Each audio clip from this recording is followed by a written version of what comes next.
Armed Services has convened this hearing to consider the pending nomination of Mr. Pete Hegseth to be Secretary of Defense. And at this point, in light of the continued suffering and death in and around Los Angeles, California, I'm going to ask my colleagues and those in the audience to observe a moment of silence.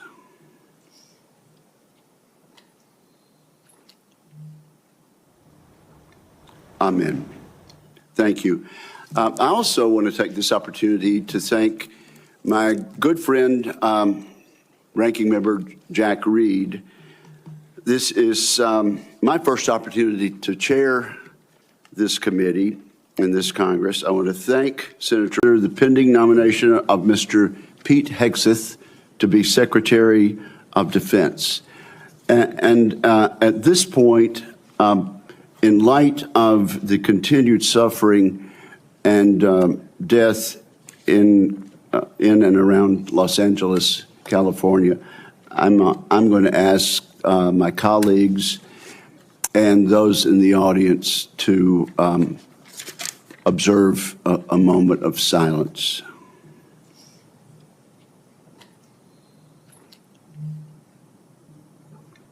Amen. Thank you. I also want to take this opportunity to thank my good friend, Ranking Member Jack Reed. This is my first opportunity to chair this committee in this Congress. I want to thank Senator Reed. Under his chairmanship, he proved time after time that he cares deeply about national security and about the United States of America, and particularly the men and women who wear the uniform and stand watch both here and around the world to protect the United States.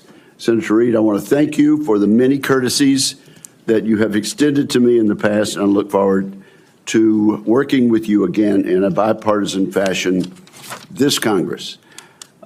It's also appropriate to recognize and welcome 3 senators attending their very first Senate Armed Service Committee hearing as members.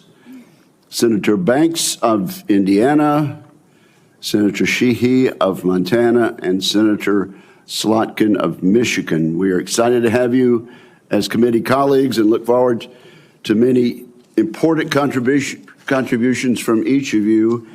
And Senator Slotkin, as I look down at the end of the dais there, it seems that only a week or two ago I was sitting in that very chair being recognized by the chairman of the committee, the distinguished senator from Michigan. So time flies. Now, let me say this. We had a very appropriate expression of approval by the members of the members of the audience as our nominee and his family walked in.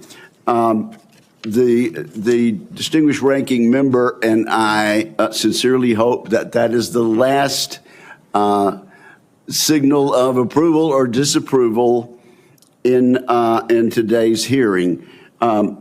People of the public are here. They're welcome to observe today's hearing, and Senator Reed and I agree, though, that no disruptions will be allowed. Audience members may not verbally or physically distract from the hearing, to include shouting, standing, or raising signage or gestures that block the view of the audience. And we're very serious about this, aren't we, Mr. Reed? And absolutely, sir. Those who do so will be immediately escorted from the room. Again, welcome to the witnesses, to his friends, and to interested members of the public. If confirmed, Mr. Pete Hegseth would assume the role in a moment of consequence. The United States faces the most dangerous security environment since World War II. We're witnessing the explosive growth and reach of China's hard power. We're also observing the emergence of an axis of aggressors. That coalition is characterized by broadening and deepening military cooperation among the dictatorships ruling China, Russia, Iran, and North Korea. Terrorism remains a threat as Israel wages war against Hamas and Hezbollah, and as the Assad regime collapses in Syria. America has entered a window of maximum danger, and the department needs energetic and focused civilian leadership. Those values begin at the top with the Secretary of Defense. Many of my distinguished colleagues have served in a significant tenure on this committee, and our meetings are fairly long. We should reflect over previous secretaries of defense and their hearings and ask ourselves a simple question. Has the civilian leadership of the Pentagon under the administration of both parties proven up to the challenge? Often the answer has been no. The civilian leadership has not built the Department of Defense to meet the moment. And this is our moment to correct that. A few examples illustrate how leaders in the past have fallen short. Most of the department's signature programs run years behind schedule and billions of dollars over cost. Vital initiatives have suffered, such as the F-35, the new Sentinel ICBM, and the Navy's shipbuilding program, including the Constellation-class frigate. The Department of Defense desperately needs civilian leaders who listen to the advice of combatant commanders, many of whom would benefit from innovative systems. Yet a risk-averse DoD culture has kept too many promising technologies on the wrong side of the so-called valley of death. That tenuous period between experimental prototypes and production contracts. Defense companies backed by venture capital receive less than 1% of defense contracts. As we all know, the Pentagon still cannot even pass an audit. The department must simplify and streamline its bureaucracy so it can respond to innovation. Staffs have ballooned. Organizations are top-heavy. Civilian leaders have promised time and again to slim down the bureaucracy, and perhaps genuinely hoped to. Every day, men and women in uniform make tremendous contributions to U.S. security. They and the American people deserve a Pentagon that does the same. Today's Department of Defense is no longer prepared for great power competition. It is not a national defense institution ready to achieve and sustain technological supremacy across the range of operations. Admittedly, this nomination is unconventional. The nominee is unconventional, just like that New York developer who rode down the escalator in 2015 to announce his candidacy for president. That may be what makes Mr. Hegseth an excellent choice to improve this unacceptable status quo that I just described. He is a decorated post-9/11 combat veteran. He will inject a new warrior ethos into the Pentagon, a spirit that can cascade from the top down. Mr. Hegseth will bring energy and fresh ideas to shake up the bureaucracy. He will focus relentlessly on the warfighter and the military's core missions, deterring wars and winning the ones we must fight. He will bring a swift end to corrosive distractions such as DEI. Today, many simply acknowledge and live with the systemic problems I have mentioned earlier in acquisition, accountability, technology transition, and organizational civil service reform. Mr. Hegseth will actually move to fix these issues decisively. In short, I'm confident that Mr. Hegseth, supported by a team of experienced top officials, will get the job done. The Secretary of Defense is an incredibly important position, but the Secretary's span of control is limited. The Pentagon is vast, with 3 million plus personnel, uniformed civilian and contractor. A successful secretary understands that steering the ship means focusing his attention on strategic level priorities. The secretary must be supported with exceptional subordinates who will run the day-to-day affairs of the Office of the Secretary of Defense, the military services, and the other DoD components. I'm also confident that as an infantryman, Mr. Hegseth understands the military principle of commander's intent. Communicate the clear objective, empower subordinates to use initiative and judgment, and hold everybody accountable. We must not underestimate the importance of having a top-shelf communicator as Secretary of Defense. Other than the President, no official plays a larger role in telling the men and women in uniform, the Congress, and the public about the threats we face and the need for a peace through strict defense policy. I have no doubt Mr. Hegseth will excel in a skill in which many of his predecessors have fallen short. Much has been made of both Mr. Hegseth's personal life and some of his policy pronouncements. Regarding his personal conduct, Mr. Hegseth has admitted to falling short, as we all do from time to time.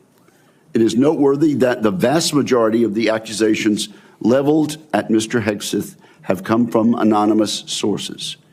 Contrast these anonymous accusations with the many public letters of support and commendation. We have seen letters from people who served with Mr. Hegseth. These individuals have worked with him professionally. They really know him and his character. These patriotic Americans have been willing to put their names and reputations on the line to support Mr. Hegseth. I look forward to sharing these testimonials with the American people. Let me mention one right now. It comes from David Bellavia, who earned the Medal of Honor for heroic actions in combat in Fallujah, Iraq. David Bellavia writes the following: Pete is fearless, unflappable, and confronts conflicts head-on. He's a leader to the core. When Pete is confirmed as the next Secretary of Defense of the United States of America, this country will finally know the privilege of having a true ambassador able to speak on behalf of this generation and its two-decade global war on terror. Washington doesn't build men like Pete. Combat builds men like Pete. As I said, there are more letters expressing the same endorsement. Today, we'll hear from the nominee directly. I want to thank Mr. Hegseth as well as his loved ones for being here today. I look forward to discussing his nomination. I look forward to hearing from Mr. Hegseth about the ways he hopes to rebuild the American strength that secures the peace. And so now I turn to my friend and colleague, Ranking Member Reed, for his opening remarks. Well, thank you very much, Mr. Chairman. I'd like to first congratulate you on your chairmanship. I look forward to continuing our committee's strong tradition of bipartisanship and collaboration. And thank you for your thoughtful and conscientious service to the committee over many years. Thank you very much, Mr. Chairman. I'd also like to take a moment to join Chairman Wicker in welcoming our new members, Senator Slotkin, Senator Banks, and Senator Sheehy. Welcome. We look forward to working with you. Mr. Hegseth, I welcome you and your family to today's hearing, and I'm also glad to recognize my former colleague, Norm Coleman, and Congressman Mike Waltz. Thank you, Congressman. Mr. Hegseth, I want to begin by saying that I respect and appreciate your military service in the Army National Guard. I know from experience that there is no greater privilege than to lead American soldiers, and I thank you for answering the call. You have been nominated to be the Secretary of Defense. The Secretary is responsible for leading a department of 3.5 million service members and civilians, an annual budget of nearly $900 billion, and hundreds of thousands of aircraft, ships, submarines, combat vehicles, satellites, and the nuclear arsenal. The Secretary also plays a powerful role with our allies, partners, and adversaries abroad. And as we speak, China is seeking to undermine our interests, intimidate our friends, and challenge our standing in the world. Russia's campaign against Ukraine threatens not only Europe, but the entire global order. Ongoing violence in the Middle East has teetered on the edge of all-out war, and the ideologies and actions of violent extremists endanger our citizens, even on our own soil, as the recent tragedy in New Orleans painfully reminds us. These are perilous times, and the position of Secretary of Defense demands a leader of unparalleled experience, wisdom, and above all else, character. The Secretary is expected to be a fair, nonpartisan, and responsible leader as well as a trustworthy advocate for the men and women that he leads. Mr. Hegseth, I do not believe that you are qualified to meet the overwhelming demands of this job. We must acknowledge the concerning public reports against you. A variety of sources, including your own writings, implicate you with disregarding the laws of war, financial mismanagement, racist and sexist remarks about men and women in uniform, alcohol abuse, sexual assault, sexual harassment, and other troubling issues. I have reviewed many of these allegations and find them extremely alarming. Indeed, the totality of your own writings and alleged conduct would disqualify any service member from holding any leadership position in the military, much less being confirmed as the Secretary of Defense. Nonetheless, I understand that you reject many of these reports as they involve whistleblowers, non-disclosure agreements, and anonymous, although numerous, sources, including those who have faced political intimidation for sharing their experiences. I hope you will address each of these allegations thoroughly and truthfully during your testimony. Just as importantly, I hope you will pledge to prevent any repercussions for whistleblowers, both civilian and military, if confirmed. Mr. Hegseth, during our meeting last week, you said that if confirmed, your top priority would be, quote, restoring a warrior culture to the Department of Defense, because you believe the U.S. military has been weakened by political correctness. Over the years, you have made clear your opinion of the military's diversity initiatives. As you have said, quote, diversity is not our strength, unity is. And on a recent podcast, you said, quote, I'm straight up just saying we should not have women in combat roles. When I joined the Army as a young officer in the 1970s, the U.S. military was rife with racial tension. Women were prohibited from serving in most roles. Gay service members were banned, and we relied on a national draft to fill our ranks. The soldiers I served with were proud to do so, but it was certainly not the nation's most capable military by any standard. We have made great progress since then. Today, the Department of Defense is fully integrated. Every race and religion is accepted. Women serve in all combat roles and leadership positions. Sexual orientation is irrelevant to service, and the all-volunteer force visibly reflects the nation it protects. Our military is more diverse than it has ever been, but more importantly, it is more lethal than it has ever been. This is not a coincidence. Mr. Hegseth, I hope you will explain why you believe such diversity is making the military weak and how you propose to undo that without undermining military leadership and harming readiness, recruitment, and retention.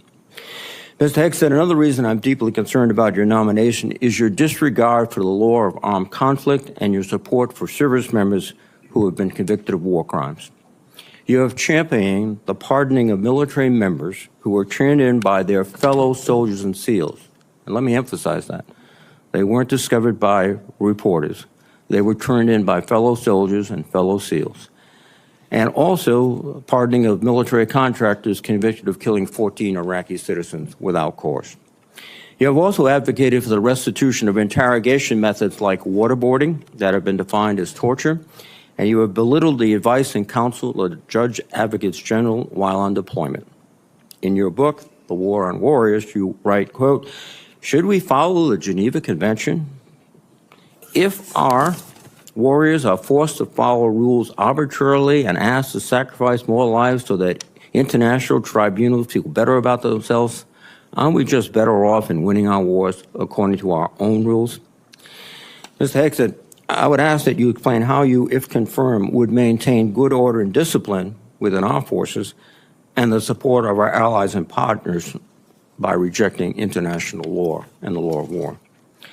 I'm also concerned about your abilities as a competent manager of organizations far less complex than the Department of Defense. From 2008 to 2010, you led the organization Veterans for Freedom, which had an annual budget of less than $10 million. In each year you were in charge, expenses far exceeded revenues until the organization teetered on bankruptcy and had to be merged with another group. In fact, according to public reporting, an independent forensic accountant reviewed the organization's finances and discovered evidence of gross financial mismanagement. I would note that this report has not been made available to any government agencies. which is, I think, alarming. But a Republican advisor to you during your tenure at the organization, who read the report, stated, and I quote, "I watched him run an organization very poorly, lose the confidence of donors. The organization ultimately folded and was forced to merge with another organization who individuals felt could run and manage funds on behalf of donors more responsibly than he could. I don't know how he's going to run an organization with an $857 billion budget and 3 million individuals." And that is the only comment we've had and the only access we've had to the forensic report. A similar thing happened with the Concerned Veterans for America, a second veterans group that you led from 2011 until 2016. During those 5 years, tax records show that the organization spent more than it raised. Just as troubling are reports that a significant amount of debt was incurred from social events and parties filled with excessive drinking and questionable personal behavior. Mr. Hegseth, I hope you will explain what actions you will take, if confirmed, to be a better steward of Defense Department's large budget. Finally, while I appreciate our meeting last week, it is unacceptable that you did not meet with any other Democratic members of this committee before this hearing, as has been our bipartisan tradition. During my time in the Senate, I have voted for and worked closely with Secretaries of Defense appointed by Republican presidents. While we may disagree politically, there was always an understanding that rank partisanship should have no place when it comes to providing for the men and women who serve in uniform. And Mr. Hegseth, I am troubled by the many comments you have made both as a commentator and in your published writings.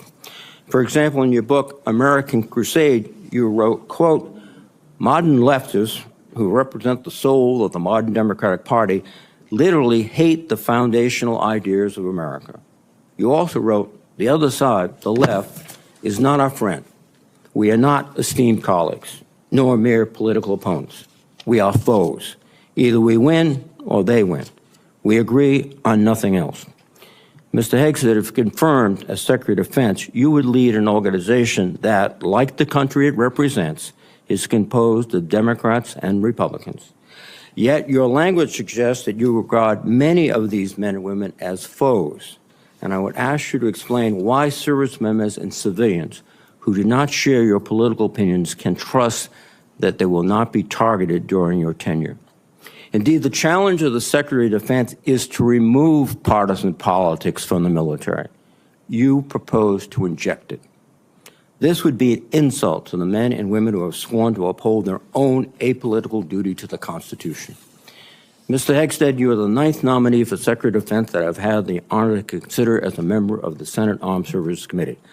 I have voted in favor of all your predecessors, including those in the first Trump administration. Unfortunately, you lack the character and composure and competence to hold the position of Secretary of Defense. Thank you. Thank you, Senator Reid. And now it's my privilege and honor and pleasure to recognize 2 witnesses who have come forward to introduce our nominee. First, I recognize my former colleague and former Senator Norm Coleman of Minnesota for the purpose of an introduction. Norm, we are glad to see you and glad to have you back, and you are recognized for an introduction. Thank you, Mr. Chairman, Ranking Member Reid, members of the committee, my former colleagues.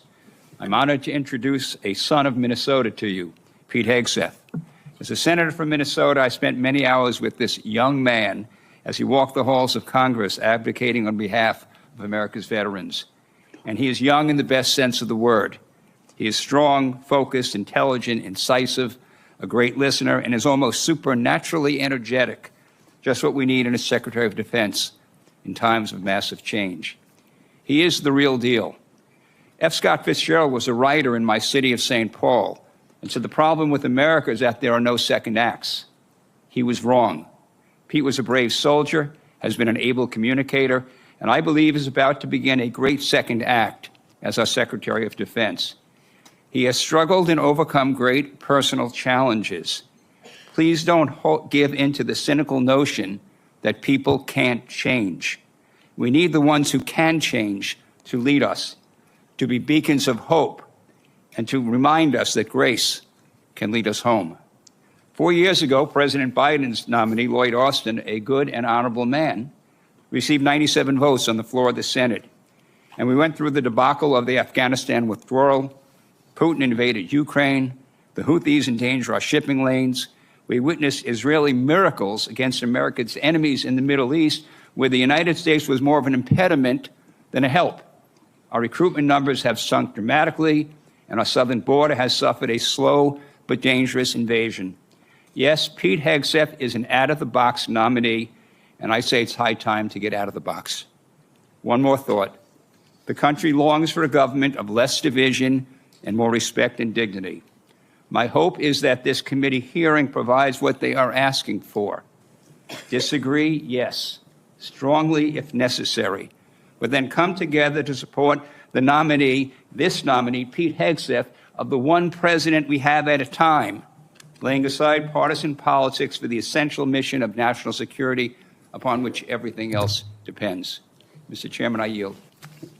Thank you, Norm. I do appreciate that and appreciate your presence today. I now have the honor and pleasure of introducing Congressman Waltz. I understand, Congressman, you are still a member of the House for another day or two. Another day or two. Okay, and I now recognize Congressman Waltz for whatever opening statement and introduction he might make. Well, thank you, Chairman Wicker, and Chairman has a very nice ring to it, so congratulations, Ranking Member Reed, distinguished members of this committee. It is a privilege to appear before you today and urge the members of this committee to confirm Pete Hegseth as our next Secretary of Defense. And I'm not here today just to advocate on behalf of a future colleague, but to speak on behalf of someone I consider a dear friend for over a decade now. Like Pete, I served in the U.S. Army. Like Pete, I'm a veteran. We deployed to Afghanistan and all over the world at the height of the war on terror, which is the war of our generation.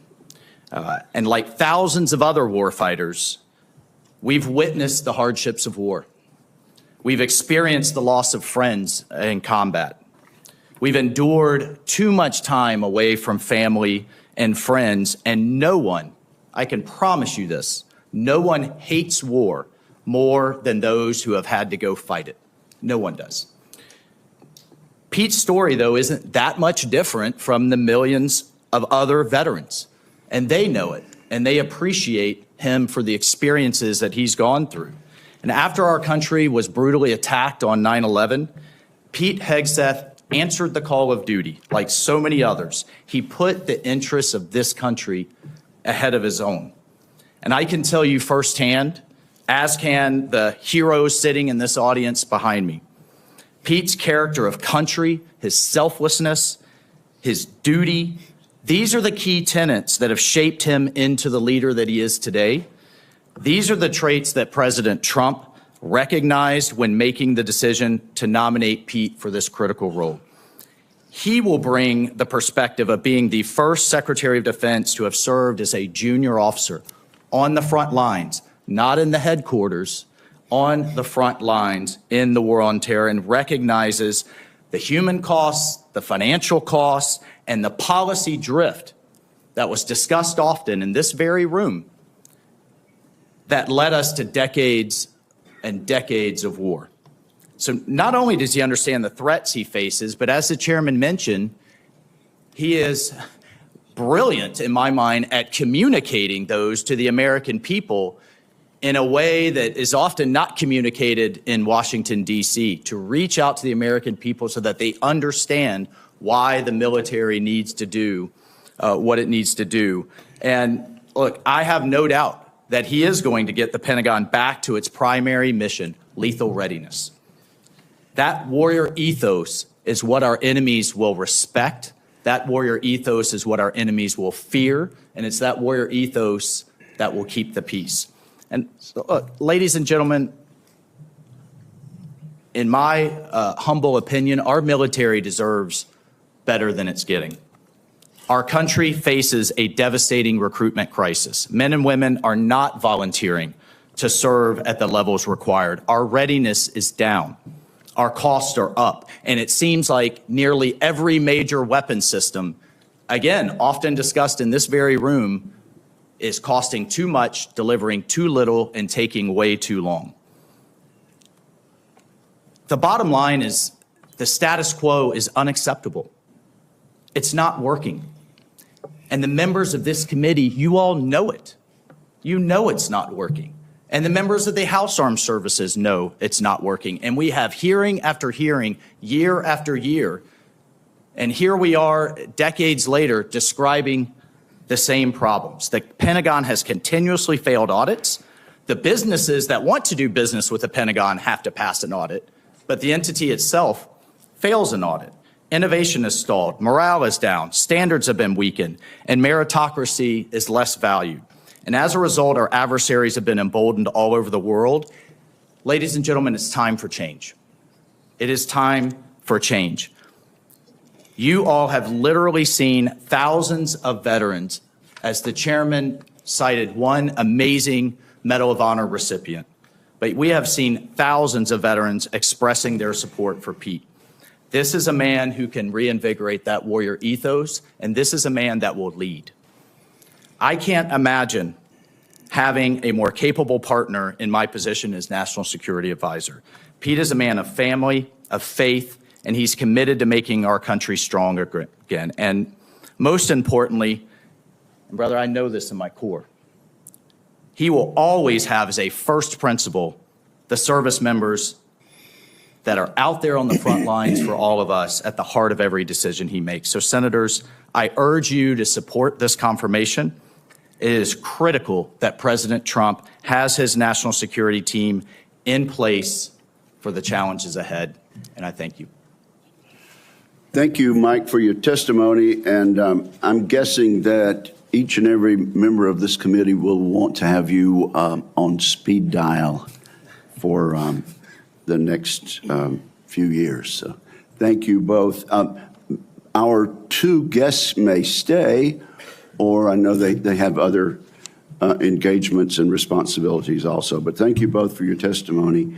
At this point, Mr. Hegseth, I'm required to ask you as a nominee a series of questions that the committee asks all civilian nominees who appear before it. If you would, please simply respond in the affirmative or negative to each question. Have you adhered to applicable laws and regulations governing conflicts of interest? Yes, sir. Have you assumed any duties or taken any actions that would appear to presume the outcome of the confirmation process? No, sir. Exercising our legislative and oversight responsibilities makes it important that this committee, its subcommittees, and other appropriate committees of Congress receive testimony, briefings, reports, records, and other information from the executive branch on a timely basis. Do you agree, if confirmed, to appear and testify before this committee when requested? Yes, sir. Do you agree to provide records, documents, and electronic communications in a timely manner when requested by this committee, its subcommittees, or other appropriate committees of Congress, and to consult with the requester regarding the basis for any good faith delay or denial in providing such records? Yes, sir. Will you ensure that your staff complies with deadlines established by this committee for the production of reports, records, and other information, including timely responding to hearing questions for the record? Yes, sir. Will you cooperate in providing witnesses and briefers in response to congressional requests? Yes, sir. Will those witnesses and briefers be protected from reprisal for their testimony or briefings? Yes, sir. All right. So at this point, Mr. Hegseth, you are recognized for your opening statement. Well, thank you, Chairman Wicker, Ranking Member Reed, and all the members of this committee for this opportunity today. I'm grateful for and have learned a great deal from this advise and consent process. Our founders knew what they were doing. Should I be confirmed, I look forward to working with this committee, senators from both parties, to secure our nation.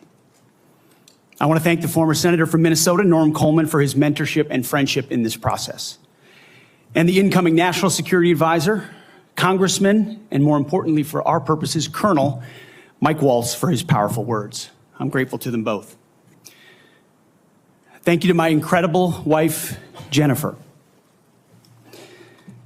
who has changed my life and been with me throughout this entire process. I love you, sweetheart, and I thank God for you. And as Jenny and I pray together every morning, all glory, regardless of the outcome, belongs to our Lord and Savior, Jesus Christ. His grace and mercy abounds each day. May his will be done. Thank you to my father, Brian, and mother, Penny, as well as our entire family, including our 7 wonderful kids, Gunnar, Jackson, Peter Boone, Kensington, Luke, Rex, sorry, it's a lot of them, and Gwendolyn. Their future safety and security is in all of our hands. And to all the troops and veterans watching and here in the room, Navy SEALs, Green Berets, soldiers, pilots, sailors, Marines, Gold Stars, and more, too many friends to name. Officers, enlisted, black and white, young and old, men and women, all Americans, all warriors. This hearing is for you. Thank you for figuratively and literally having my back.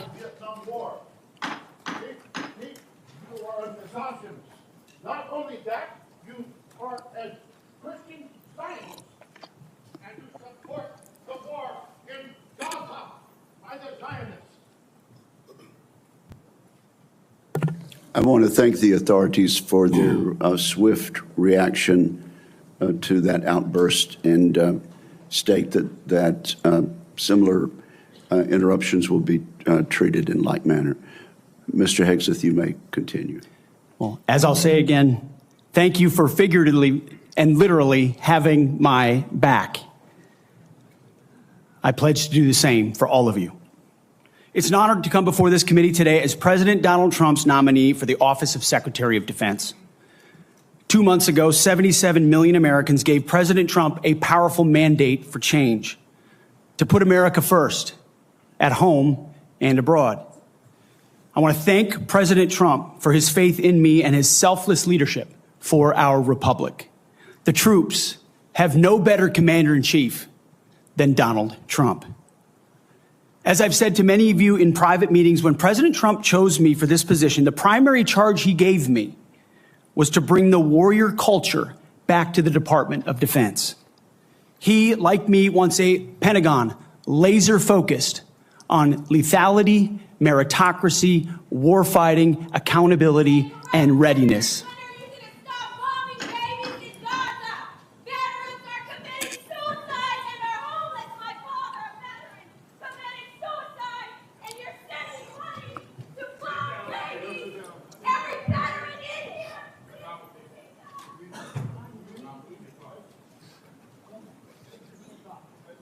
You may continue, sir. Returning the Pentagon back to warfighting, that's it. That's my job. Mr. Hegseth, suspend your remarks. Let me just say this. The Capitol Police are going to remove immediately individuals that are disrupting the hearing. I see a pattern attempted to be inflicted on the committee, and we're simply not going to tolerate that. You may proceed. To bring back warfighting, if confirmed, I'm going to work with President Trump and this committee to, 1, restore the warrior ethos to the Pentagon and throughout our fighting force. In doing so, we will reestablish trust in our military, addressing the recruiting crisis, the retention crisis, and readiness crisis in our ranks. Members of the security force will remove members.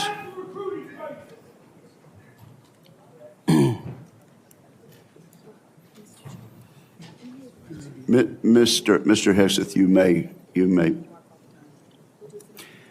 The strength of our military is our unity and our shared purpose, not our differences.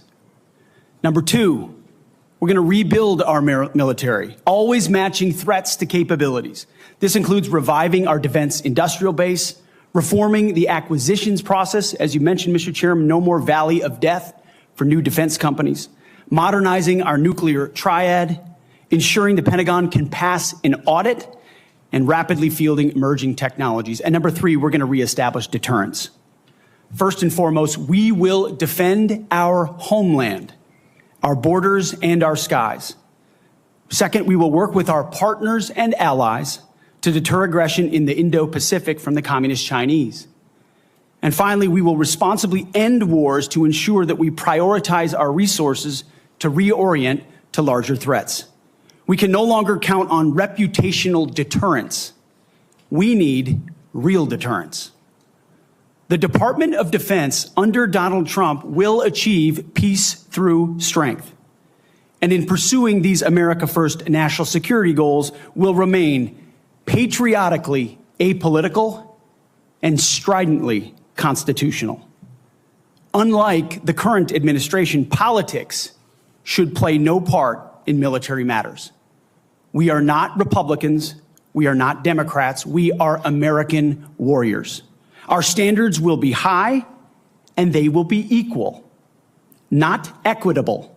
That's a very different word.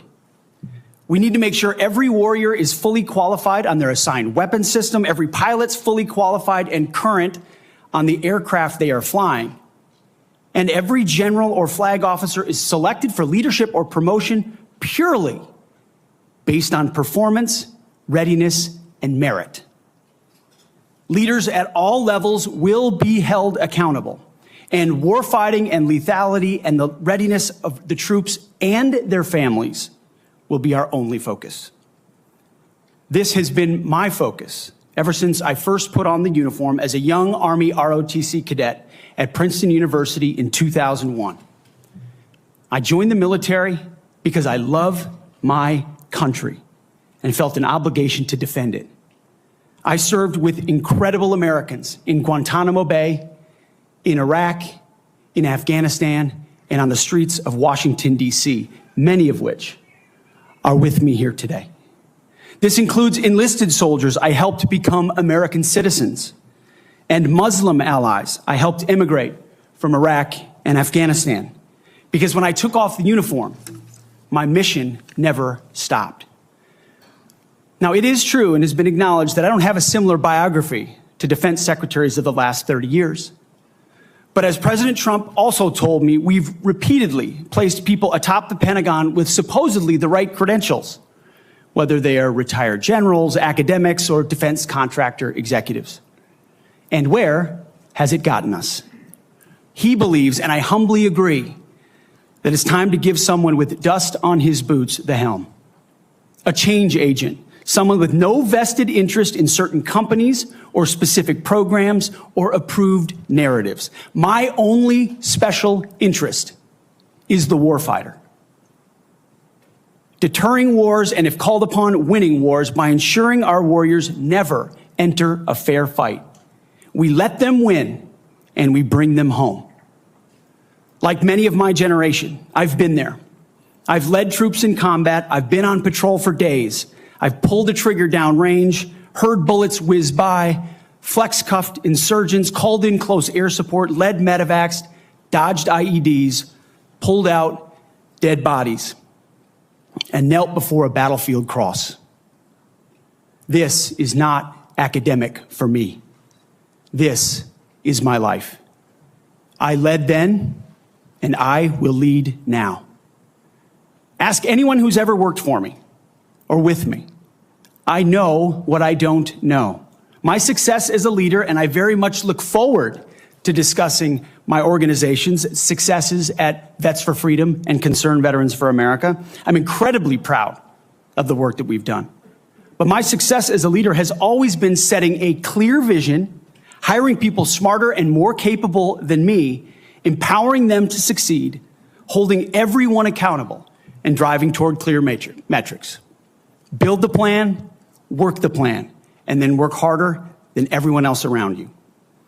I've sworn an oath to the Constitution before, and if confirmed, I will proudly do it again. This time, for the most important deployment of my life.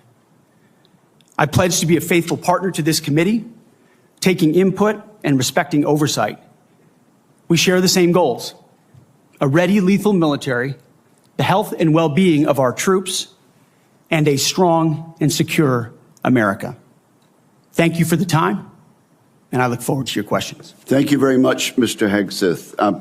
Before we begin with member questions, I would like to remind my colleagues that, consistent with the bipartisan staff agreement from December, and in concert with exactly how this committee dealt with the last Secretary of Defense nominee, each member will be recognized for one round of 7 minutes to question the nominee. Out of respect for the time of all members of this committee, the time limits will be tightly enforced. We've now been here 45 minutes, and I think we've done very well with the time. But at this point, I will begin my questioning of the nominee. Mr. Hegseth, you and your family have endured criticism of your nomination since it was announced in November. Let's get into this allegation about sexual assault, inappropriate workplace behavior, alcohol abuse, and financial mismanagement during your time as a nonprofit executive. I should note that the majority of these have come from anonymous sources in liberal media publications. But I want to give you an opportunity to respond to these allegations, sir. Mr. Chairman, thank you for that opportunity. You are correct. We undertook this responsibility with an obligation to the troops to do right by them for our warfighters. And what became very evident to us from the beginning, there was a coordinated smear campaign orchestrated in the media against us. That was clear from moment one. And what we knew is that it wasn't about me. Most of it was about President Donald Trump, who's had to endure the very same thing for much longer amounts of time. And he endured it in incredibly strong ways. So we, in some ways, knew it was coming. We didn't understand the depth of the dishonesty that would come with it. So from story after story in the media, left-wing media, we saw anonymous source after anonymous source based on second or third-hand accounts. And time again, stories would come out, and people would reach out to me and say, you know, I've spoken to this reporter about who you really are, and I was willing to go on the record. But they didn't print my quote. They didn't print any of my quotes. Or, I've worked with you for 10 years, or I was your accountant, or I was your chief operating officer, or I was your board member, or I was with you on 100 different tour stops for Concerned Veterans for America. No one called me. No one asked about your conduct on the record or off the record. Instead, a small handful of anonymous sources were allowed to drive a smear campaign, an agenda about me, because our left-wing media in America today, sadly, doesn't care about the truth. All they were out to do, Mr. Chairman, was to destroy me. And why do they want to destroy me? Because I'm a change agent and a threat to them, because Donald Trump was willing to choose me, to empower me, to bring the Defense Department back to what it really should be, which is warfighting. So I'm willing to endure these attacks. But what I will do is stand up for the truth and for my reputation. False attacks, anonymous attacks, repeated ad nauseum, printed as nauseum, as facts. We have provided to the committee, Mr. Chairman, and I know you're going to share, on-the-record statement after on-the-record statement from people who have served with me, worked with me at Fox News, Concerned Vets, Vets for Freedom, you name it, from the top of the chain to the bottom, who will say, I treat them with respect, with kindness, with dignity. That's men, that's women, that's black, that's white, that's every background. I have prided myself as a leader of respecting people, being professional. That is the balance of mine. I'm not a perfect person, as has been acknowledged. Saved by the grace of God, by Jesus and Jenny. I'm not a perfect person, but redemption is real. And God forged me in ways that I know I'm prepared for.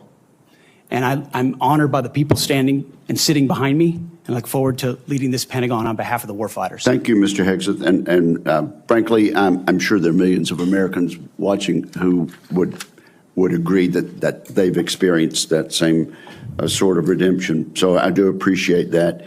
I realize that it involves a little bearing of the soul, but thank you for that. Now let's talk about top-line defense spending. I have a plan. I think you've read it. I issued another plan for Freedom's Forge, which you've also had a chance to look at. And you have noted correctly that the current trend line of defense spending falling below 3% of our GDP is a threat to national security. You also said building the strongest and most powerful military in the world must be done responsibly, but it cannot be done on the cheap. You still agree with that, do you not? Yes, sir, I do.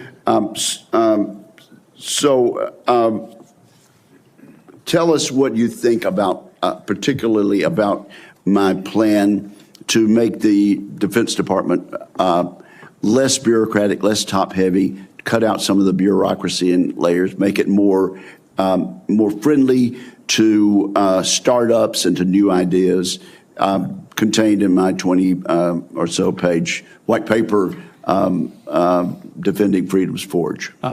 Senator, I've had a chance to review the Forged Act, that paper. Those are precisely the kinds of ideas that need to be pursued. And I look forward to working with this committee to ensure we cut the red tape, we incentivize innovation, we rebuild the defense industrial base, cut out the bureaucracy, all the things that are preventing the platforms and the tools from getting rapidly from our great defense companies here that should, and those that want to compete, into the hands of warfighters. But past his prologue on this, sir, and I would just look at what President Trump did after the drawdowns of lead from behind under President Obama. President Trump rebuilt our military.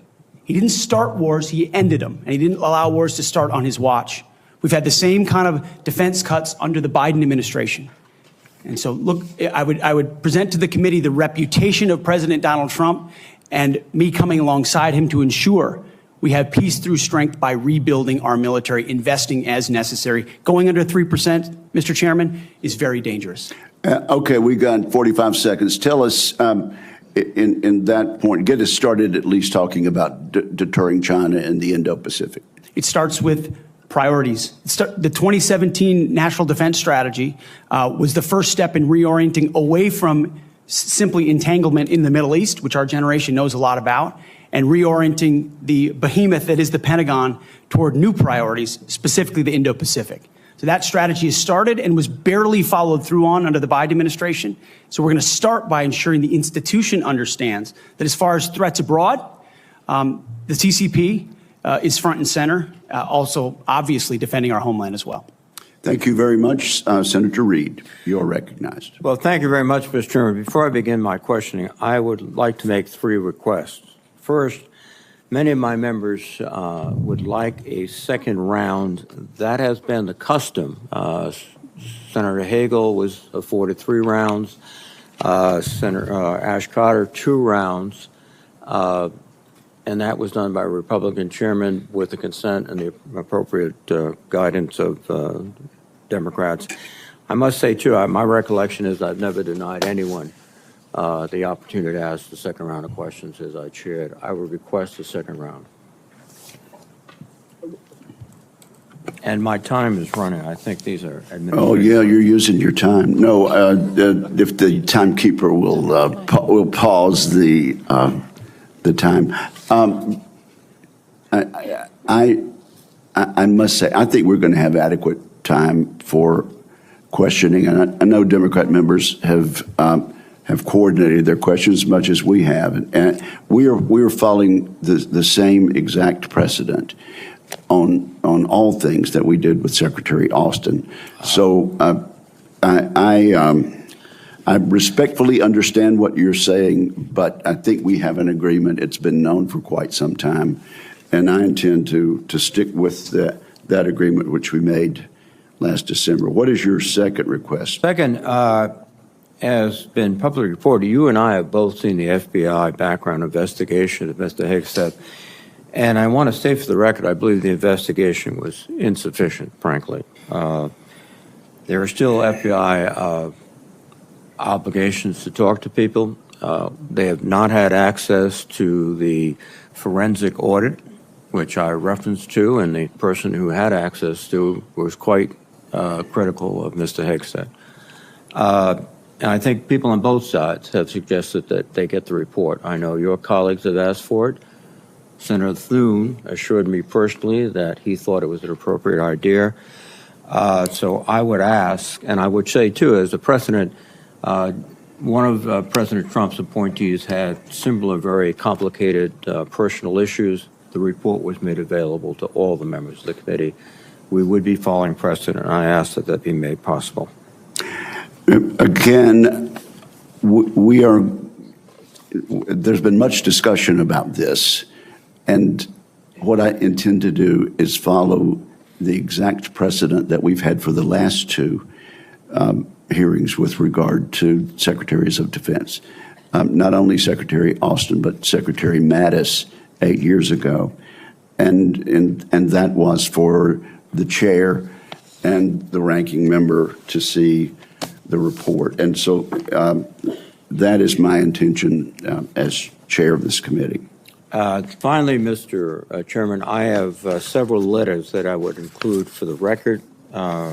One from Count Every Hero, which is an organization of retired four-star generals and former secretaries of defense that is critical of the proposed purge panels. One from an organization for domestic violence. One for a Council on American Relations. And also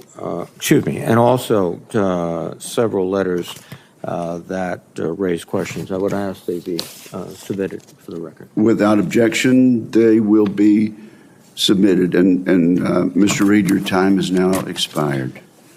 Just kidding. Yeah. You're recognized for 7 minutes. Thank you. You're a very understanding chairman. I like that. I like that. Ms. Hegseth, you've written, and it's quote, "Oh yeah, and fire any general who hasn't carried water for Obama and Biden's extra constitution and agenda-driven transformation for our military. Clean house and start over."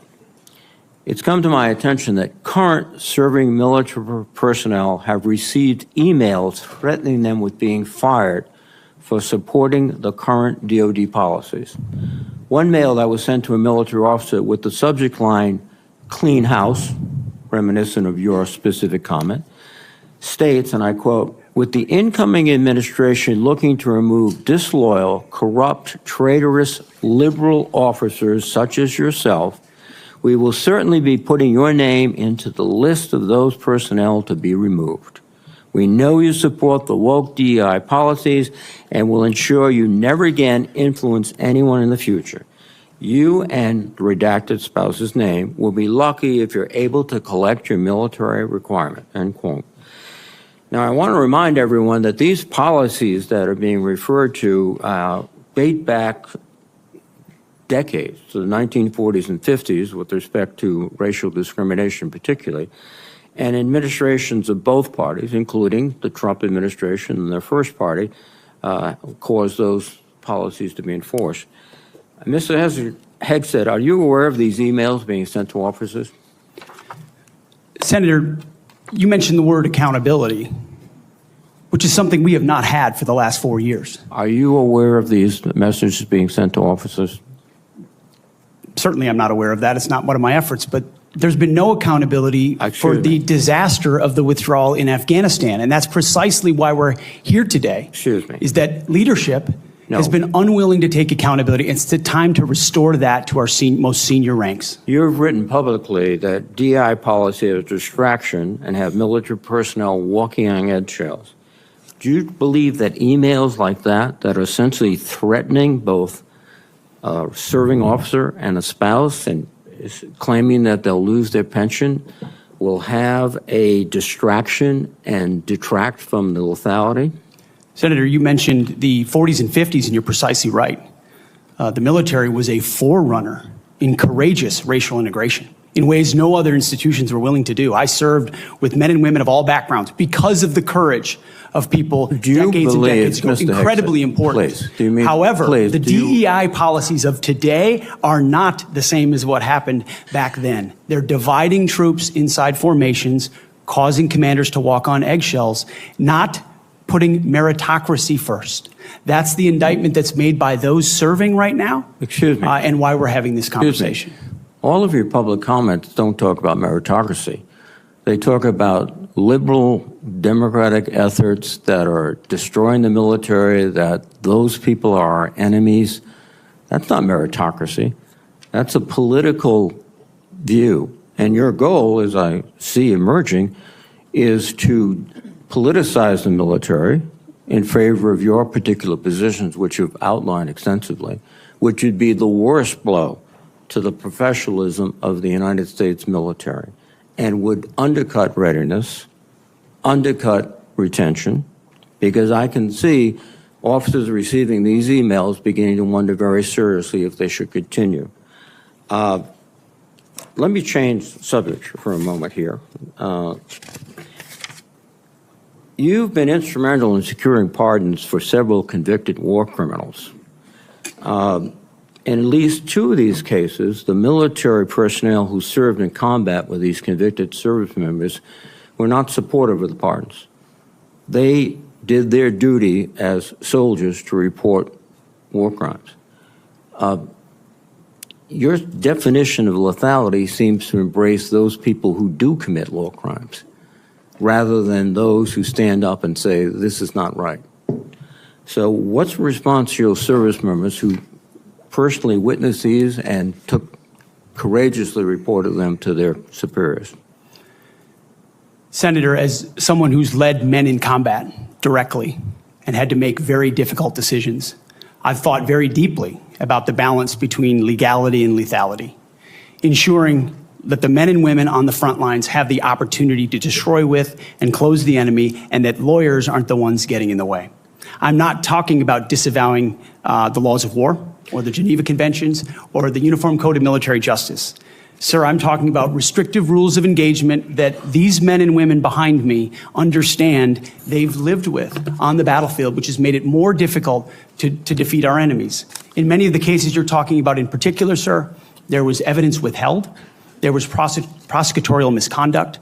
And as someone who looks case by case and defaults to the warfighter, to the men and women with dust on their boots, not the second guessers in air-conditioned offices in Washington, D.C. Excuse me. I look case by case and was proud to work with President Trump to understand those cases and ensure that our warriors are always looked out for. Those cases were adjudicated by who? People in Washington or fellow non-commissioned officers who had also served, sacrificed, and believed in the ethic of the military?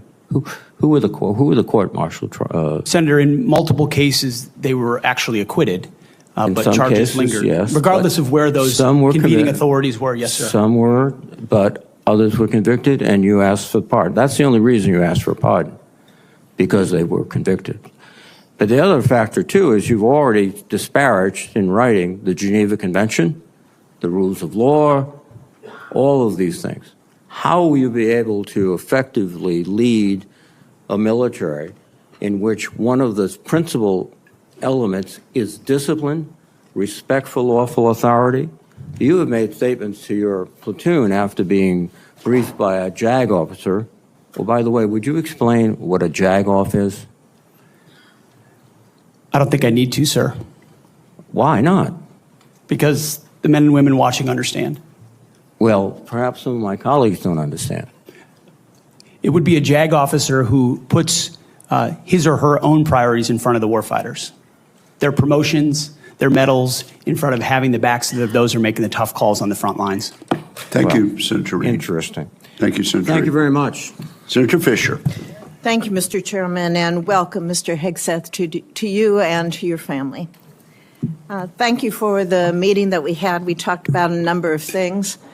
First and foremost was that nuclear weapons are foundational to our national defense, and having a safe, effective, and credible nuclear deterrent underpins our alliances and, as you know, it deters our adversaries. Nuclear deterrence has been, and you and I believe, agreed on this, it must continue to be unequivocally the highest priority mission of the Department of Defense. But deterrence only works if our adversaries believe our nuclear forces are effective and credible. All three legs of our triad are undergoing that generational recapitalization programs, and we cannot afford any more delays in those programs. Sir, do you believe and agree with President Trump's 2018 nuclear posture review that preventing adversary nuclear attacks is, quote, the highest priority of the United States?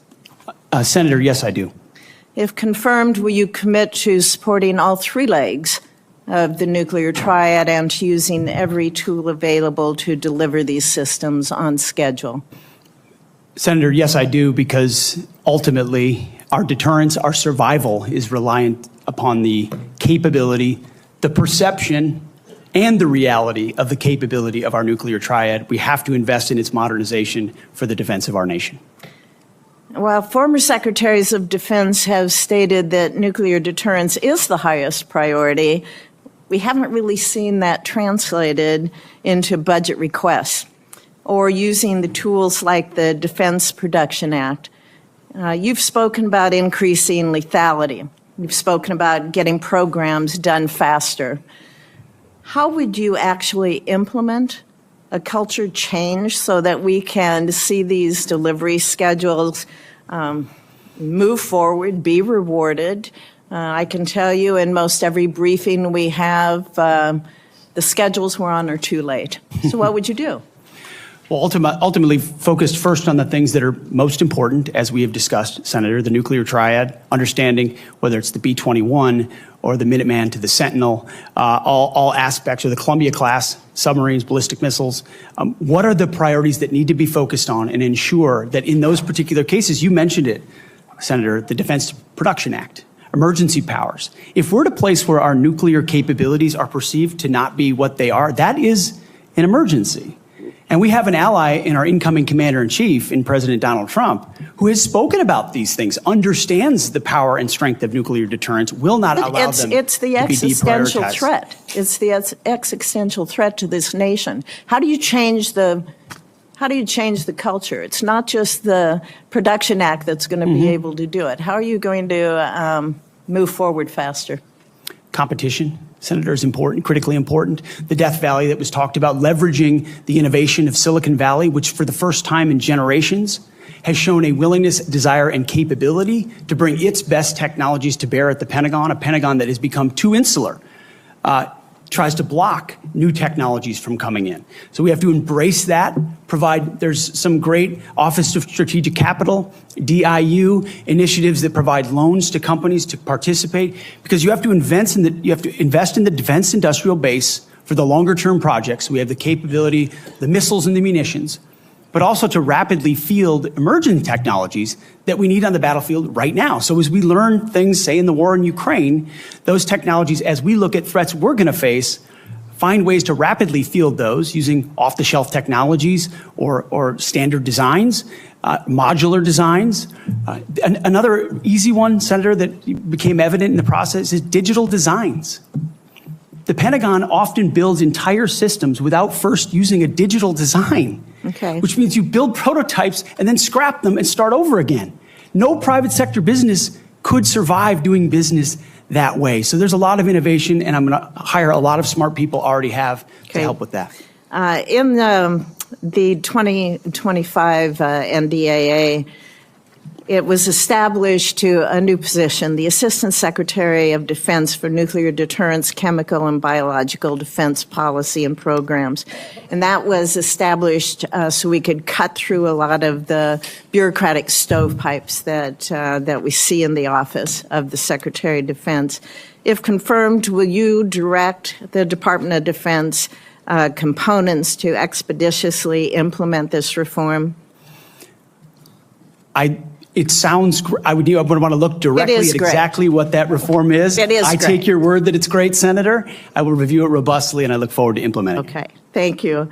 During the first Trump administration, the 2018 Nuclear Posture Review concluded that the U.S. needed to once again develop and deploy a nuclear-armed sea-launched cruise missile known as SLICM to offset significant Russian and Chinese advantages in theater-range nuclear capabilities. Since then, Congress, on a strong bipartisan basis, has directed the Navy and the National Nuclear Security Administration to continue this effort. Do you support the SLICM program? As of right now, Senator, based on what I know, I do. But one of my answers I'll have repeatedly throughout this morning is getting an opportunity to look under the hood, classified material, get an understanding of true capabilities vis-a-vis enemy capabilities. Because what we know right now on the nuclear, sorry, Senator, what I know on the nuclear side is that Russia and China are rushing to modernize and build arsenals larger than ours. We need to match threats to capabilities, and the systems we elevate will be tied to whether those capabilities are needed based on the adversaries we face. Would you ensure that this program is executed according to law? Absolutely. Absolutely, Senator. What, short here, what is your plan to revitalize the industrial base in this country? Needs to be real short. Real short. Serious investment targeted at systems that we truly need by also incentivizing competition and laser focus from the OSD, from the Office of Secretary of Defense, to all the particular strategic initiatives to revive them so it's not just one system, it's multiple systems. You may want to expand on that on the record. At this point, Thank you.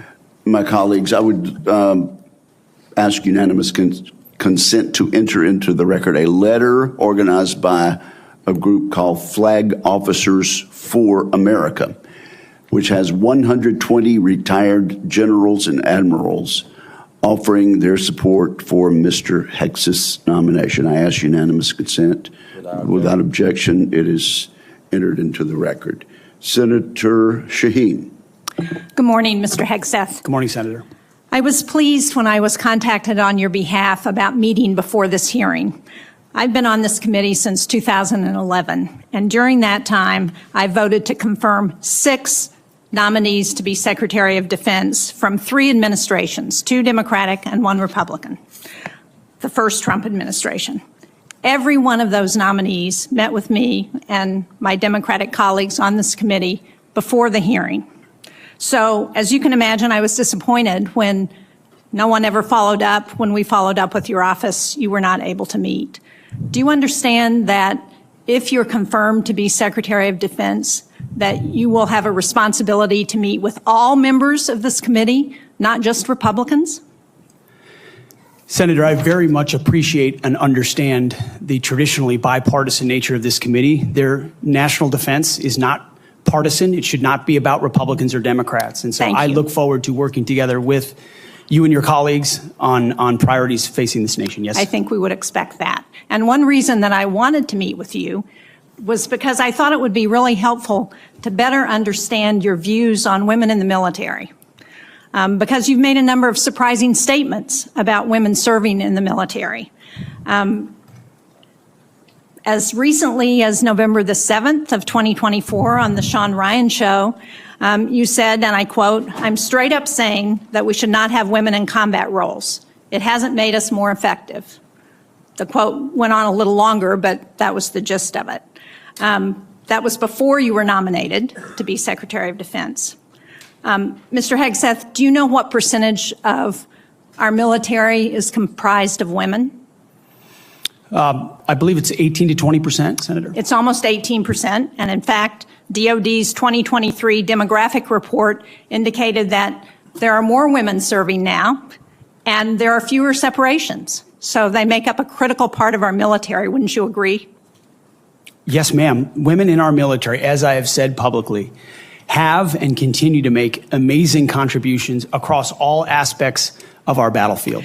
Well, you also write in your book, The War on Warriors, with the chapter, The Deadly Obsession with Women Warriors, that, quote, not only are women comparatively less effective than men in combat roles, but they are more likely to be objectified by the enemy and their own nation in the moral realms of war. Mr. Hegseth, should we take it to believe that you believe that the two women on this committee who have served honorably and with distinction made our military less effective and less capable? I'm incredibly grateful for the two women who've served our military in uniform and including in the Central Intelligence Agency, contributions on the battlefield, indispensable contributions. Senator, I would like to clarify, when I'm talking about that issue, it's not about the capabilities of men and women, it's about standards. And this committee has talked a lot about standards. Standards that we, unfortunately, over time, have seen eroded in certain duty positions, certain schools, certain places, which affects readiness, which is what I care about the most, readiness on the battlefield. I appreciate that. And so my comments point time and time again to standards. Your statements publicly have not been to that effect. After your nomination, you did state to a group of reporters that you, quote, support all women serving in our military today who do a fantastic job across the globe, including combat. So what I'm confused about, Mr. Hegseth, is which is it? Why should women in our military, if you were the Secretary of Defense, believe that they would have a fair shot and an equal opportunity to rise through the ranks? If on the one hand, you say that women are not competent, they make our military less effective, and on the other hand, you say, oh no, now that I've been nominated to be the Secretary of Defense, I've changed my view on women in the military. What do you have to say to the almost 400,000 women who are serving today about your position on whether they should be capable to rise through the highest ranks of our military? Senator, I would say I would be honored to have the opportunity to serve alongside you, shoulder to shoulder, men and women, black, white, all backgrounds, with a shared purpose. Our differences are not what define us. Our unity and our shared purpose is what define us, and you will be treated fairly and with dignity, honor, and respect, just like every man and woman in uniform, just like the men and women that I've worked with in my veterans organizations, to include when I was a headquarters and headquarters company commander in the Minnesota National Guard. Well, I appreciate your 11th hour well. Conversion. But, Mr. Chairman, for the record, I would like to submit Chapter 5, The Deadly Obsession with Women Warriors, for the record. Mr. Hegseth. Without objection, it will be submitted. Are you familiar with the Women, Peace, and Security agenda at the Department of Defense? Yes, ma'am, I am. This is a law that was signed during President-elect Trump's first term. It was legislation that I sponsored with Republican Senator Capito of West Virginia. It was co-sponsored by Marco Rubio, the nominee to be the President-elect's Secretary of State. It was led in the House of Representatives by Kristi Noem, the President-elect's nominee to be the Secretary of Homeland Security. It mandates that women be included in all aspects of our national security, including conflict resolution and peace negotiations. And at the Department of Defense, it has been the law for 8 years under both the Trump and Biden administrations. The DoD has incorporated women throughout its decision-making as a result. Every single combatant commander across 2 administrations has told this committee that this law and its implementation at the Department of Defense provides them a strategic advantage operationally. Based on your comments, it appears that the example that you would like to set, not only for women in this country, but for women across the globe, 50% of the world's population, as the prospective nominee to lead the most combat-credible military in the entire world, is that women should not have an equal opportunity in our military. So will you commit to preserving the Women, Peace, and Security law at DoD and including in your budget the requisite funding to continue to restore and resource these programs throughout the DoD? Senator, I will commit to reviewing that program and ensuring it aligns with America First national security priorities, meritocracy, lethality, and readiness. And if it advances American interests, it's something we would advance. If it doesn't, it's something we would look at. Since former President Trump signed the law, I hope that he agrees with you. Thank you, Senator Shaheen. At this point, I would ask unanimous consent to enter into the record 5 letters of support from female service members and combat veterans who support Mr. Hegseth's nomination. These women represent diverse viewpoints, from a retired colonel with over 25 years of service to an active duty Navy surface warfare commander to a senior airman. They support Mr. Hegseth and comment on his focus on merit, warfighting readiness, military training status, and the warrior ethos. So without objection, it will be entered into the record. And now I'm honored to recognize Senator Cotton for 7 minutes. Mr. Hegseth, let's continue on this line of questioning about what's sometimes referred to as women in combat. I think that phrase is something of a misnomer. Many members of this committee have served in combat in the last 25 years, to include women and men. I'm sure all those men served with women, whether they were military police officers or they were pilots or whether they were intelligence analysts or medics or what have you. You served. I assume you served with women who were on the front lines as well. Is that correct? Yes, sir. And were those women anything other than skilled, brave, and honorable in their service? They were some of the best soldiers I worked with. So women have been serving in combat for a long time. Women have even been serving in combat units like infantry battalions for a long time, in roles like medics or mechanics or what have you. So what we're talking about here specifically is women in ground combat roles, in jobs like infantrymen or artillerymen or special forces. Until about 10 years ago, that wasn't the case. Under Secretary Panetta, those roles were opened up to women to serve in. Has President Trump indicated at all that he plans to rescind or alter that guidance? You're correct to point out, Senator, that these are the decisions that the Commander-in-Chief will have the prerogative to make. He has not indicated to me that he has plans to change whether or not women would have access to these roles. However, I would point out, ensuring that standards are equal and high is of importance to him and great importance to me. Because in those ground combat roles, what is true is that the weight of the ruck on your back doesn't change. The weight of the 155 round that you have to carry doesn't change. The weight of the 240 Bravo machine gun you might have to carry doesn't change.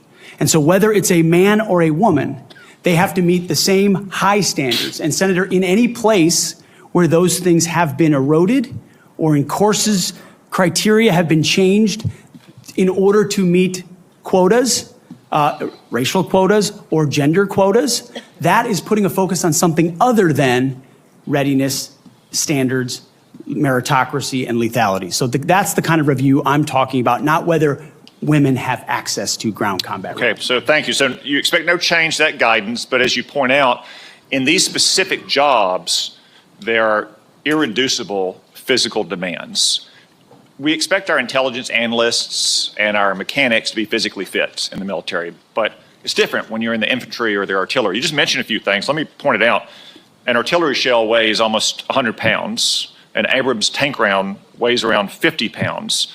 The M240 Bravo machine gun with its tripod weighs almost 50 pounds.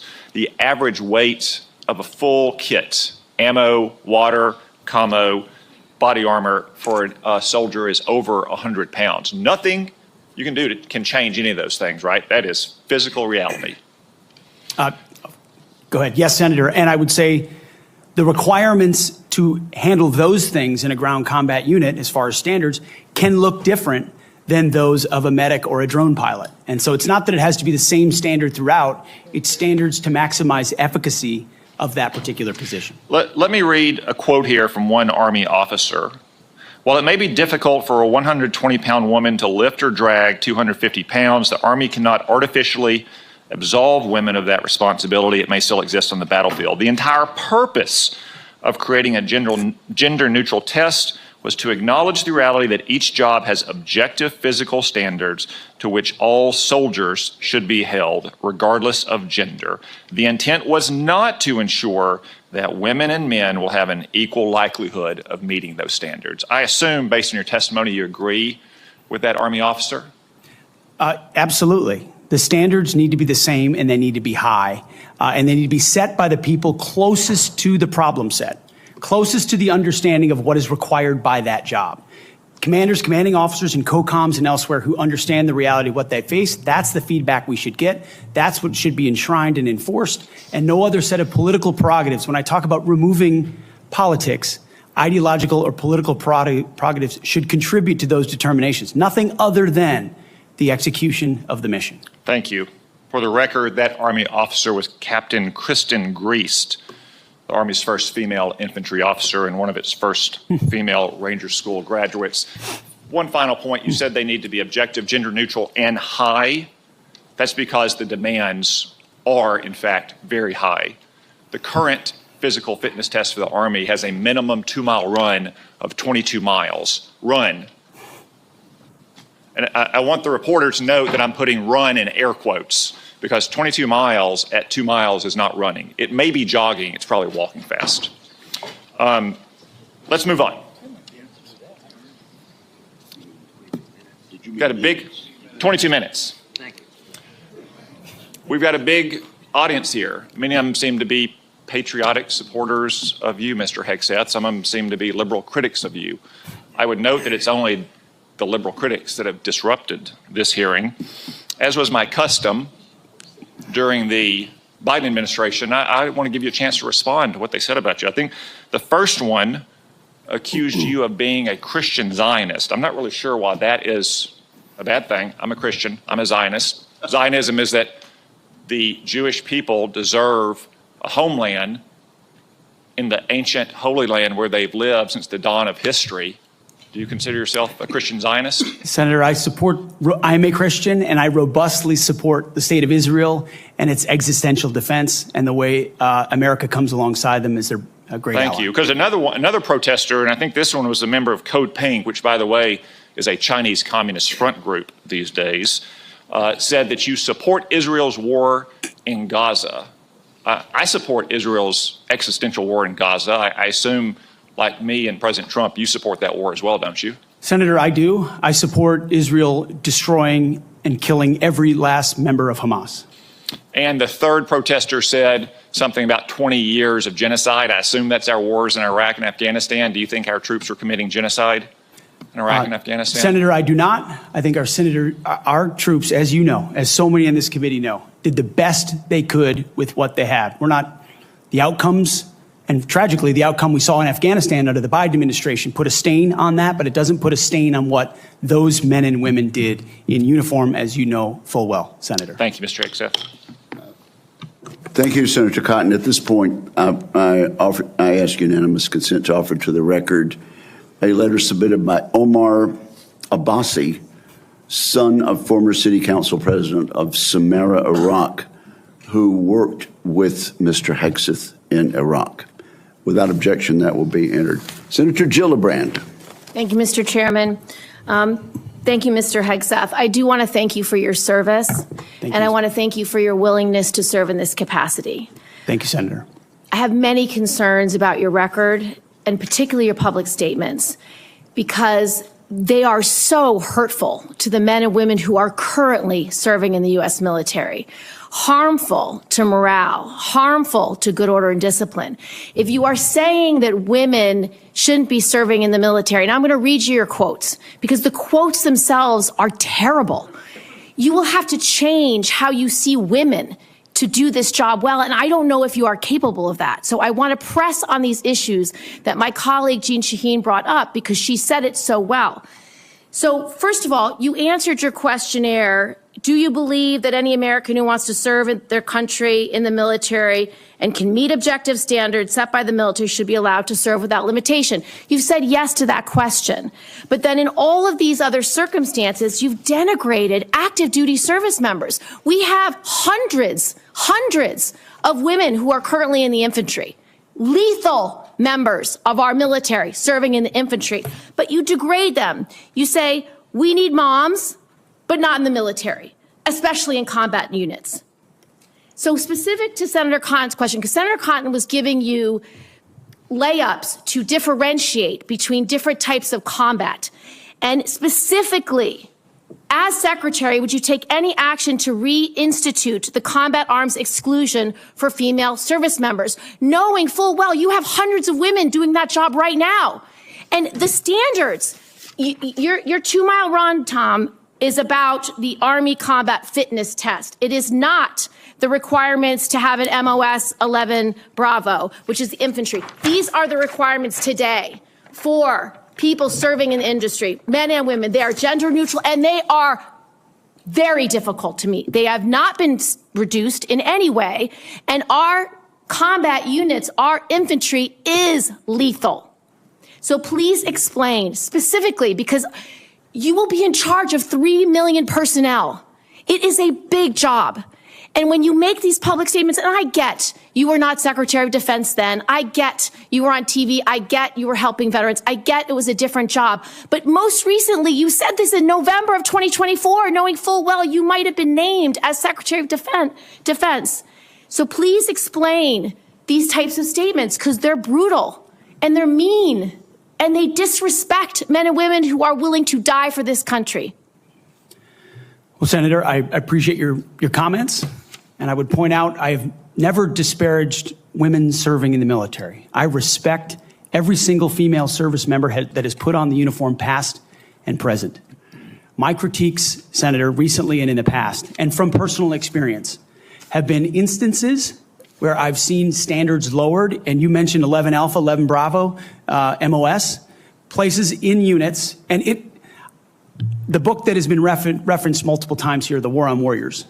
I spent months talking to active duty service members, men and women, low ranks, high ranks, combat arms and not combat arms. And what each and every one of them told me, and which personal instances have shown me, is that in ways direct, indirect, overt, and subtle, standards have been changed inside infantry training units, ranger school, infantry battalions, to ensure that Give commanders me one example. Please give me an example. I get you're making these generalized commanders meet statements. quotas to have a certain number of female infantry officers or infantry enlisted, and that disparages those women Commanders who are do incredibly not have to capable meet of meeting quotas that for the standard. infantry. Commanders do not have to have a quota for women in the infantry. That does not exist. It does not exist. And your statements are creating the impression that these exist, because they do not. There are not quotas. We want the most lethal force. But I'm telling you, having been here for 15 years, listening to testimony about men and women in combat and the type of operations that were successful in Afghanistan and in Iraq, women were essential for many of those units. When Ranger units went in to find where the terrorists hiding in Afghanistan or in Iraq, if they had a woman in the unit, they could go in, talk to the women in a village, say, where are the terrorists hiding? Where are the weapons hiding? And get crucial information to make sure that we can win that battle. So you cannot denigrate women in general, and your statements do that. We don't want women in the military, especially in combat. What a terrible statement. So please, do not deny that you've made those statements. You have. We take the responsibility of standards very seriously, and we will work with you. I'm equally distressed you would not meet with me before this hearing. We could have covered all of this before you came here, so I could get to the 15 other questions that I want to get to. So women, you have denigrated. You have also denigrated members of the LGBTQ community. Did you know that when Don't Ask, Don't Tell was in place, we lost so many crucial personnel, over 1,000 in mission critical areas. We lost 10% of all our foreign language speakers because of a political policy. You said in your statement, you don't want politics in the DOD.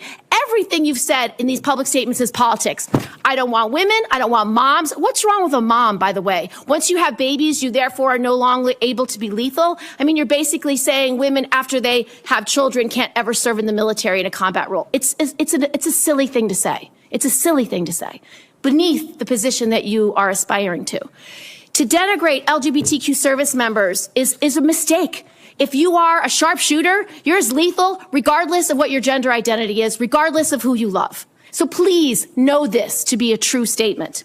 So you say it was a political thing. You say it undermined us, social engineering. I don't know why someone having to publicly say or not publicly say who they love is social engineering. I think having that policy in the first place was highly problematic. And as you said in your statement, do you agree anybody should be able to serve in the military if they meet the standards? Senator, as the president has stated, I don't disagree with the overturn of Don't Ask, Don't Tell. Great, because I don't want you thinking, can't serve if you're a mom, can't serve if you're LGBTQ, and then last, can't serve if you're a leftist. The statements you said about people who have views differently than you, that we're the enemy, are you saying that 50% of the DOD, if they hold liberal views or leftist views or are Democrats, are not welcome in the military? Are you saying that? Senator, I volunteered to deploy to Afghanistan under Democrat President Barack Obama. I also volunteered to guard the inauguration of Joe Biden, but was denied the opportunity to serve because I was identified as an extremist by my own unit for a Christian tattoo. Thank you very much. Senator Gillibrand, you held up a document and referred to it during your questioning. Would you like that entered into the record? It may be one without my marks. Okay, yeah, okay, we'll delete. We'll submit a clean copy. Without objection, that will be admitted at the point of your question. And I would like to enter into the record at this point a letter of support from retired Air Force Colonel Melissa Cunningham. Colonel Cunningham supports Mr. Hegseth and mentions his warrior ethos, combat effectiveness, and maintaining military training standards. So without objection, both of those will be admitted, and I now recognize Senator Rounds. Thank you, Mr. Chairman. First of all, good morning. I'd like to thank you for your service to our nation in uniform and also your work on behalf of your fellow veterans and for your willingness to enter into this maelstrom of public service. I think the presence of so many veterans who have showed up to support you speaks volumes. I also want to recognize your family's service and sacrifice. You know as well as anyone that it's not just the man that enters the arena, but it's the entire family who also works their way through this process as well. I appreciated our meeting with you and with your wife, Jennifer, this last month. I thought that we had an excellent conversation, and I appreciate your statement and your answers to the advanced policy questions, especially your desire to bring a renewed focus on warfighting and lethality back to the Pentagon. I also respect and I appreciate my friend and colleague, Senator Gillibrand, and some of her questions, and I know that she had a number of them in there. You had an opportunity to respond very briefly. Were there any other responses that you would like to make or clarifications that you would like to make before I move on to my questions? Senator, thank you very much for the opportunity to meet and for the question. I would also acknowledge you were mentioning female engagement teams, which have shown a great deal of success on the battlefield. It would be and universally acknowledged as such. I've been in Iraqi homes where the language and gender barrier was real, and the ability to have someone there to help in that process would be a massive accelerant in mission success.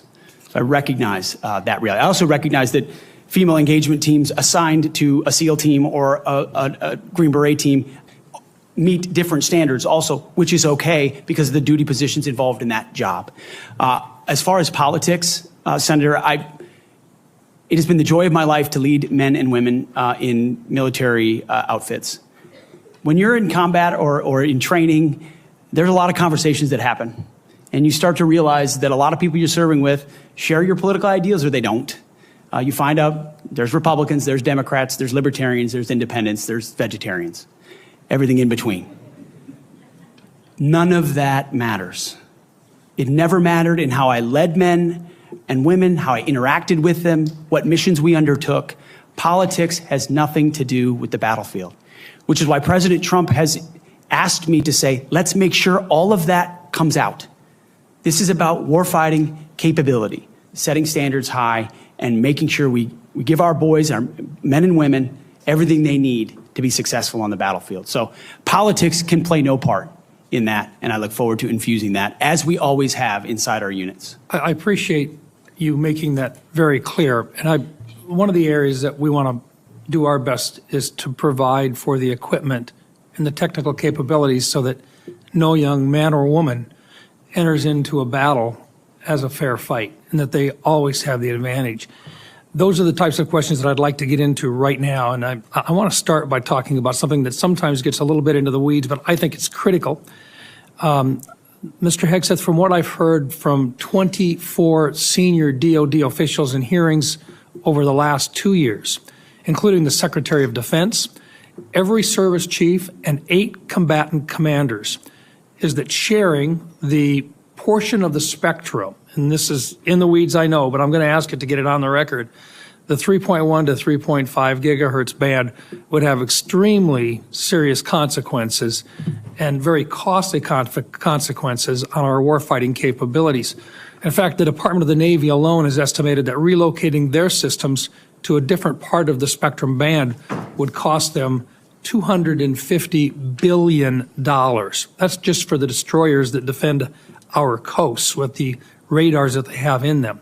If confirmed, what will you do to make sure that the Department of Defense can maintain its access to and the use and to be able to maneuver within the electromagnetic spectrum at home and abroad?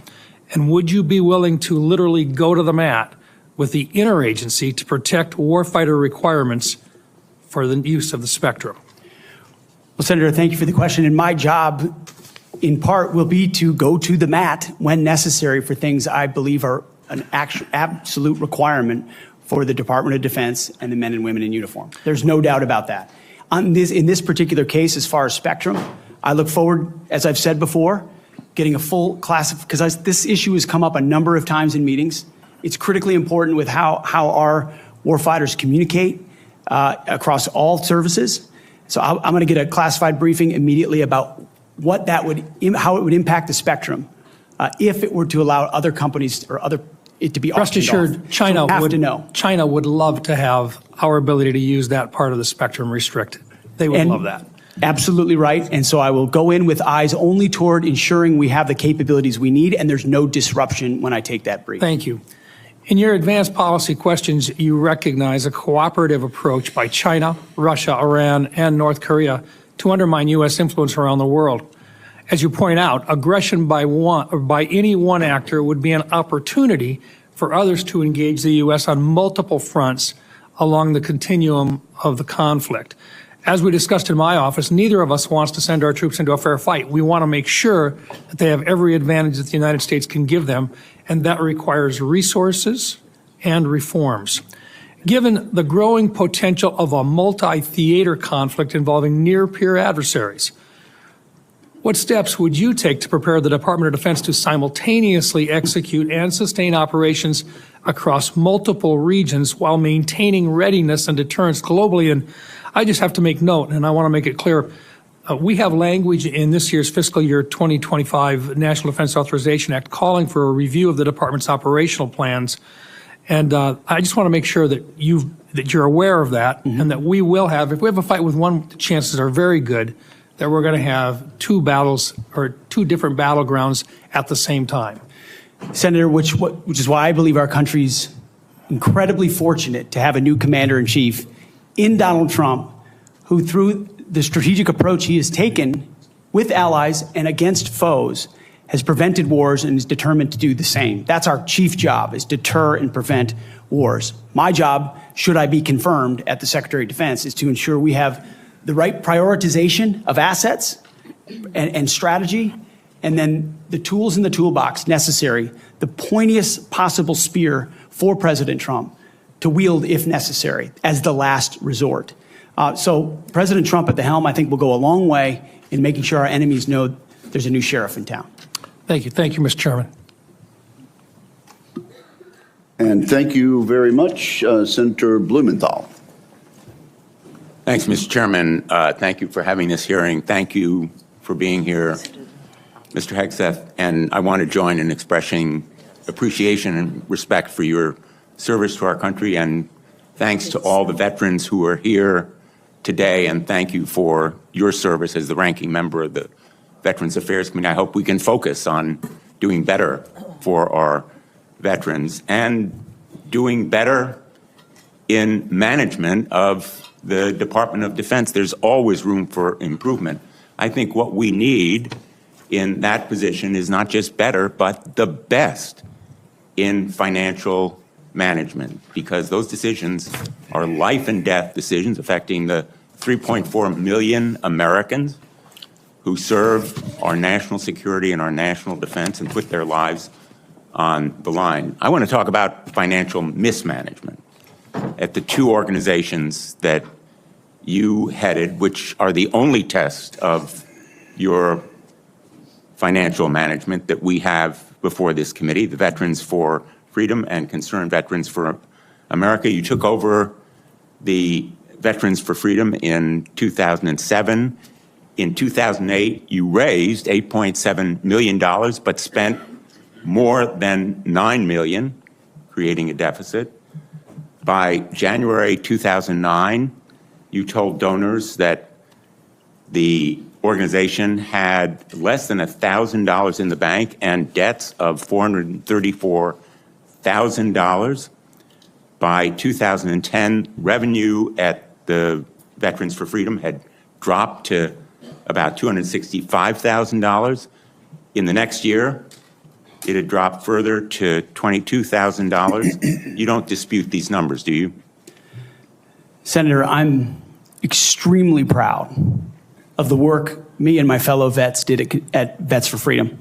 A bunch of young vets with no political experience, a small group working hard every single day. We raised donor funds.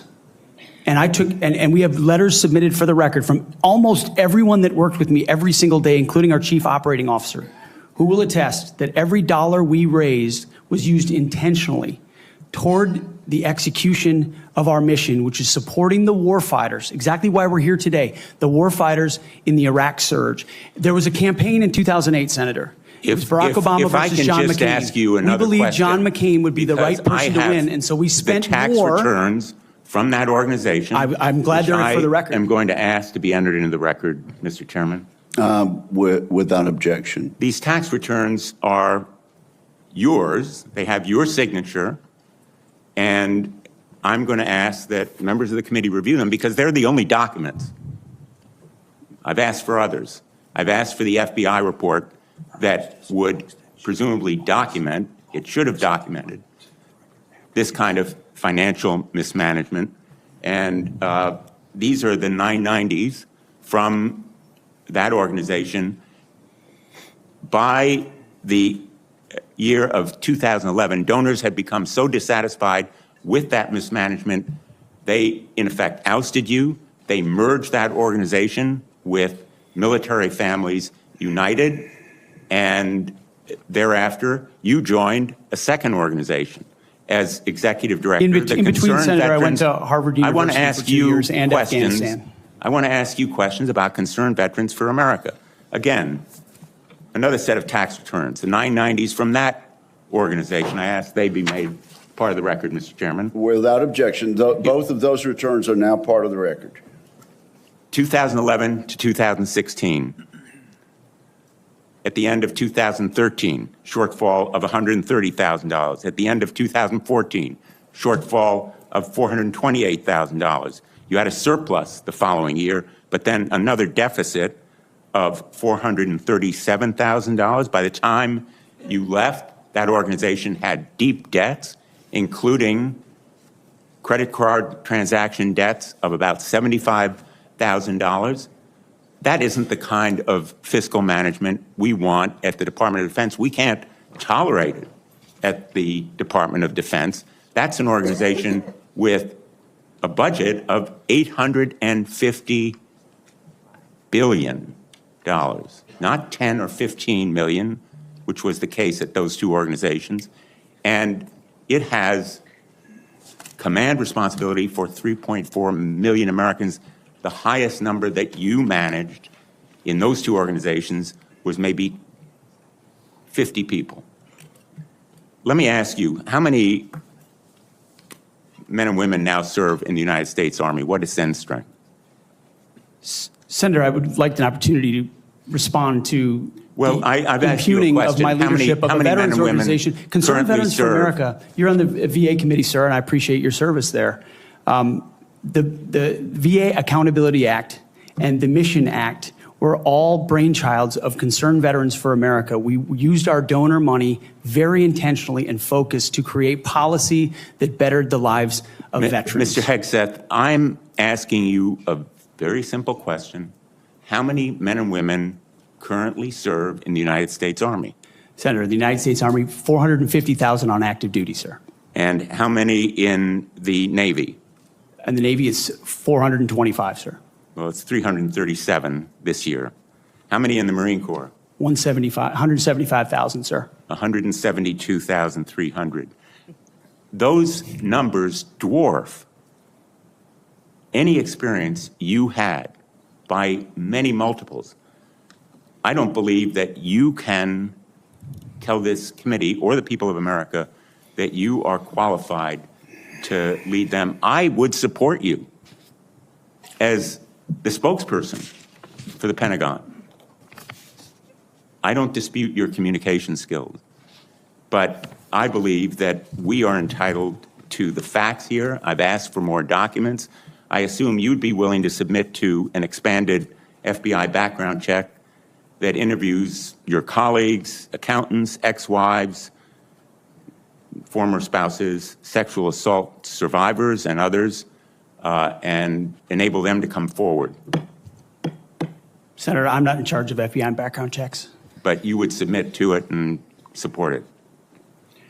I'm not in charge of FBI background checks. Thank you, Senator Blumenthal. I at this point, want to submit a letter from Captain Wade Zirkle, the founder of Vets for Freedom and the person who hired Pete Hegseth to run the organization.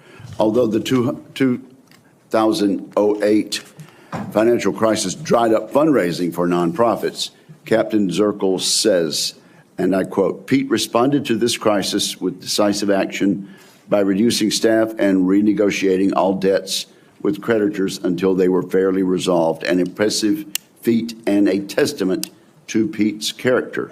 Pete departed VFF in 2010 to take on a new role with Concerned Veterans for America. Pete departed on good terms. Without objection, that will be added to the record. Senator Ernst, you're recognized for 7 minutes. Thank you, Mr. Chair. And I ask unanimous consent to enter into the record a letter submitted by Mr. Mark Lucas, who is a fellow Iowan and Iowa Army National Guard member. Mr. Lucas and I served together in the Iowa Army National Guard. He succeeded Pete Hegseth as Executive Director of Concerned Veterans for America. And in his letter, Mr. Lucas says that Mr. Hegseth, quote, laid a strong foundation that postured CVA for long-term success, end quote.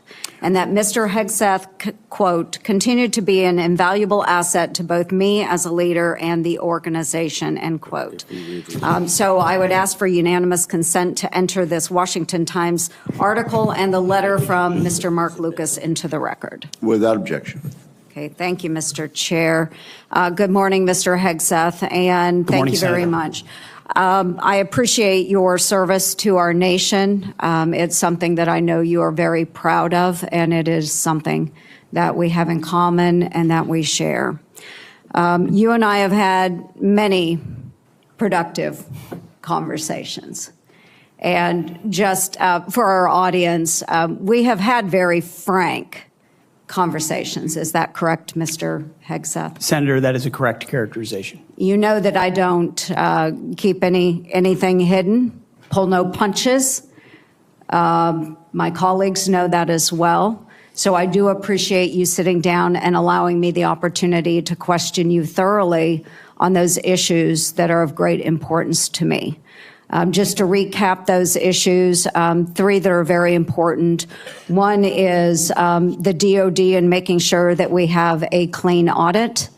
The second is women in combat, and we'll talk a little bit more about that in a moment. And the third was maintaining high standards and making sure that we are combating sexual assault in the military. Okay, so Mr. Hegseth, I'm going to address the issue because this will tie into some of the financial concerns that have been raised here as well. And it's why, you know, trusting my fellow Iowan, asked for unanimous consent of his letter to go into the record. But like me, a lot of Iowans are really, really concerned and upset about the wasteful Washington spending and, of course, in our Pentagon. It's an issue that I have been combating for years. So there's significant room for greater efficiency and cost cutting within the department.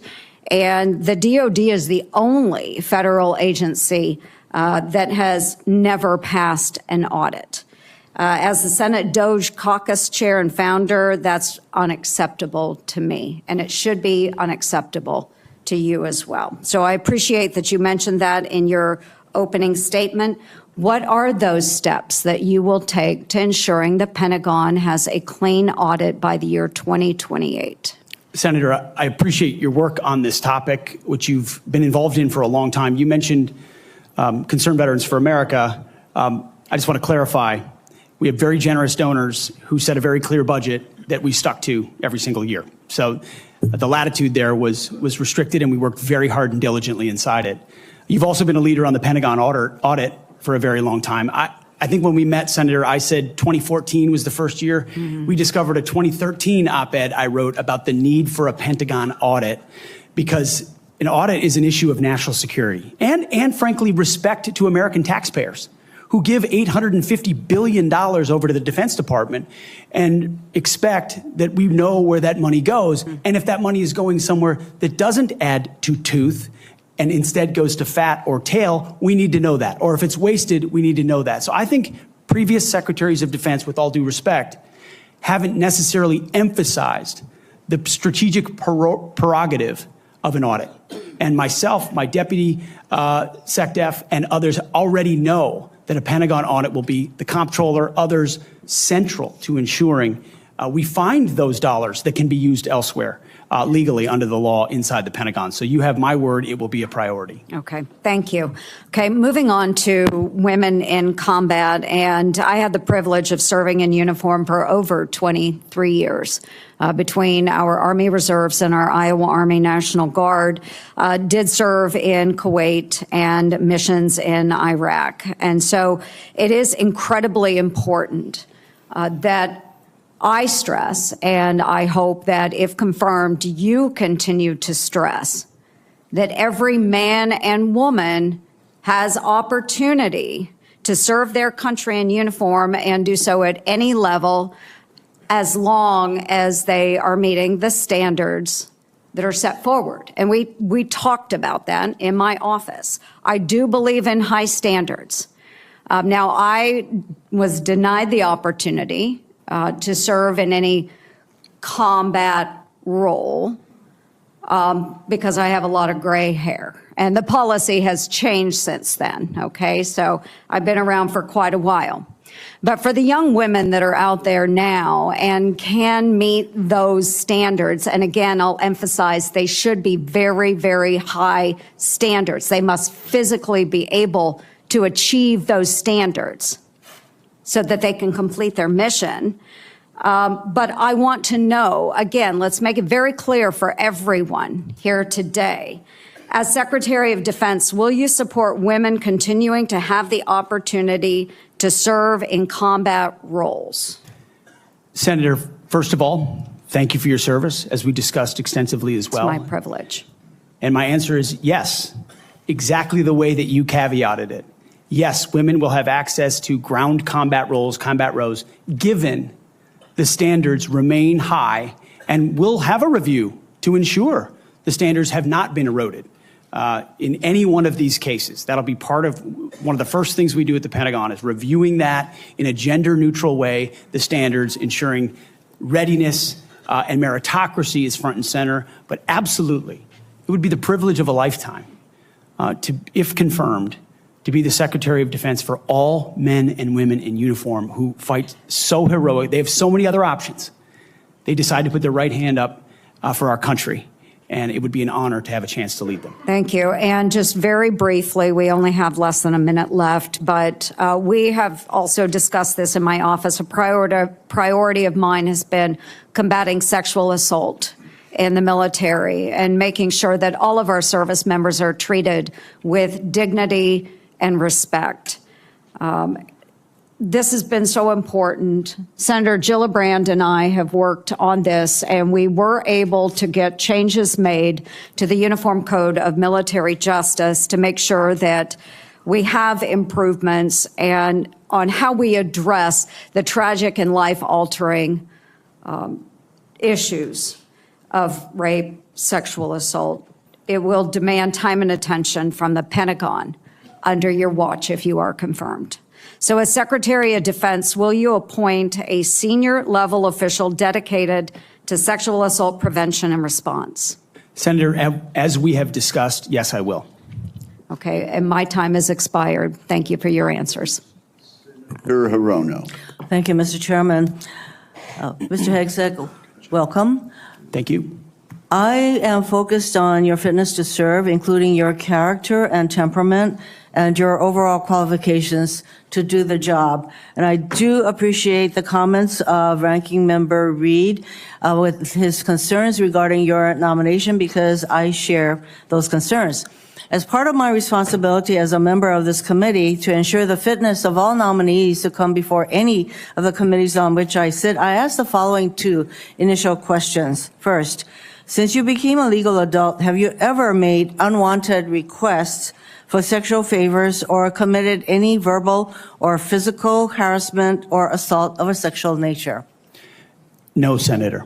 Have you ever faced discipline or entered into a settlement relating to this kind of conduct?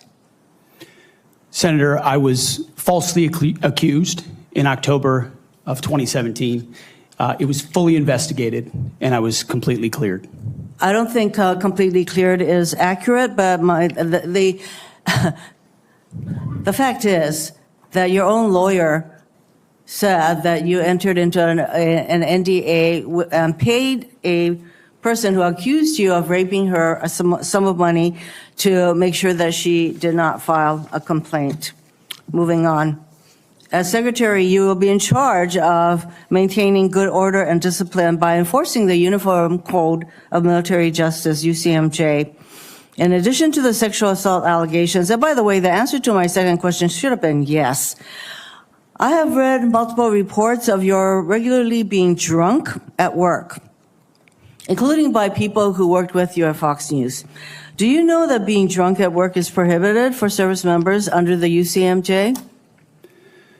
Senator, those Yes are or no? multiple false anonymous reports peddled by NBC Do you News know that run directly drinking on the job contradictory to is the dozens of men and women at not Fox News contemplated Channel who I work with I'm who not came hearing on the the answer to my record question. and said they've In your never opening seen statement, that. Mr. Hegseth, you commit to holding leaders accountable at all levels. That includes you, of course. And frankly, as Secretary, you will be on the job 24/7. You recently promised some of my Republican colleagues that you stopped drinking and won't drink if confirmed, correct? Absolutely. Will you resign as Secretary of Defense if you drink on the job, which is a 24/7 position? I've made this commitment on behalf of Will the you men and women I'm resign serving. as Secretary of Defense I've if made this you commitment drink on the behalf job? of the men and women I'm serving I'm not because it's the hearing- most important deployment I'm not of my hearing an life. answer to my question, so I'm going to move on. While you have made that commitment, you will not commit to resigning if you drink on the job. As Secretary of Defense, you will swear an oath to the Constitution and not an oath to any man, woman, or president, correct? Senator, on multiple occasions, including as a young second lieutenant, I have sworn an oath to the Answer is Constitution, yes. and I'm proud to do so. Yes, ma'am. In June of 2020, then President Trump directed former Secretary of Defense Mark Esper to shoot protesters in the legs in downtown D.C., an order Secretary Esper refused to comply with. Would you carry out such an order from President Trump? Senator, I was in the Washington, D.C. National Guard unit that was in Lafayette Square during those Would you events, carry holding out a an riot order to shield on shoot behalf of my protesters country. in the legs? I saw 50 as Secret directed Service agents to get injured Secretary by Esper? rioters trying to jump over the fence, set Again, the church on fire, and destroy You know a what? statue. That sounds to me that you will Chaos. comply with such an order. You will shoot protesters in the leg. Moving on. President-elect has attacked our allies in recent weeks, refusing to rule out using military force to take over Greenland and the Panama Canal, and they're threatening to make Canada the 51st state. Would you carry out an order from President Trump to seize Greenland, a territory of our NATO ally Denmark, by force, or would you comply with an order to take over the Panama Canal? Senator, I will emphasize that President Trump received 77 million votes to be the lawful commander-in-chief of this country. We're not talking about the election. My question is, would you use our military to take over Greenland or an ally of Denmark? Senator, one of the things that President Trump is so good at is never strategically tipping his hand. And so I would never in this public forum give one way or another direct what orders the president would give me in any context. That sounds to me that you would contemplate carrying out such an order to basically invade Greenland and take over the Panama Canal. Current DoD policy allows service members and eligible dependents to be reimbursed for travel associated with non-covered reproductive health care, including abortions. Will you maintain this common sense policy? Senator, I've always been personally pro-life. I know President Trump has as well, and we will review all policies, but our standard is whatever the president wants on this particular issue. With my advice, I will take a look at. If the president tells you that this common sense policy will not be maintained, you will not enable our service members to seek reproductive care. So it sounds I don't like believe to me. the federal government I'm not should be hearing funding answers to my questions, travel for Mr. abortion. Chairman. I just want to note that the other area that of serious concern to me is President Trump saying that he wants to use the military to help with mass deportations, which will cost billions of dollars. And what that will do to readiness is very, very concerning. Mr. Hegseth, I have noticed a disturbing pattern. You previously have made a series of inflammatory statements about women in combat, LGBTQ service members, Muslim Americans, and Democrats. Since your nominations, however, you have walked those back on TV in interviews and most recently in your opening statements. You are no longer on Fox and Friends, Mr. Hegseth. If confirmed, your words, actions, and decisions will have real impacts on national security and our service members' lives. There are close to 3 million personnel in the Department of Defense, $900 billion budget. I hardly think you are prepared to do the job. Thank you, Mr. Chairman. Thank you. That wasn't a question, Mr. Hegseth. Thank you, Senator Rono. Senator Sullivan. Thank you, Mr. Chairman and Mr. Hegseth. Congratulations on your nomination, and thank you and your family for your service and sacrifice. Thank you, Senator. Now for the most important question you will receive all day. In 1935, before the Congress, the father of the United States Air Force, General Billy Mitchell, was testifying about a certain place in the world. He said, quote, "I believe that in the future, whoever holds this place will control the world. This location is the most strategic place in the world." What place was Billy Mitchell talking about? And let me give you a hint, it wasn't Greenland.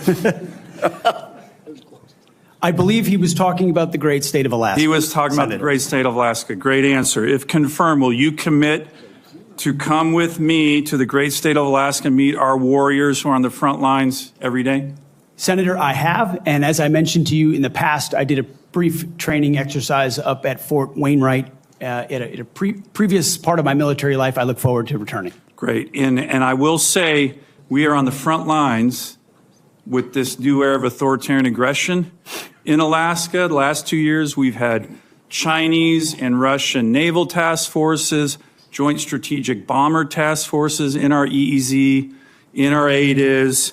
And after his election, President Trump put out an extensive statement on Alaska, which included the following statement: "We will ensure Alaska gets even more defense investments as we fully rebuild our military, especially as Russia and China are making menacing moves in the Pacific."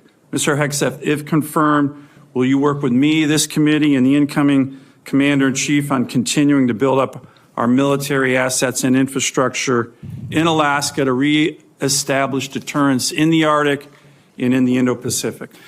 If confirmed, Senator, it would be a pleasure to work alongside you and this entire committee to recognize the very real threat in the Indo-Pacific, the very real ways, even these past couple of weeks, that Russia has attempted to probe and push in and around Alaska, and also the very real strategic significance of Alaska vis-a-vis shipping lanes through the Arctic.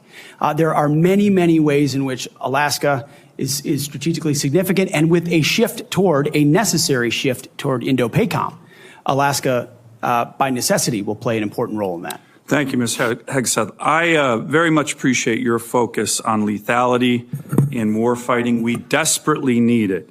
I want to provide a few examples of the Biden woke military, which is not focused on readiness or lethality, and want to get your comments on it. Nobody wants an extremist or racist in our military, but one of the most disgraceful and shameful things I've seen over the past 4 years as a senator on this committee and as a Marine Corps Reserve officer was on day one, the Biden administration played up a false and insulting narrative that our military was chock full of racist and violent extremists.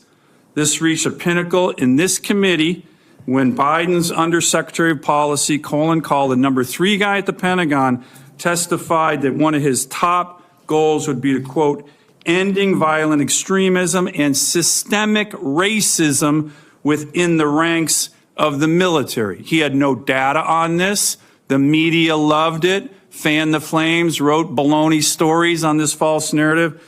Disappointingly, some of my colleagues on the other side of the aisle here reinforce this ridiculous narrative, one even suggesting that almost 10% of our uniformed military was extremists, 200,000 members, ridiculous, by the way, from this committee on the other side of the aisle. Mr. Hegseth, unlike Undersecretary Kahl, you have a lot of experience with our military. Do you believe the military is a systemically racist organization? And if confirmed, will you commit to defend, not denigrate, our troops? Senator, I was also offended by those comments because anyone who's been on active duty in the National Guard, man, woman, in units, understand that is fundamentally false. By the way, there's 3 studies, to his credit, Secretary Austin put out one of them, that said exactly what you just said. Fundamentally false. Senator, they knew it. Anyone who'd been in a unit knew it. One could argue that if not the least, one of the least racist institutions in our country is the United States military. That's Being right. a racist in our military has not been tolerated for a very long time. One of the Never in my greatest civil formations, rights never in other organizations in America. Would you agree the U.S. military is one of the most forward-leaning, probably one of the greatest civil rights organizations in American history? No doubt. Let me turn to another one. Last year at a hearing before this committee, I called on the Biden Secretary of the Navy to resign because he's failing in his ability to build ships. We are being completely outbuilt in terms of ships by the Chinese, and yet this Secretary of the Navy has been focused on climate change, not building ships in lethality. Mr. Hegseth, if your Secretary of the Navy ends up focusing on climate change more than shipbuilding and lethality, will you commit to me to fire him? My Secretary of the Navy, should I be confirmed, sir, will not be focused on climate change in the Navy, just like the Secretary of the Air Force won't be focused on LG-powered fighter jets, or the Secretary of the Army will not be focused on electric-powered tanks. Let me ask, We're going to be focused on lethality and defeating our enemy. And I appreciate that.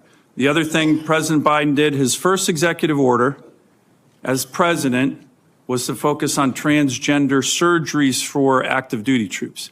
This is all I'm describing the woke military here under Biden over the last 4 years. If confirmed and you issue an order saying we are going to rip the Biden woke yoke off the neck of our military and focus on lethality and warfighting, how do you think the troops will react? Senator, I know the troops will rejoice. They will love it. They will love it. And we've already seen it in recruiting numbers. There's already been a surge since President Trump won the election of recruiting. The Army says do you think our military will surpass its follow that order? Our military will follow that order, Senator. Gladly. Gladly, because they want to focus on lethality and warfighting and get all the woke, political prerogative, politically correct, social justice, political stuff out of the military. Thank you, Senator Sullivan. Thank you, Senator Mr. Kane. Thank you, Mr. Hegseth. I'm looking forward to this opportunity to talk. I want to return to the incident that you referenced a minute ago that occurred in Monterey, California in October 2017. At that time, you were still married to your second wife, correct? I believe so. And you had just fathered a child by a woman who would later become your third wife, correct? Senator, I was falsely charged, fully investigated, and completely cleared. So you think you were completely cleared because you committed no crime. That's your definition of cleared? You had just fathered a child 2 months before by a woman that was not your wife. I am shocked that you would stand here and say you're completely cleared. Can you so casually cheat on a second wife and cheat on the mother of a child that had been born 2 months before, and you tell us you were completely cleared? Senator, how is that a complete clear? Senator, her child's name is Gwendolyn Hope Hegseth, and she's a child of God, and she's 7 years old. And she was, and you cheated on the mother of that child less than 2 months after that daughter was born, didn't you? Those were false charges. Well, it was fully investigated, and I was completely cleared. And I am so grateful for the marriage I have to this amazing woman behind me. You've admitted that you had sex at that hotel in October 2017. You said it was consensual, isn't that correct? Anything? You've admitted that it was consensual, and you were still married, and you just had a child by another woman. Again, how do you explain your judgment? Completely false charges against me. You fully investigated, and I was completely clear. You have admitted that you had sex while you were married to wife 2 after you just had fathered a child by wife 3. You've admitted that. Now, if it had been a sexual assault, that would be disqualifying to be Secretary of Defense, wouldn't it? It was a false claim then and a false claim now. If it had been a sexual assault, that would be disqualifying to be Secretary of Defense, wouldn't it? That was a false claim. So you talking about a hypothetical. So you can't tell me whether someone who has committed a sexual assault is disqualified from being Secretary of Defense? Senator, I know in my instance, and I'm talking about my instance only, it was a false claim. But you acknowledge, but you acknowledge that you cheated on your wife and that you cheated on the woman by whom you had just fathered a child. You have admitted that.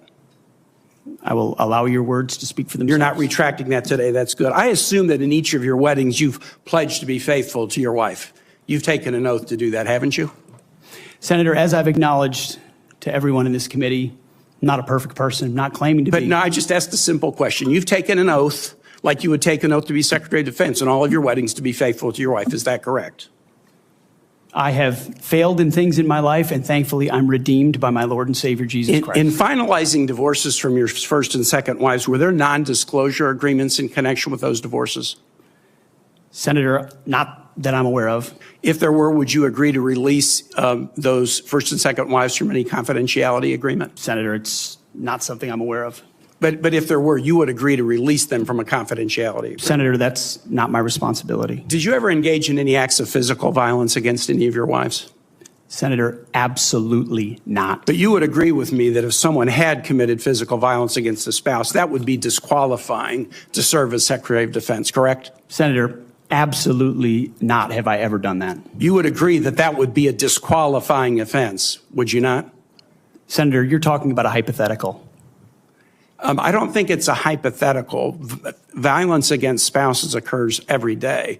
And if you as a leader are not capable of saying that physical violence against a spouse should be a disqualifying fact for being Secretary of the most powerful nation in the world, you're demonstrating an astonishing lack of judgment. The incident in Monterey led to a criminal charge, a criminal investigation, a private settlement, and a cash payment to the woman who filed the complaint. And there was also a non-disclosure agreement, correct? It was a confidential settlement agreement off of a nuisance lawsuit. Right. During an interview, you claimed that you settled the matter because you were worried that if it became public, it might hurt your career. Do you maintain that you were blackmailed? Senator, I maintain that false claims were made against me. And ultimately, your attorney those used false the claims, phrase, I have the opportunity to attest my innocence in those false claims. But you didn't reveal any of this to President Trump or the transition team as they were considering you to be nominated for Secretary of Defense. You didn't reveal the action. You didn't reveal the criminal complaint. You didn't reveal the criminal investigation. You didn't reveal the settlement. You didn't reveal the cash payment. Why didn't you inform the commander-in-chief and the transition team of this very relevant event? Senator, I've appreciated every part of the process with the transition team. They have been open and honest with me. We've had great conversations between the two of us. And I appreciate the opportunity that President-elect Trump has given me. You chose not to reveal this, right? Because you knew it would hurt your chances. So you chose not to reveal this really important thing to the commander-in-chief and the transition team because you were worried about your chances rather than trying to be candid with the future president of the United States. Are there any other important facts that you chose not to reveal to the president-elect and his team as they were considering you to be Secretary of Defense? Senator, I sit here before you an open book, as everyone who's watched this process. With multiple non-disclosure and confidentiality agreements tying the hands of many people who would like to comment to us. Much has been made of your workplace behavior as a leader of nonprofit veterans organizations and as a Fox News contributor. Were you fired from either of the leadership positions with the nonprofits? I was the leader. I was the CEO of Concerned Veterans for America and the executive director of Vets for Freedom. Were you fired from either and I of was them? never fired from a veterans organization. Do you have non-disclosure agreements with either of those organizations? Not that I'm aware of, Senator. Many of your work colleagues have said that you show up for work under the influence of alcohol or drunk. I know you've denied that, but you would agree with me, right, that if that was the case, that would be disqualifying for somebody to be Secretary of Defense. Senator, those are all anonymous false claims, and the totality they're not anonymous. The letters on the record here. They're not anonymous. On the record, we've seen records with names attached to them. Vets for Freedom, Concerned Vets for America, and Fox News attributing to me one of your colleagues working hard every day on behalf. One of your colleagues said that you got drunk at an event at a bar and chanted, "Kill all Muslims." Another colleague, not anonymous, we have this, said that you took coworkers to a strip club. You were drunk, you tried to dance with strippers, you had to be held off the stage, and one of your employees in that event filed a sexual harassment charge as a result of it. Now, I know you denied these things, but isn't that the kind of behavior that, if true, would be disqualifying for somebody to be Secretary of Defense? Senator, anonymous false charges. They're not anonymous. And I'll just conclude and say this to the chairman. You claim that this was all anonymous. We have seen records with names attached to all of these, including the name of your own mother. So don't make this into some anonymous press thing. We have seen multiple names of colleagues consistently throughout your career that have talked about your abusive actions, Chairman, attitudes, I think he's words, over and his time. statements He's way to women. over his time. I now yield. And thank you very much. I now ask unanimous consent to enter into the record a family court order concerning the appointment of parenting time between Mr. Hegseth and Mrs. Samantha Hegseth. It states that there were no claims of domestic abuse or probable evidence of abuse in the relationship.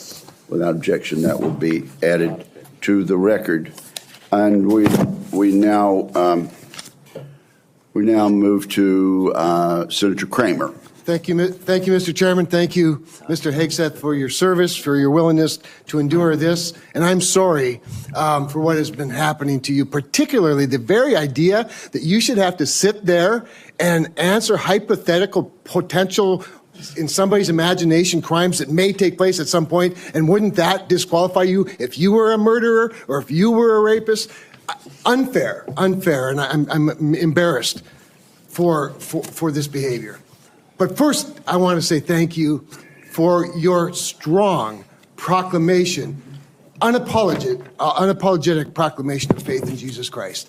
I sat here and listened to your opening statement and thought, wow, this is a guy who in today's culture is willing to stand up and say the first thing is first, faith in Jesus Christ. And I was reminded of what Christ said in Matthew, seek ye first the kingdom of God and his righteousness. and these things shall be added unto you. You are going to have a great future as our secretary, and I look forward to that day happening. I also want to get back to, you mentioned, and it got rather dismissed quickly, pivoted, as a lot of things do.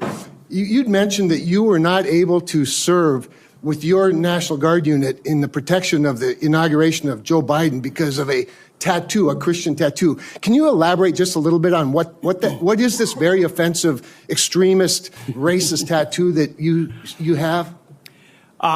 It's a tattoo I have right here, Senator. It's called the Jerusalem Cross. It's a historic Christian symbol. In fact, interestingly, recently I attended briefly the memorial ceremony of former President Jimmy Carter on the floor of our National Cathedral. On the front page of his program was the very same Jerusalem Cross. It is a Christian religious symbol.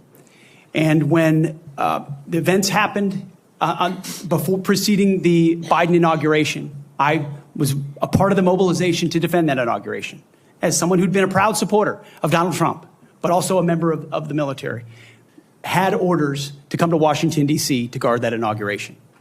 And at the last minute, those orders were revoked. I'd never had orders revoked before. I'd been on orders to a lot of places to do a lot of difficult and dangerous things. They were revoked, and I was not told why. Later, when I wrote my book, I was able to get information that was because I had been identified. Someone who'd served in Iraq, in Afghanistan, in Guantanamo Bay, holding a riot shield outside the White House. I'd been identified as an extremist, as someone unworthy of guarding the inauguration of an incoming American president. And if that's happening to me, Senator, how many other men and women, how many other patriots, how many other people of conscience? We haven't even talked about COVID and the tens of thousands of service members who were kicked out because of an experimental vaccine. In President Trump's Defense Department, they will be apologized to, they will be reinstituted with pay and rank. Things like focusing on extremism, Senator, have created a climate inside our ranks that feel political when it hasn't ever been political. Those are the types of things that are going to change. And Senator Sullivan, you mentioned that study. After a whole study was held, extremism working group study, 100 extremists were identified in the ranks of 3 million. And most of those were gang-related. So it was a made-up boogeyman to begin with. You, Mr. Hegseth, are not the extremist. The people who would deny you your expression of faith are the extremists. They're the racists. They're the bigots. You're the one that is protecting their right to be one. Thank you for that. I want to go to another point in your opening statement, and it's summarized in this beautiful one-sentence paragraph. You said, quote, leaders at all levels will be held accountable, and warfighting and lethality and the readiness of the troops and their families will be our only focus. At that moment, in my mind's eye, I heard soldiers, airmen, Marines, sailors, guardians from the Pentagon to the Pacific and everywhere in between applaud. Applaud. And they're thinking, it's about time. I can get on board with that idea. And quite honestly, and I want to get to this because I think it's so important.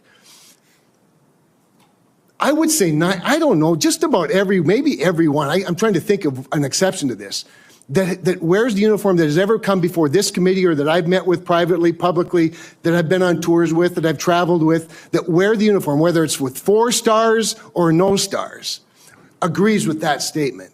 And I just want to caution you, and I'd be interested in your feedback on this. You know, there's been a lot of talk about firing woke generals, creating the purge group, and all those things you and I have talked about. I would say give those men and women a chance under new leadership. You know, my favorite painting in the rotunda is of George Washington retiring his commission, establishing on day one, a man who could have been king, chose to be a civilian leader of this country.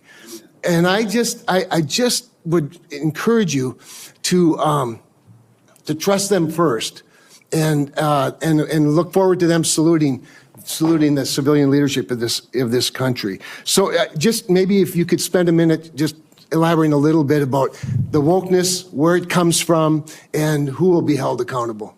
The wokeness comes not from the uniform ranked Senator, but from the political class. On day one, on January 20th, when President Trump is sworn in, he will issue a new set of lawful orders. And the leadership of our services will have an opportunity to follow those lawful orders or not.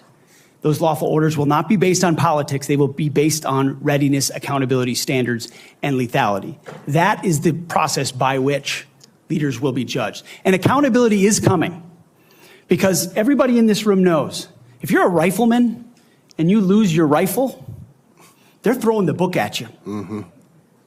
But if you're a general who loses a war, you get a promotion. That's not going to happen in Donald Trump's Pentagon. There will be real standards for success. Everyone from the top, from the most senior general to the most lowly private, will ensure that they're treated fairly, men and women, inside that system. I also just want to commend you for your answers to Senator Fisher's questions about nuclear deterrence, but I also appreciate the fact that you emphasize reputational deterrence, because deterrence is not a weapon system, it is an attitude, and you project an attitude of deterrence. Thank you. Thank you, Mr. Chairman. Thank you, Senator Kramer. Senator King. Thank you, Mr. Chairman. Mr. Hegseth, welcome to the committee. Thank you, Senator. You've made several references to your religion today. I share that devotion to Christianity, but I must say I've been reminded somewhat of Saul on his way to Damascus. You seem to have been converted over the last several weeks and several months. You wrote in your book just last year that, but if we're going to, this is the book War on Warriors, but if we're going to send our boys to fight, and it should be boys, we need to unleash them to win. Later on, our boys should not fight by rules written by dignified men. Which is it? Is it only boys can fight? I mean, you've testified here today that you believe in women in combat, but you didn't just last year. How do you explain your conversion? Senator, my testimony is clear. Writing a book is different than being Secretary of Defense, and I look forward to leading the men and women of our military. And my comment there, Senator, was about the burdensome rules of engagement that members of our generation, men and women, have seen on the battlefield. And one thing President Trump changed in meaningful ways that led to meaningful developments on the battlefield. When President Trump took control in the first term, ISIS was raging across Iraq. And as someone who spent a lot of time there with other men and women who invested in that mission, it was a very difficult moment to see the black flag of ISIS fly. And what President Trump did was untie the hands of warfighters. He changed the rules of engagement, untied the hands of warfighters, and allowed them to complete their mission and crush ISIS. It has not just tactical implications, operational and strategic implications, how you allow warfighters to go about winning and fighting their wars. President Trump understands that, and within the laws of war and the Uniform Code of Military Justice, we are going to unleash warfighters to win wars so that wars don't drag on forever, as our generation has seen. So are you rejecting Title 18 and Title 42, I think, also has provisions that incorporate the Geneva Convention and the laws of armed combat? Are you saying that those laws should be repealed? That is the law of the land right now. Senator, we have laws on the books from the Geneva Conventions into the Uniform Code of Military Justice. And then underneath that, you have layers in which standard or temporary rules of engagement are put into place. We fight enemies also, Senator, as our generation understands, that play by no rules.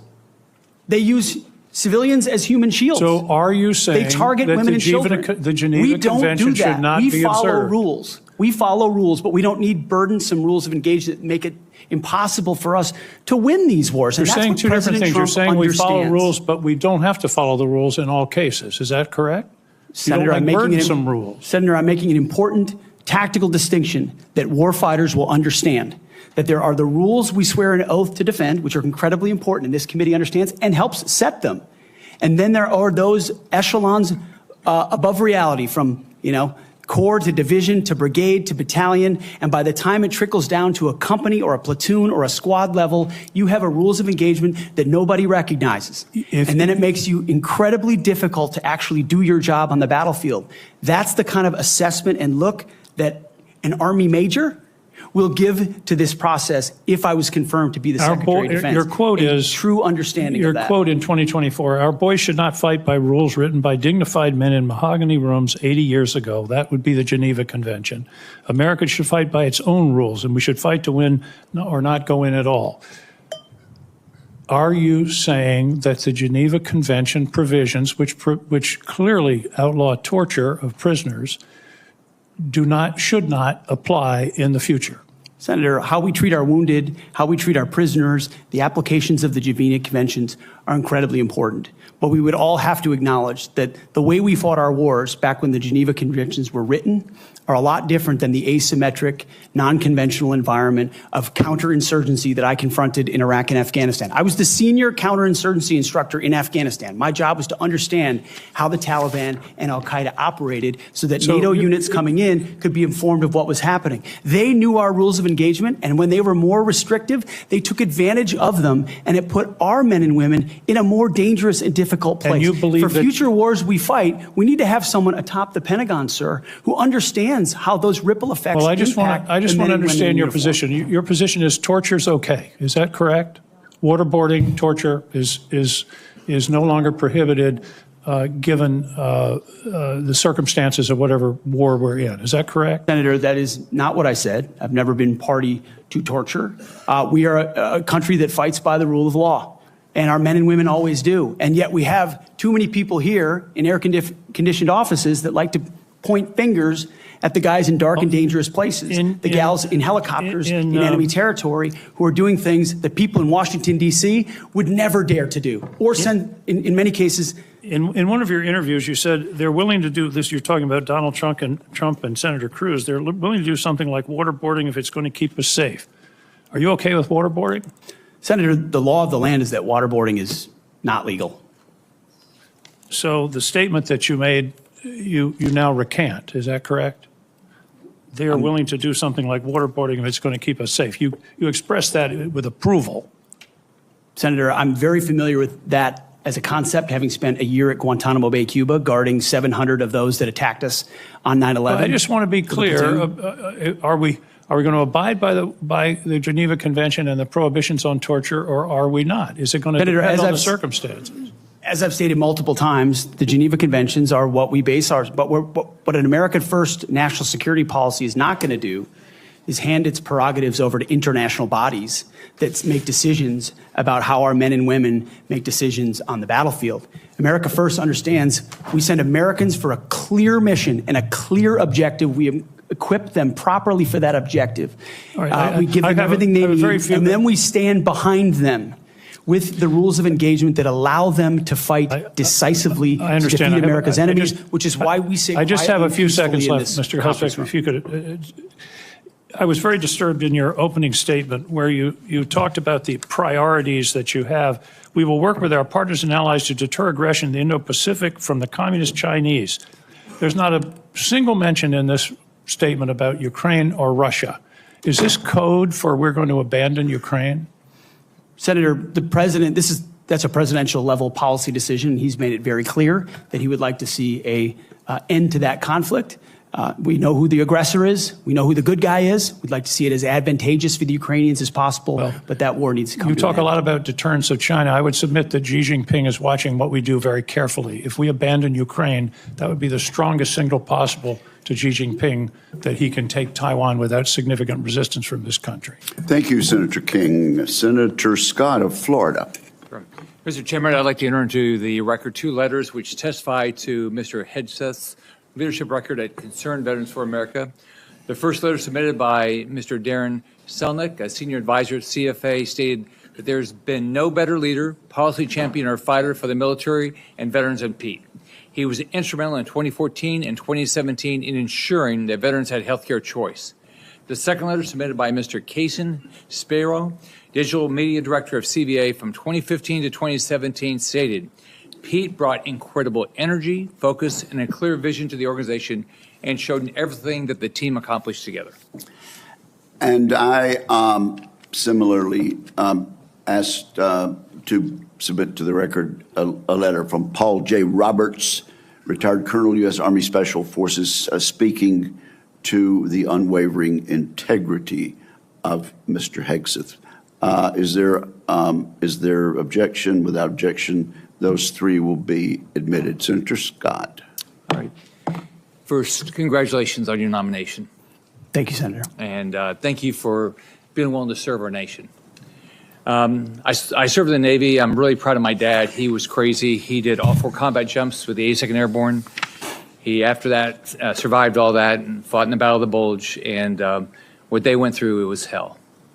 So I have a lot of respect for him and for everybody that puts on the uniform and serves in battle and has to lead people in battle, because being on a ship, that didn't happen to me, but I had a lot of friends that happened to, and it clearly happened to my dad. I've served on this committee for 6 years, 2 years under President Trump and the past 4 under President Joe Biden. I've seen how the Biden-Harris administration pushed the DoD to prioritize wokeness over being the most lethal military force in the world. It's our readiness, our national security, and our ability to recruit people who are willing to put their lives on the line for our country. Can you talk about some of the changes we can make to improve recruitment and rebuild our military into the most lethal force in the world? First of all, Senator, thank you for the question. Thank you for your time. I think the first and most important thing we could have done is elect Donald Trump as the new commander-in-chief, because past is prologue. Our warfighters understand what kind of commander-in-chief they're going to get in President Donald Trump, someone who stands behind them, someone who gives them clear missions, someone who ends wars decisively, and the issue of Ukraine was mentioned, and ensures new wars are not started. There was a minor incursion under Barack Obama into Crimea, followed by nothing under President Trump, followed by an all-out assault by Vladimir Putin into Ukraine under the Biden administration. That did not happen under Donald Trump. Donald Trump managed the Taliban. Under the Biden administration, Afghanistan collapsed tragically, ending in the lives of 13 at Abbey Gate, who we remember every single day, and no one was held accountable for that. Chinese spy balloons were flying over the country. None of that happened under Donald Trump, and our warfighters understand that. So there's no better recruiter, in my mind, for our military than President Donald Trump. My job is to come alongside him, should I be confirmed, and continue to emphasize his emphasis on warfighting, on getting anything that doesn't contribute to meritocracy out of how decisions are made inside the Pentagon. What gender you are, what race you are, your views on climate change, or whether you are a person of conscience and your faith should have no bearing on whether you get promoted or whether you're selected to go to West Point or whether you graduate from Ranger School. The only thing that should matter is how capable are you at your job? How excellent are you at your job? I served in multi-ethnic units in every place that I worked, every place that I served. None of that mattered. But suddenly we re-inject DEI and critical race theory, dividing troops into different categories, oppressor and oppressed, in ways that they otherwise just want to work together. That's why I've pointed out before, and I'll say it again, and because I'm sure it'll be quoted to me at some point. The dumbest phrase in military history is our unity is our strength. No, our shared purpose is our strength. Our shared mission is our strength. We are one DoD community of all committed to the same mission. Has nothing to do with your background. Has to do with what your commitment is to the country. And that is my solemn pledge to every single person that would put the uniform on, and reflects President Trump's priorities as well. Senator. Thank you. You know, we talked a little bit about the fact the Pentagon can't do an audit. All right. Can you talk about, and I mean, to me, I've run big businesses. It's all about accountability. If you want to get an audit done, you can get an audit done. You might get a letter saying there's things you have to fix, but it all goes to accountability, and we haven't had it. So can you talk about how you bring accountability to the table, what you've done in the past, and what you're going to do with regard to bringing accountability to the Pentagon? I meant it when I said it in the opening statement, Senator. I know what I don't know. I know I've never run an organization of 3 million people with a budget of $850 billion. But what I do know is that I've led men and women. I've led people. And it's leadership of people and motivation of people and a clear vision of people where you build a team, cast that vision, empower people properly. I want smarter and more capable people around me than me. And you will get that at the department. I cast the clear vision, build the plan, work it. We set the metrics, and everyone is held accountable. I know our incoming businessman president believes in accountability and holding people accountable. That will happen at the Pentagon. I mean, this has been a problem for a long time. Secretary Rumsfeld gave a speech on September 10th, 2001 that's mostly forgotten. But it was about the need for acquisition reform, cutting tail to give to teeth to warfighters. And then 9/11 happened. And these are problems that have been persistent for a long time. But now we have new threats. And we need the urgency of this moment. As you said, Mr. Chairman, the most dangerous moment we've been since the end of the Cold War and possibly since World War II.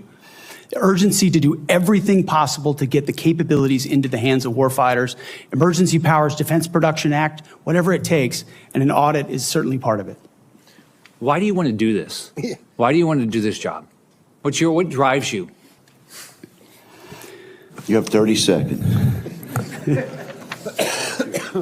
Because I love my country, Senator, and I've dedicated my life to the warfighters. People see me as someone who hosts a morning show on television. But people that really know me know where my heart's at. It's with the guys in this audience who've had my back, and I've had theirs. We've been in some of the darkest and most difficult places you can ever be in. You come back a different person. And only by the grace of God am I here before you today.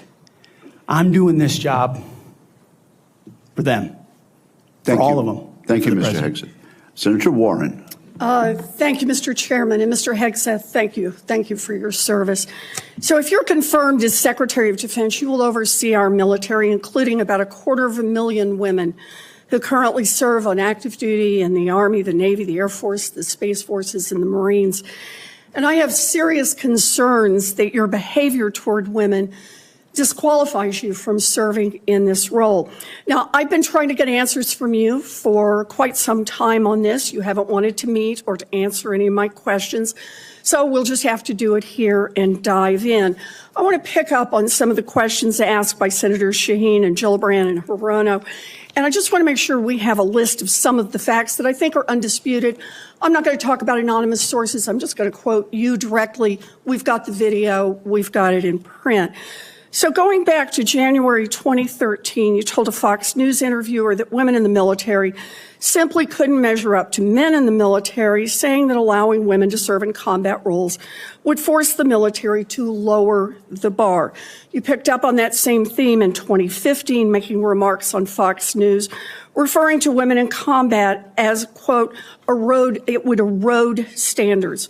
June 2024, you said on Ben Shapiro's podcast, quote, women shouldn't be in combat at all. And then, of course, we've talked about it in 2024. You published a book, and you say on page 26 of your book, we need moms, but not in the military, especially in combat units. Page 48 of your book, you claim that women should not be in combat roles because men are distracted by women. And then 10 weeks ago, you appeared on the Sean Ryan show and said, I'm straight up just saying we should not have women in combat roles. Now, I presume you recall making all these statements? Senator, I'm not familiar with the article you're pointing to in 2013, but it underscores my argument completely, because in that 2013 argument, I was talking about standards. No, standards are what it's always been about, let's not Senator. have this same fight Always again. been about Senate I've quoted standards. you directly. We've got the video. We're happy to show it.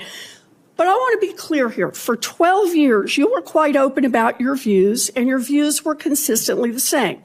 Women are inferior soldiers, sailors, Marines, airmen, and guardians. And in case anyone missed the point, and these are your words from 10 weeks ago, women absolutely straight up should not be permitted to serve in combat. And I notice on each of these quotes, those are said without qualification. It's not by how much you can lift or how fast you can run. They don't belong in combat, period, or your words, straight up. And then on November 9th, 2024, just 32 days after your last public comment saying that women absolutely should not be in combat, you declared that, quote, some of our greatest warriors are women, and you support having them serve in combat. Now, that is a very, very big about face in a very, very short period of time. So help me understand, Mr. Hegseth, what extraordinary event happened in that 32-day period that made you change the core values you had expressed for the preceding 12 years? Senator, again, I very much appreciate you bringing up my comments from 2013 because for me, this issue has always been about standards. And unfortunately, because of some of the people that have been in political power for the last 4 years, priorities other than standards, lethality, and meritocracy have driven decision-making. I'm quoting you from the podcast. Women shouldn't be in combat at all. Where is the reference to standards? That they should be there if they can carry, if they can run. I don't see that at all, Mr. Hegseth. What I see is that there's a 32-day period in which you suddenly have another description about your views of women in the military. And I just want to know what changed in the 32 days that the song you sang is not the song you come in here today to sing. Senator, the concerns I have and the concerns that many have had, especially in ground combat units, is that in pursuit of certain percentages or quotas, standards have been changed. And that makes the combat more difficult let me make a for everybody suggestion involved. about what happened in that 32 days. You got a nomination from President Trump. Now, I've heard of deathbed conversions, but this is the first time I've heard of a nomination conversion. And I hope you understand that many women serving in the military right now might think that if you can convert so rapidly your long-held and aggressively pursued views in just 32 days, that 32 days after you get confirmed, maybe you'll just reverse those views and go back to the old guy who said straight up, women do not belong in combat. Now, Mr. Hegseth, you have written that after they retire, generals should be banned from working for the defense industry for 10 years. You and I agree on the corrosive effects of the revolving door between the Pentagon and defense contractors. It's something I would have liked to talk to you about if you'd come and been willing to visit with me. But the question I have for you on this is, will you put your money where your mouth is and agree that when you leave this job, you will not work for the defense industry for 10 years? Senator, it's not even a question I've thought about because it's not about one it right that, now. It's not one, my motivation for this job I understand has never that. I been just about need what a could yes or no conceivably here. come next. Time is short. I just need a yes or no. I would consult with the president about what the policy should be In at the Defense other Department. words, you're quite sure that every general who serves should not go directly into the defense industry for 10 years. But you're not willing to make that same pledge? I'm not a general, Senator. You'll be the one, let us just be clear, in charge of the generals. So you're saying sauce for the goose, but certainly not sauce for the gander? I would want to see what the policy of the president is. I'll bet you would. Thank you, Senator Warren. Senator Tuberville. Thank you, Mr. Chairman, and thank you for your hard work and your committee's hard work, Mr. Chairman. This has gone well. I'd like to submit this letter, topic conduct at Vets for Freedom for Hegseth. I'd like to submit that for the record, please. Without objection. General Hegseth, Mr. Hegseth, thanks for being here today and with your family. I know this is tough. That's what it's all about, though. You're a tough guy. Been here for a while. Never seen this many people that here for a support of a nominee. That's impressive. I met with a lot of them yesterday, and they are very passionate. So thank you for willing to take this on, and congratulations on your nomination. I'm worried about recruiting.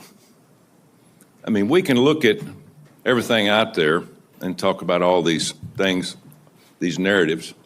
But at the end of the day, I came from a team sport where the players actually won the games. And that's what's going to happen here. You're not going to win the game. Now, you're going to set the precedent. You're going to get the blame or the credit.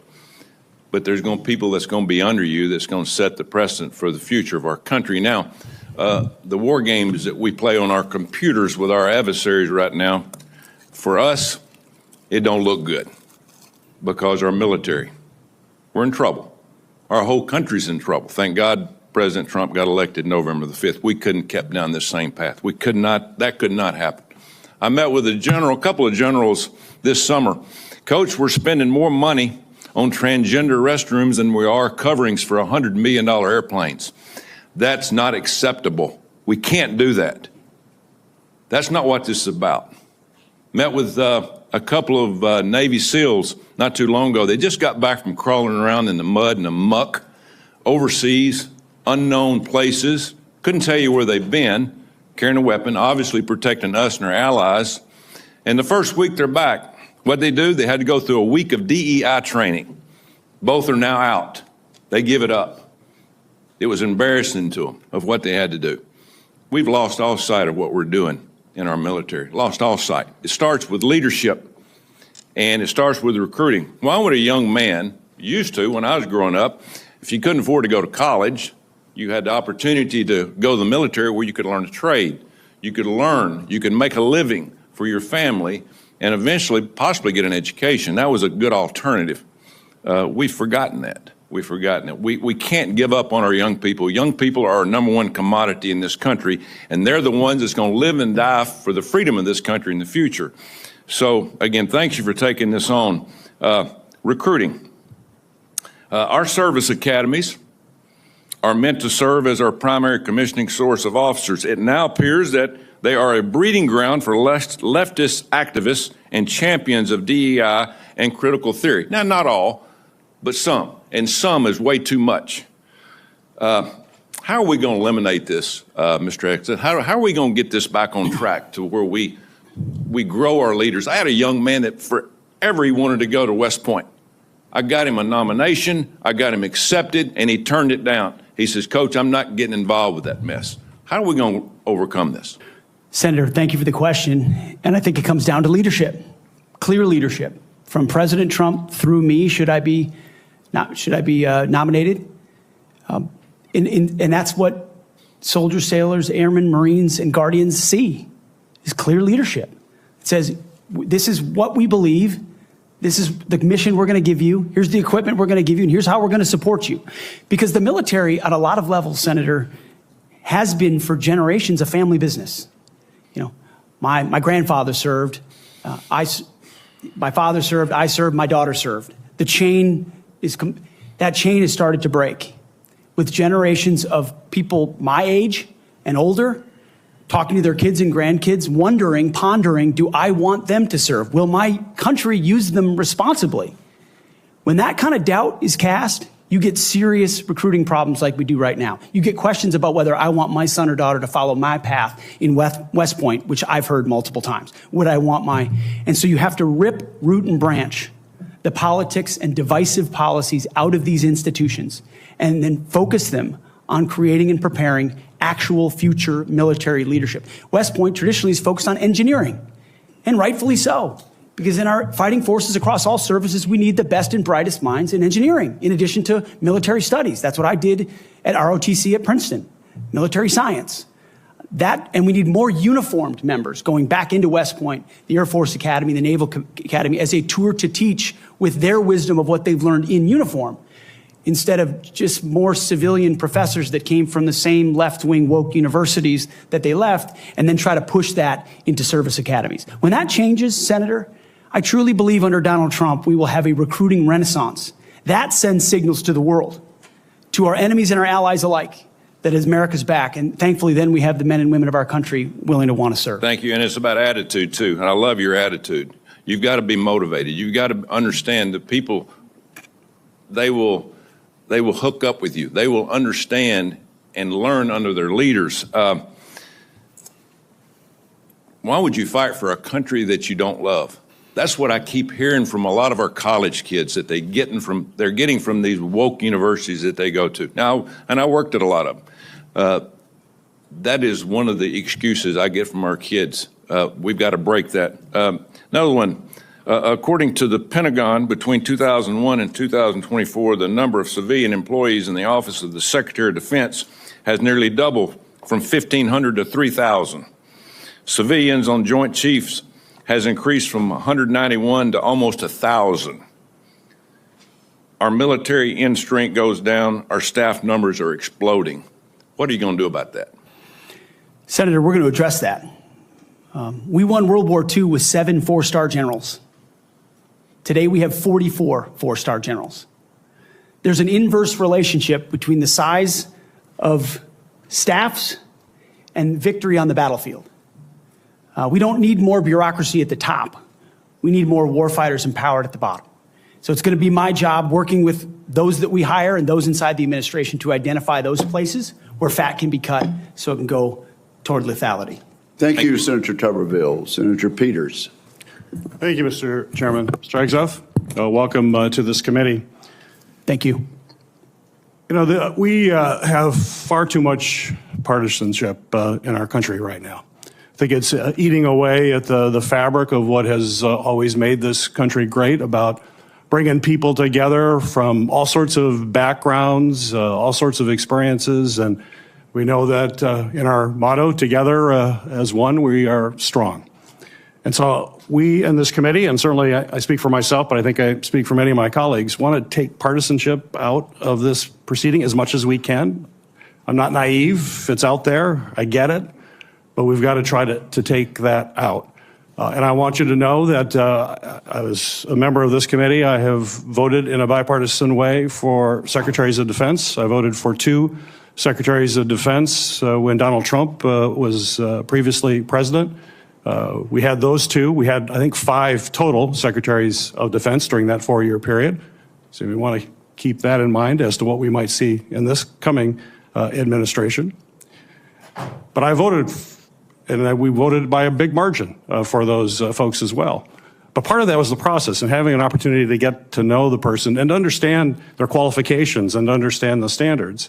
You know, I made repeated requests to meet with you prior to this meeting. I know many of my other colleagues also wanted to meet with you. I did that with the other nominees that I was happy to vote for. I thought they were highly qualified individuals and true professionals.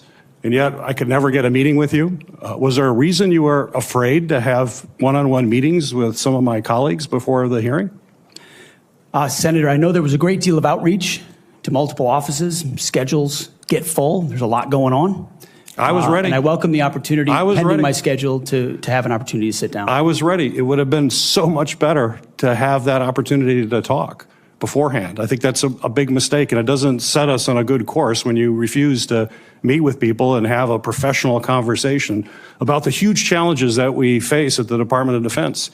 My colleagues, the folks who introduced you and others, the chairman has mentioned about the management of the DoD is a concern, cost overruns, delays on weapon systems. We need strong management at the Department of Defense, first and foremost. We've got to have someone who's going to grab the reins and give the taxpayers value for having the most lethal fighting force in the world that defends freedoms, but we've got to do it in an efficient way. I've heard about the jobs you've had in the past. Let's just talk about qualifications. I know you had 2 previous positions. How many people reported to you in those positions? Senator, at Vets for Freedom, we were a small upstart. Our focus was just the number, working please. On Capitol Hill, going back to the battlefield just to support warfighters. Just the number, please. We probably had 8 to 10 full-time staff and lots of volunteers. So you had 8. Has there been any other? We've heard about the 2, and certainly there's been a lot of talk about the mismanagement, et cetera, et cetera. I'm just curious. I won't go into that. Just curious. So you had 8 there.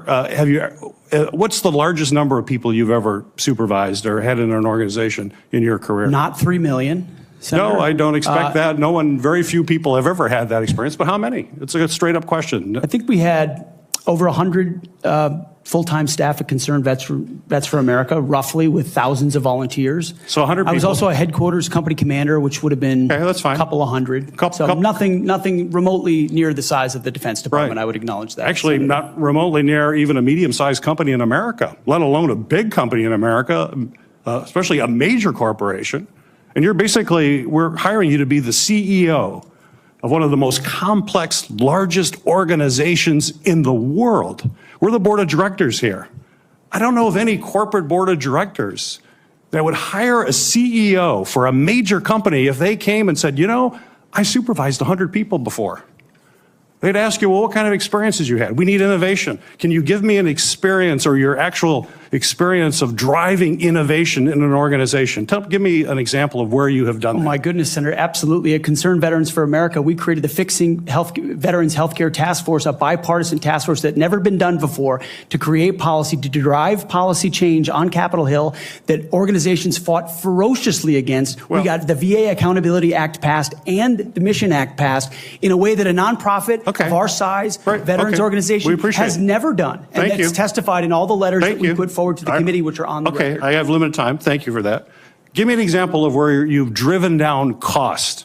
I've heard the examples that Senator Blumenthal gave. The cost was a real problem for you in your 50-person organization that you actually raised a lot less than what you actually spent. Did you drive costs down? If in a 50-person organization, let me tell you, we've got to drive costs down dramatically in an organization of 3 million people and hundreds of billions of dollars. You don't have that experience that you can talk about. To me, this is or acquisition reform. Acquisition reform, you bring that up. Have you had experience in acquisition reform? I've written about and studied on acquisition reform. Have you actually done it?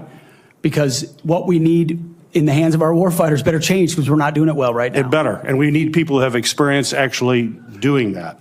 You know, you talk about standards. Again, I'm going to go back to a CEO of the most complex organization in the world. I don't think there's a board of directors in America that would hire you as a CEO with the kind of experience you have on your resume. You talk about standards. You talk about raising or lower. We have a problem of standards in the DoD, and we have to raise standards for the men and women who serve. Do you think that the way to raise the minimum standards of the people who serve us is to lower the standards for the Secretary of Defense? That we have someone who has never managed an organization more than 100 people is going to come in and manage this incredibly important organization and do it with a professionalism and has no experience that they can tell us that they have actually done that? I have real problems with that. This is not about other issues that are brought up. They're all very important. I'm just about trying to get things done, managing efficiently, and having the best people who have demonstrated that in a large organization. And I'm sorry, but I don't see that in your background. There are a lot of other things you can do very well. You're a capable person, but you have not convinced me that you're able to take on this tremendous responsibility with a complex organization and having little or no significant management experience. Senator, I'm grateful to be hired by one of the most successful CEOs in American history, should I be confirmed. Mr. Hegseth, it seems to me that you've supervised far more people than the average United States senator supervises typically.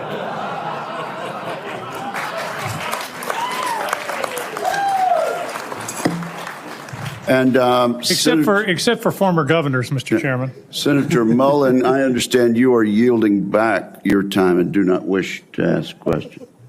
I was misinformed. Senator Mullen, okay. that's right. Caught me totally off guard there. I'd like to submit for the record signatures by 32 members of the House of Representatives who are veterans. The signatures call on the Senate to honor the constitutional duty of advise and consent by conducting a fair, thorough confirmation process that evaluates his nomination solely on the substance and merits. His distinguished military service, academic credentials, and a bold vision for revitalizing the national defense. I ask unanimous consent to enter into the record. Without objection. There's a lot of talk going about talking about qualifications and then about us hiring him if we are the board. But there's a lot of senators here I wouldn't have on my board because there is no qualifications except your age, and you got to be living in the state and you're a citizen of the United States to be a senator. Other than the fact we got to convince a lot of people to vote for us. And then when we start talking about qualifications for if you're qualified for it, could the chairman tell me what the qualifications are for the Secretary of Defense? Mr. Chairman, could you tell me what the qualifications are for the Secretary of Defense? I'd be happy I'll read it. for you to do that. Yeah. Let me read it for you because I Googled I it. was getting some advice from my second in command. Yeah, but I'm just making a point because there's a lot about qualifications, and I think it's so hypocritical of senators, especially on the other side of the aisle, be talking about his qualifications, not being able to lead the secretary or be the Secretary of Defense, and yet your qualifications aren't any better. You guys aren't any more qualified to be the senator than I'm qualified to be the senator, except we're lucky enough to be here. But let me read you what the qualifications of the Secretary of Defense is, because I Googled it and went through a lot of different sites, and really it's hard to see. But in general, the U.S. Secretary of Defense position is filled by a civilian. That's it. If you have served in the U.S. Army Forces and have been in the service for, you have to be retired for at least 7 years, and Congress can weigh that. And then there's questions that the senator from Massachusetts brought up about serving on a board inside the military industry, and yet your own secretary that you all voted for, Secretary Austin, we had to vote on a waiver because he stepped off the board of Raytheon. But I guess that's okay because that's a Democrat Secretary of Defense. But we so quickly forget about that. And then Senator Kaine, or I guess I better use the senator from Virginia, starts bringing up the fact that what if you showed up drunk to your job? How many senators have showed up drunk to vote at night? Have any of you guys asked them to step down and resign from their job? And don't tell me you haven't seen it because I know you have. And then how many senators do you know have got a divorce before cheating on their wives? Did you ask them to step down? No. But it's for show. You guys make sure you make a big show and point out the hypocrisy because the man's made a mistake. And you want to sit there and say that he's not qualified? Give me a joke. I mean, it is so ridiculous that you guys hold yourself as this higher standard and you forget you got a big plank in your eye. We've all made mistakes. I've made mistakes. And Jennifer, thank you for loving him through that mistake. Because the only reason why I'm here and not in prison is because my wife loved me too. I have changed, but I'm not perfect. But I found somebody that thought I was perfect. And for whatever reason, you love Pete, and I don't know why. But just like our Lord and Savior forgave me, my wife's had to forgive me more than once too, and I'm sure you've had to forgive him too. And so thank you. So before I go down this rabbit hole again, tell me something about your wife that you love. She's the smartest, most capable, loving, humble, honest person I've ever met. In addition to being incredibly beautiful. Don't forget about your kids. I'm supposed to talk about my kids? No, well, she's also the mother. Oh, an amazing mother. Yes. Of our blended family of 7 Brother, kids. I'm pulling you along. Her. I'm trying to help you here. Do you believe that you're going to be running the Secretary or the Department of Defense by yourself? Senator, absolutely not.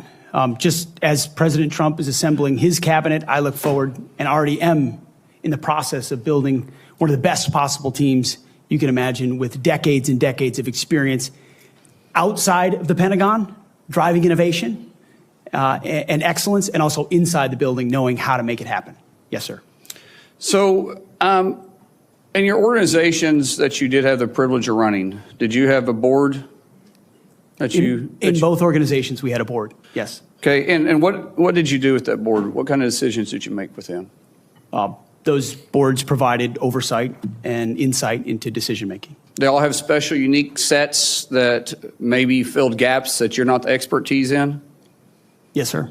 So do you believe you're capable of surrounding yourself with capable individuals that you're going to be able to run those same ideas by, and surround yourself with people that are smarter and better equipped in maybe areas that you don't necessarily carry those expertise with? Senator, the only reason I've had success in life, to include my wonderful wife, is because of people more capable around me and having the self-confidence to empower them and say, hey, run with the ball, run with the football, take it down the field. We'll do this together. I don't care who gets the credit. And in this case, that's how the Pentagon will be run. Let's end with this, Mr. Chairman, about the qualifications. You got a man who has literally put his butt on the line. He served 20 years in service, multiple deployments, has heard the bullets crack over the top of his head, has been willing to go into combat, been willing to see friends die for this country. And he's willing to still put himself through this. His wife is willing to still stand beside him, knowing he wasn't perfect, knowing that all this was going to be brought up. And he's still willing to serve the country. What other qualifications does he need? That I yield back. Thank you, Senator Mullen. Senator Duckworth. And again, we really are going to strictly enforce the rule about no demonstrations or noise. The distinguished ranking member. Just a point of personal privilege to make a correction. The reason that General Austin required a waiver was not because of his participation in a corporate enterprise. It was because he did not have 7 years of interruption between his service and his appointment. Second point is that if any of us were appointed as Secretary of Defense, we would be subject to the same types of questions. And the case in point is Senator John Tower was nominated for Secretary of Defense. It was discovered by his colleagues that his behavior was not commensurate with the responsibilities despite his service, and he was voted down. Thank you. Thank you, Mr. Chairman. Senator Duckworth, you are recognized. Thank you, Mr. Chairman. And also, Secretary Mattis had to have this waiver as well. Mr. Hegseth, this hearing is about whether you are qualified to be Secretary of Defense, and one of the qualifications, to answer my colleague's question, is to actually win the votes of every member of this committee and to be confirmed by the United States Senate. And you need to convince us that you're worthy of that vote, because the people of the state of Illinois voted for me to be their senator so that I could cast that vote when it comes to picking who is going to be the next Secretary of Defense. This hearing now seems to be a hearing about whether or not women are qualified to serve in combat, and not about whether or not you are qualified to be Secretary of Defense. And let me just say that the American people need a SecDef who's ready to lead on day one. You are not that person. Our adversaries watch closely during times of transition, and any sense that the Department of Defense that keeps us safe is being steered by someone who's wholly unprepared for the job puts America at risk, and I am not willing to do that. With that in mind, Mr. Hegseth, I want you to try to explain to the American people, this committee, who have to vote for you, and to our troops who are deployed around the world, why you are qualified to lead the Department of Defense. We already know that you've only led as large as a 200-person organization. We already know that you so badly mangled a budget that after you left, they had to bring in a forensic accountant to figure out what went wrong. And that the largest budget you ever managed was about $18 billion. You know, that is about 51,560 times fewer, lower than the Department of Defense budget of $825 billion. $16 million is 51,568 times smaller than the defense budget. Please describe to me, Mr. Hegseth, you talk about DOD passing an audit. Please describe to me a time or an organization when that you led underwent an audit, because you say you're going to hire smarter people than you to run this audit. I'm not asking you to be an accountant. I want you to be able to tell me what kind of guidance will be given to those employees, what will happen if, whether or not you pass that audit. Have you led an audit of any organization? Yes or no? I don't want a long answer. Yes or no? Have you led an audit of any organization of which you were in charge? Senator, in both of the organizations I ran, we were always completely fiscally responsible. Yes or with the no, money did that you we lead had. an audit? And the way yes my or leadership no, has did you lead been an audit? stated Yes or has no? been completely What are you afraid of? You mischaracterized. can't answer this question. Yes or no, did you lead an audit? Do you not know this answer? Senator, every Yes or part no? of my leadership Yes of these or no? organizations Yes has or been no, did you lead an audit? misrepresented I will from take top that as to a no. bottom. What were the findings? So there were no findings because you've never led an audit. What guidance did you give the auditors? None, because you've never led an audit. Nobody expects you to be an accountant, Mr. Hegseth. What we expect is for you to understand the complexity of this Pentagon budget process that is absolutely necessary to outfit our warfighters. Look, the Secretary of Defense is required to make quick decisions every single day that, well, with high-level information that's being provided for them. A Secretary of Defense has to have breadth and depth of knowledge. Right now, I am concerned that you have neither. Mr. Hegseth, what is the highest level of international negotiations that you have engaged in, that you have led in? Because the Secretary of Defense does lead international security negotiations. There are three main ones that the Secretary of Defense leads and signs. Can you name at least one of them? Could you repeat the question, Senator? Sure. What is the highest level of international security agreement that you have led? And can you name some that the Secretary of Defense would lead? There's three main ones. Do you know? I have not been involved in international security arrangements because I have not been in government other than serving in the military. So my job has been to no. The lead answer is no. men Can and you women name in one of the combat. three main ones that the You're Secretary talking of about Defense defense signs? arrangements. I mean, NATO might be one that you're referring to. Status of Forces Agreement would be one of them. Status of Forces Agreement. I've been a part of teaching about Status of Forces Agreements. But you don't inside remember to Afghanistan. mention it? You're not qualified, Mr. Hegseth. You're not qualified. You talk about repairing our defense industrial complex. You're not qualified to that. You could do acquisition and cross-servicing agreements, which essentially are security agreements. You can't even mention that. You've done none of those. You talked about the Indo-Pacific a little bit, and I'm glad that you mentioned it. Can you name the importance of at least one of the nations in the ASEAN, and what type of agreement we have with at least one of those nations? And how many nations are in ASEAN, by the way? I couldn't tell you the exact amount of nations in that, but I know we have allies in South Korea and Japan and in AUKUS with Australia, and trying to work on submarines with them. Mr. and data Hegseth, transfers none with of those them. countries We are have in allies ASEAN. across. None of those three countries that you've mentioned are in ASEAN. I suggest you do a little homework before you prepare for these types of negotiations. Listen, Mr. Hegseth, we ask our troops to go into harm's way all the time. We ask them to go into harm's way. And this behind me is a copy of the Soldier's Creed, a copy that usually hangs over my desk here in the Senate, and you should be familiar with it. It's the same copy that hung over my desk at Walter Reed every single day that I woke up and fought my way back because I wanted to go back and serve next to my buddies who saved my life. This same copy, these words are repeated over and over and over again. And let me read out two things to you, two sentences. I will always place the mission first, and I am disciplined, physically and mentally tough, trained and proficient in my warrior task. Mr. Hegseth, our troops follow these words every single day, and they man up and they pack their rucksacks and they go to war. And they deserve a leader who can lead them, not a leader who wants to lower the standards for himself or raising the standards for other people. And by the way, our troops already meet the standards. We ask troops to man that ship, fight that fire, fly that helicopter until their very last breath. And they do that every single day. They cannot be led by someone who's not competent to do the job. How can we ask these warriors to train and perform the absolute highest standards when you are asking us to lower the standards to make you the Secretary of Defense simply because you are buddies with our president-elect? And by the way, he has filed for bankruptcy 6 times. I'm not quite sure he's the kind of CEO you want to refer to as a successful businessman. Let me make it clear. You can't seem to grasp that there is no U.S. military as we know it without the incredible women that we serve. Women who've earned their place in their units. You have not earned your place as Secretary of Defense. You say you care about keeping our armed forces strong and that you like that our armed forces are meritocracy, then let's not lower the standards for you. You, sir, are a no-go at this station.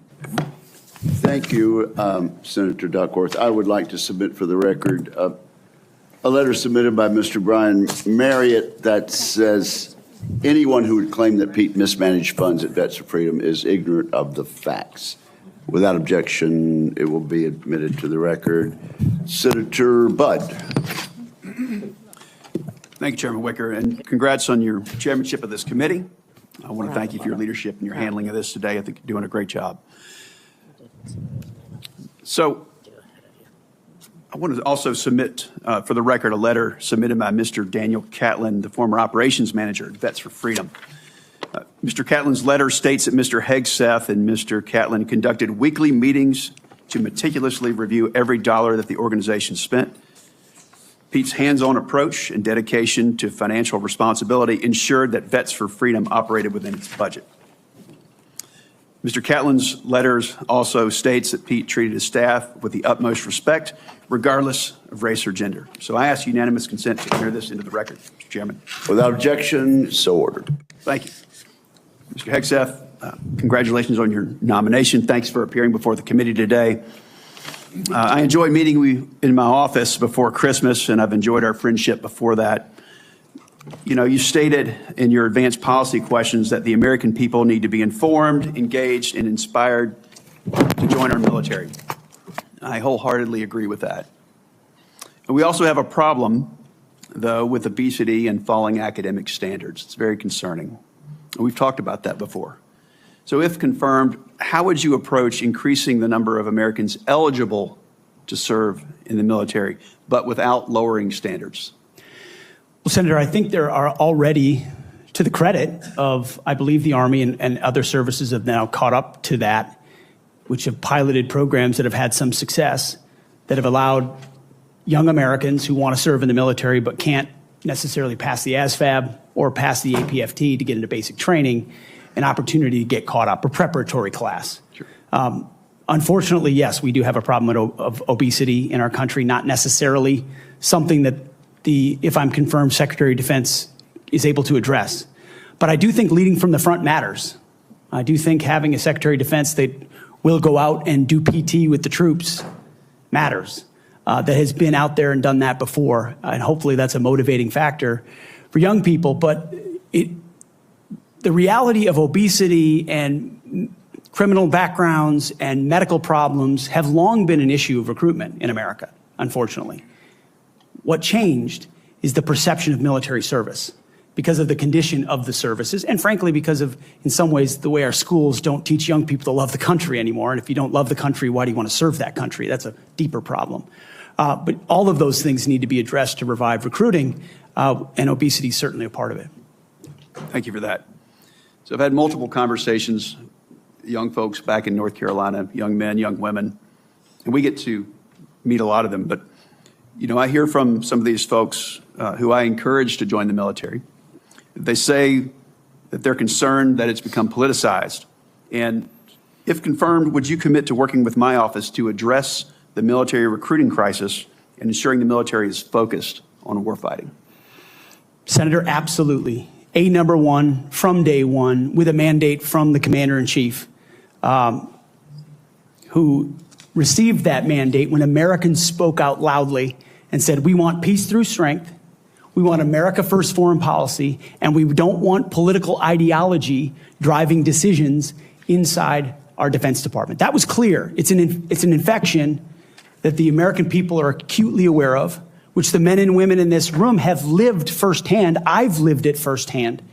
And that's why it will be a priority. And I truly believe, and I'm humbled by this, the response we've already seen from young men and women who've decided to join the military when they had said, I wasn't going to. But seeing a Commander-in-Chief, Donald Trump, reassured them. Seeing the possibility, if confirmed, of a Secretary of Defense that would have their back reassured them. And so in the first couple of months after President Trump's election, we have already seen, the numbers are there, a recruiting surge in all the services that I would welcome the opportunity to continue.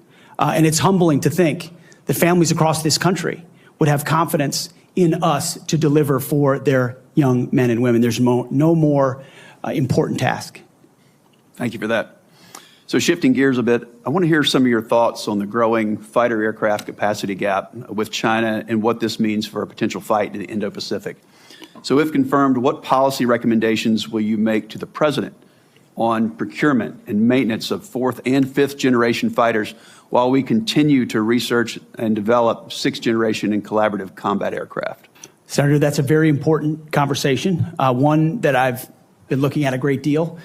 A lot of it, just to be clear, involves classifications and understanding precisely cost and capabilities, including capabilities of enemy systems, both not just 4th and 5th, but potential 6th generation, which we've already seen a prototype released from the Chinese. That's a dangerous development, considering at least the publicly understood condition of NGAD, which I look forward to the opportunity to looking underneath the hood on that.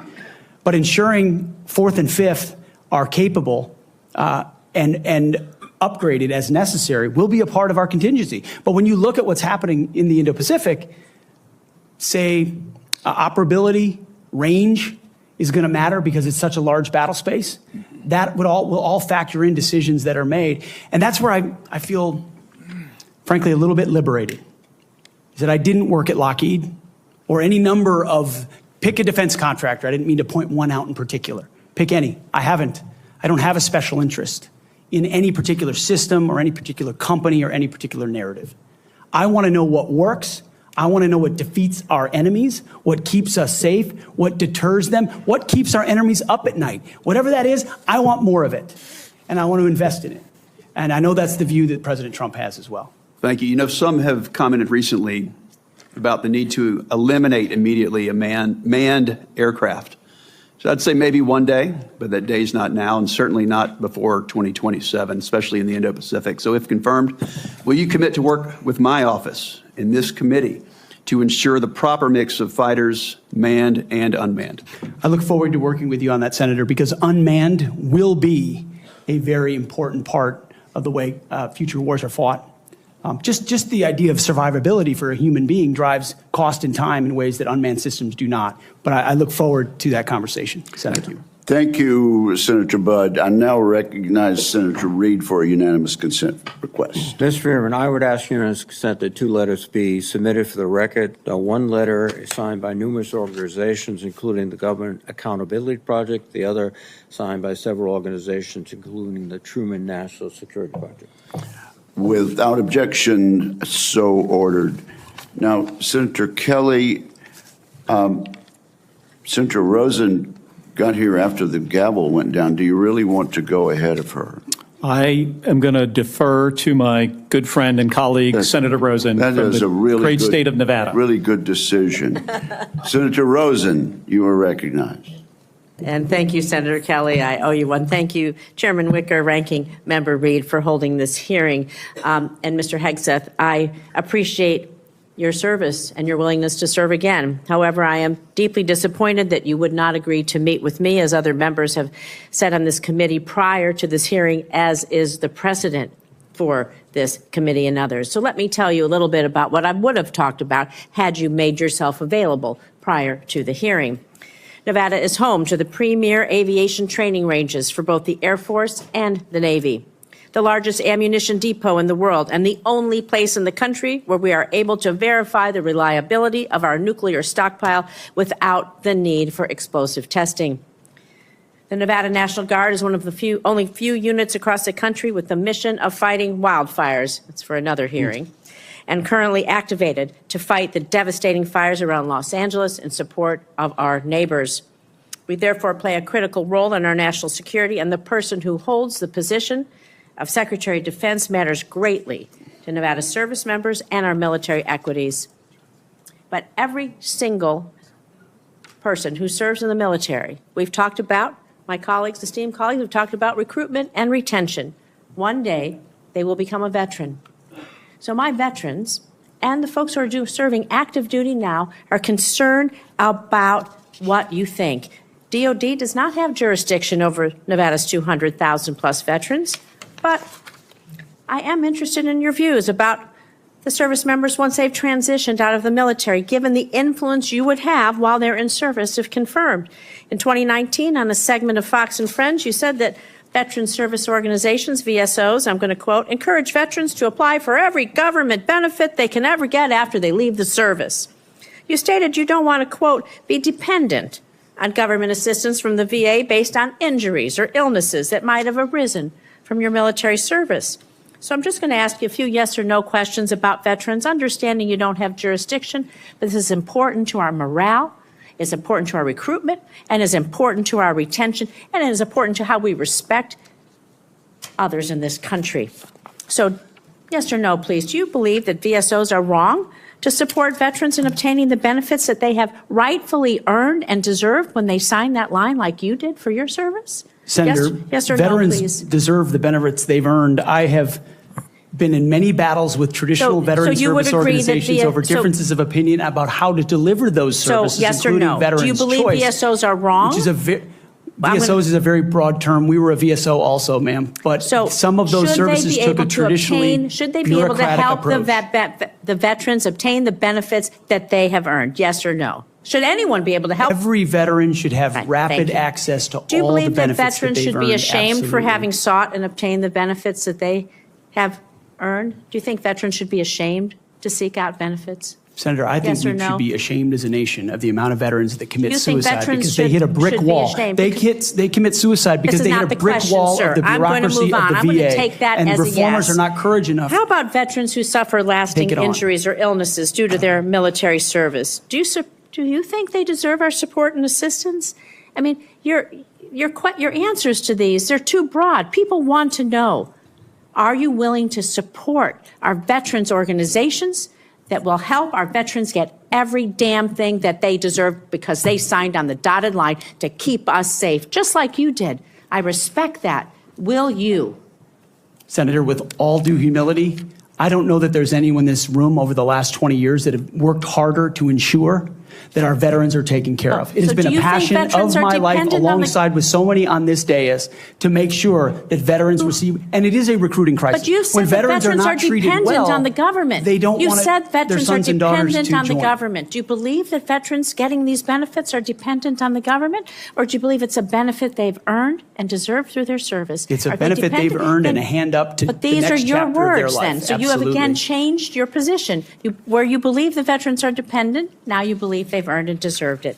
I just think it's disrespectful to change that position. These are benefits that people may need throughout their life and may not know when they need them or how they're going to need them, and they need to be there when they do. Thank you. I'm going to move on to my next question. America's role in the world. Our alliances, the threats America's facing, they're serious, they're wide-ranging, from China to Russia to Iranian-backed terrorism. So do you agree with the National Defense Strategy that the U.S. cannot compete with China, Russia, and their partners alone, and certainly cannot win a war that way? And this is a quote from the National Defense Strategy. Is your interpretation that American first foreign policy is America alone? Does that include abandoning our allies and partners such as NATO, Taiwan, Israel, and others? And if we can't win alone and we don't strengthen our strategic partnerships, I would say that position, your position, places on a strategic path to lose to our adversaries. So maybe you're okay with choosing that path for America. I want to know how you square that position with the positions you articulated in your book, where you wrote that NATO is at relic, at best a distraction, and should be scrapped and remade. Are you okay with sending us down a path where we can't win?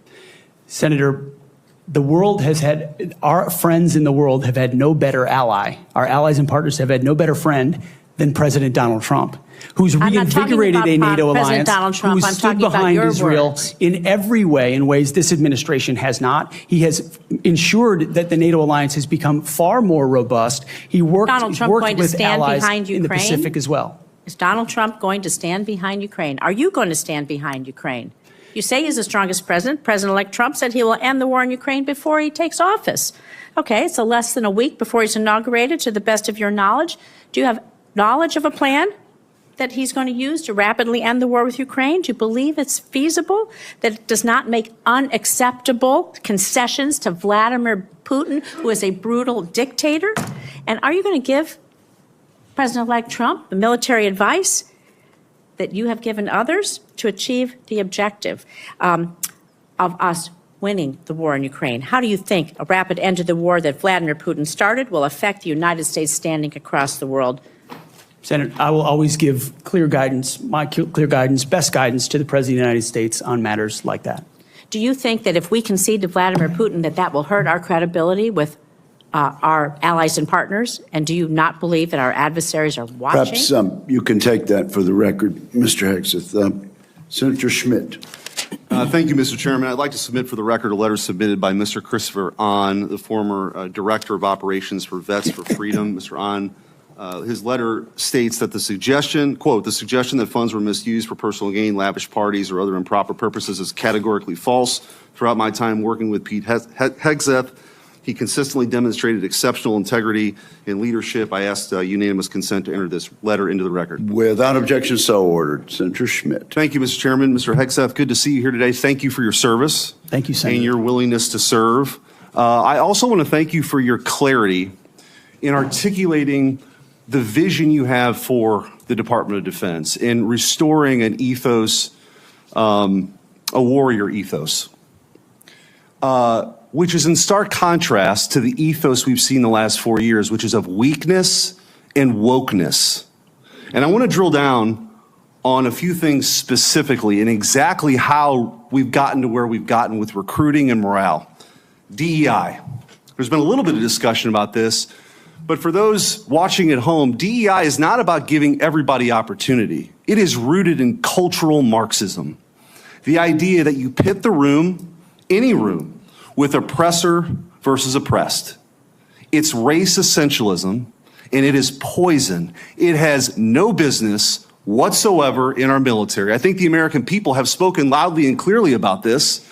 They're tired of this. They're tired of woke ideology. And to my Democrat colleagues on the other side, if you haven't picked up on that, you missed the plot. Because that's what November 5th partially was about. And so let's talk specifically about some of these DEI programs that have been funded. In our academies, specifically the Air Force Academy, it was advised as disfavored language to refer to your mom and dad as mom and dad. Okay? Dear mom and dad, I'm writing home. Don't say that. That's insane. We're all just people. You can't say that either. And in an effort to police this, in a 1984 Orwellian novel, there was actually an eyes and ears program to rat on your fellow students who might say mom and dad. Or just say, in a tough situation, you know what, we're all just people. Can't say that. This wasn't limited, by the way, to our academies. The Secretary of the Air Force, our current Secretary of the Air Force, in a memo from August of 2022, thought we had too many white officers, advocated for quotas. And if you crunch the numbers, that meant that 5,800 white officers who've worked really hard should be fired. In the United States of America, I don't know how we got here. And by the way, the Air Force isn't alone here. The Navy sort of touted a drag queen influencer. This stuff is insane. And people wonder why recruiting has dropped off. And let me just go through a few numbers, then I want to get your comments on how we fix this, because it's gone completely off the rails. In 2022, the Army missed their recruiting goal of 60,000 soldiers by over 15,000. In 2023, the Navy missed their recruiting goals by over 7,000. In 2022, the Air Force couldn't meet their standards, their numbers, even though they lowered their standards. They've lowered their standards to meet numbers they still can't get to. Mr. Hegseth, we got to fix this. I think what you've demonstrated today is that you have the talent and the ability and the desire to fix it. How are you going to fix it? Well, Senator, thank you for the question. First and foremost, up front, you have to tear out DEI and CRT initiatives, root and branch out of institutions. 100%. And then you have to put in Army, Navy, and Air Force secretaries and others, civilian positions at the helm, who are committed to the same priorities that the President of the United States is, and if confirmed, the Secretary of Defense will be. Send a clear message that this is not a time for equity. Equity is a very different word than equality. Equality is the bedrock of our military. Men and women, duty positions in uniform, black, white, doesn't matter. We treat you equally based on who you are in the image of God as an individual. And we all get the same bad haircuts. You're not an individual, you're part of a group. Equity prescribes some sort of an outcome based on differing attributes that we have that divide us. What skin color are you? What gender are you? And then infuse that into institutions which manifest in things like quotas, formal or informal, which does what to morale? Sends it in the tubes.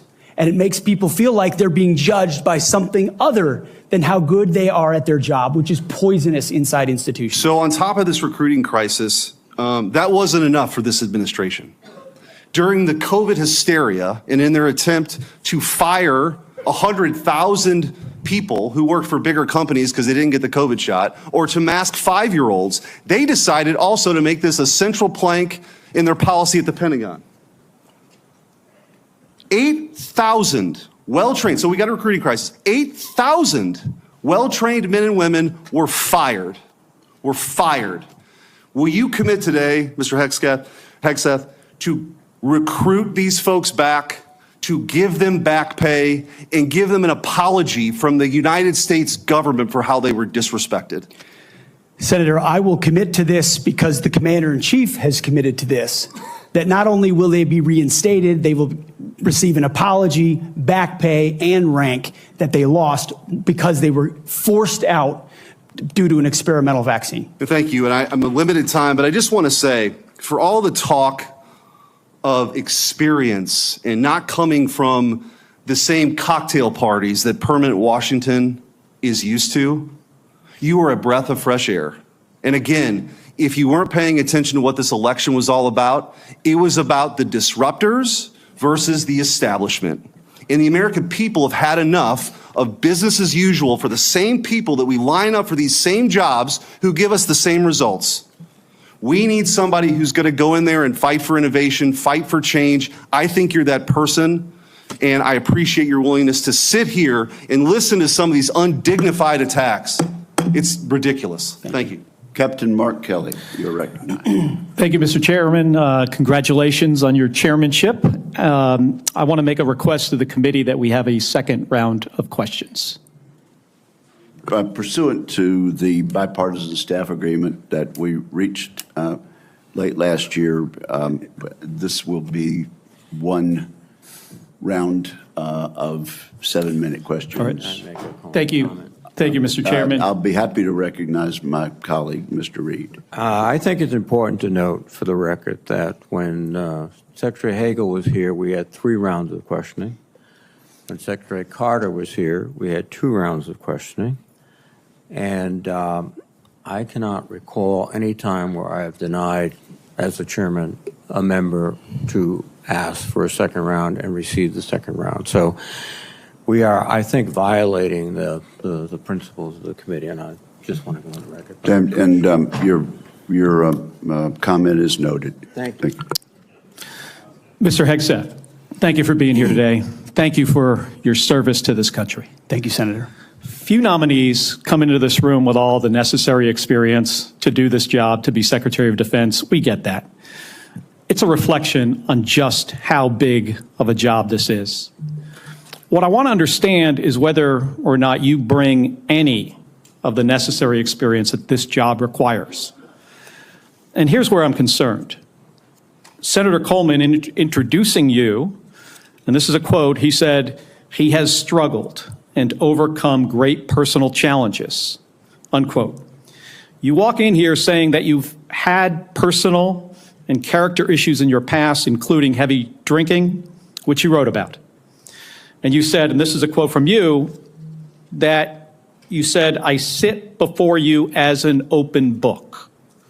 Yet you haven't actually said what personal challenges it is that you've overcome when you've been asked about them. So I'm going to give you an opportunity here to be as forthright as you say you want to be. So while leading concerned veterans of America, there were very specific cases cited by, I want you to tell me if these are true or false. Very simple. On Memorial Day 2014, at a CVA event in Virginia, you needed to be carried out of the event for being intoxicated? Senator, anonymous True. smears. Just true or false? Very simple. Summer of 2014 in Cleveland, drunk in public with the CVA team. Anonymous smears. I'm just asking for true or false questions, true or false answers. An event in North Carolina, drunk in front of 3 young female staff members after you had instituted a no alcohol policy and then reversed it. True or false? Anonymous smears. December of 2014 at the CVA Christmas party at the Grand Hyatt at Washington, D.C., you were noticeably intoxicated and had to be carried up to your room. Is that true or false? Anonymous smears. Another time, a CVA staffer stated that you passed out in the back of a party bus. Is that true or false? Anonymous smears. In 2014, while in Louisiana on official business for CVA, did you take your staff, including young female staff members, to a strip club? Absolutely not. Anonymous smears. So, is it accurate that the organization reached a financial settlement with a female staffer who claimed to be at a strip club with you, and there was a colleague who attempted to sexually assault her? Was there a financial settlement? Senator, I was not involved in that. I don't know the nature of how that played out. But you understand there was a financial settlement for a young female staffer who accused another member of the organization, not you, of sexual assault in a strip club. We have multiple statements on the record referring to that. But you claim you were not there when that occurred. Absolutely not. Now, the behavior I cited, if true, do you think that this behavior of intoxication, going into these type of establishments, women on your staff being so uncomfortable that they have to file these sort of harassment claims, do you think this is appropriate behavior for a leader?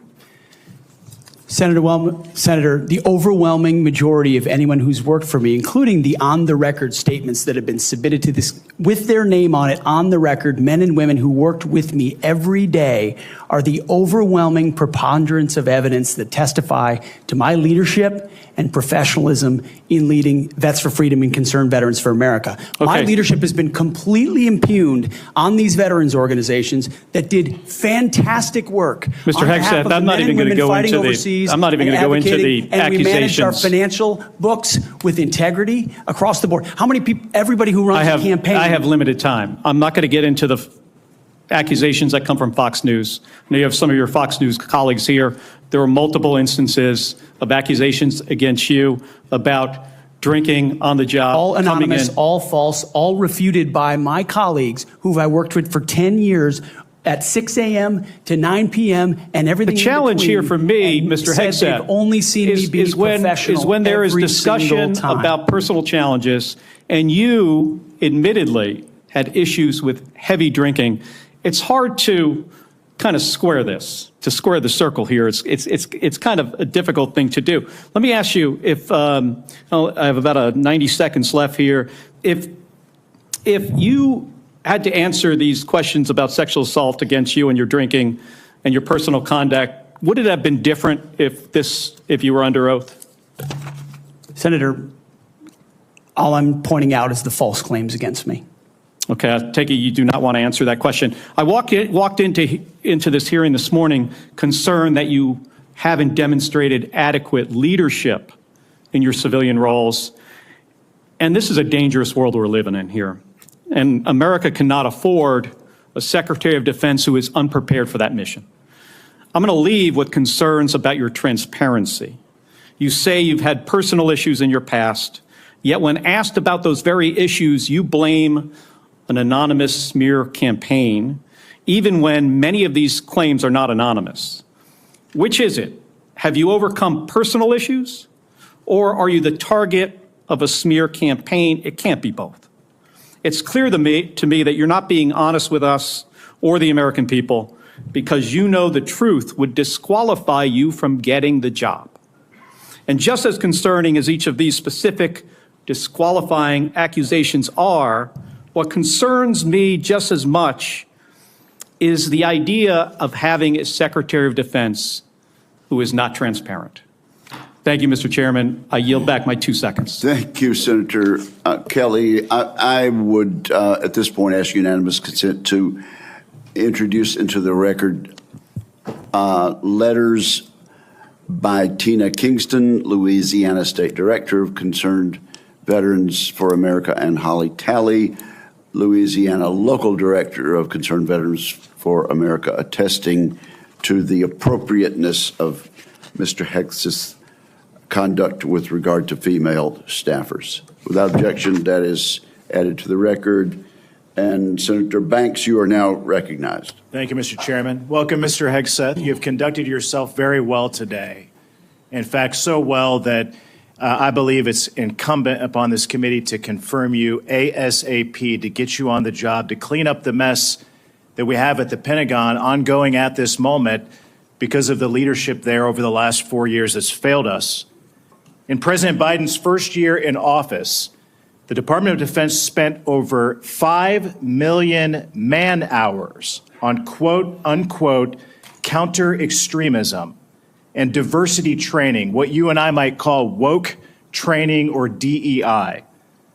The administration has refused to provide us any more recent data than that first year, but we know that it's exponentially more man-hours wasted on DEI over the last 4 years. And I wonder, what do you make of that? What could those 5 million man-hours in that first year of Secretary Austin and President Biden's administration, what could those 5 million man-hours have been used for? Senator, that's a lot of service members sitting in a lot of briefs, hearing about a lot of threats or political perspectives that might be dangerous, that do not comport to threats that actually exist inside the force, or ideas that introduce critical race theory or DEI or climate change initiatives that they and their commands have to conform to. And every time one of those happens, it gets pushed down the chain of command. That also includes new layers of leadership that have been created under this administration, committed to enforcing those types of DEI and CRT initiatives. So we hear 5 million man-hours, and that sounds like a lot. The more troubling aspect is how many training hours that takes away from a company commander or battalion commander or a wing commander who's out there trying to maintain their force, which is already constrained because of what the Biden administration has done to the defense budget and defense capabilities. So they're having to choose between the political prerogatives of the civilians who are demanding more DEI and CRT and gender quotas and the readiness of their forces. And I believe this Pentagon is prepared, because of our commander-in-chief, for a Secretary of Defense, should I be confirmed, that laser focuses on these issues, and they're ready to respond. They want to pack their rucksacks and go train because they understand we live in a dangerous world. I think that's an important point, a key point, because months later, while the priority of the Biden-Austin-led Pentagon was on DEI and woke training, one of the biggest embarrassments in American history happened when we lost 13 of our heroes in the botched withdrawal from Afghanistan. Secretary Austin testified before the House Armed Services Committee a couple of years ago, and responding to a question from me said he had, quote, no regrets about what happened in Afghanistan. I wonder, what do you make of that? Senator, it's shameful. They still tout it as the most successful airlift in American history, when what the rest of us all saw was true laid before our eyes. Utter failure, a destruction of a military legacy there, abandonment of our allies, death of American troops, detriment to our reputation, and then no answers and no accountability on the other side. And then what was unleashed because of what happened in Afghanistan? The October 7th attacks, an invasion into Ukraine. The world recognized weakness for what it was. And who bore the brunt for it? The troops on the front lines at Abbey Gate doing an impossible job, whose external security was the Taliban, because there was no actual plan for this under the Biden administration. And yet, not a single person, the only person held accountable in those moments was a Marine Corps lieutenant colonel who had the courage to stand up and say someone should be held accountable for that. His name is Stu Scheller. No one else involved has ever taken accountability for it. And when that microcosm becomes the reality of the perception of the American military or America's commitment to victory and success and positive outcomes, the world responds to that. President Trump is going to restore real deterrence by bringing a real warrior culture back, rebuilding our military, and ending wars properly. And if we have to fight them, winning them decisively. I served in Afghanistan. You served in Afghanistan. 75% of our nation's veterans disagree with how the withdrawal from Afghanistan was handled, the embarrassment of it. What that's done, I believe, has directly impacted our historic recruitment crisis in this country, without a doubt. And you've already talked about that, but how do we fix it? How do we bring pride back to wearing the uniform for the next generation, to inspire them to do what you and I did, to raise our right hand and take that oath and serve this great country? I really do think it comes back to strong, clear leadership, patriotic, pro-American leadership that says we're not going to focus on all the other political prerogatives. That's why we all have political perspectives. I said this before and I'll say it again. In uniform, none of that matters. You wear green, you wear blue, you bleed red. That's it. Who you vote for doesn't matter. But when the perception of that changes, then you don't want people deciding whether to serve based on a political party in power. That's a dangerous thing for continuity inside your military. And it's fragile right now. President Trump, and if I'm confirmed with my leadership, we're going to restore the continuity of an apolitical military that acts decisively and only based on merit. They sound basic, but they're fundamental. You and I agree that wokeness is weakness. Mr. Hegseth, do you support racial quotas in recruitment or promotions in the United States military? Senator, I do not support any form of racial quota. Do you support affirmative action at our nation's military academies? Senator, I only support hiring and promoting and admitting the best and brightest, whatever their background is. I think that's very important. Mr. Hegseth, Lloyd Austin, the secretary, later went AWOL. He disappeared for days and never told the president, didn't even inform the president's chief of staff that he was going into the hospital. Would that ever occur on your watch? No, Senator. I know in any one of my jobs, if I had decided to go AWOL for even a day or two in uniform or around that, that would have been a concern. I believe accountability matters. No one to this day has ever, as you've said, been held accountable for what happened in Afghanistan. It was embarrassing to this country. It's impacted this country greatly. And I applaud you and President Trump for bringing accountability back to our Pentagon. With that, I yield back. Chair recognizes the distinguished ranking member for a unanimous consent request. Mr. Chairman, I would like to submit an article discussing some of the issues of readiness and DEI. There has been a comment that 5.9 million man-hours have been used for DEI. General Milley clarified that that is an estimate out of more than 2 billion man-hours that the Department of Defense invested during the time period. Where is this published, sir? This is published by Megan Myers, and I will get the okay. Military.com, I'm sorry. Without objection, it will be admitted to the record. Thank you, Mr. And Senator Slotkin, welcome to the committee. Thank and you you. are recognized. Thank you, Senator, and thank you for referencing the great Carl Levin as you introduced me.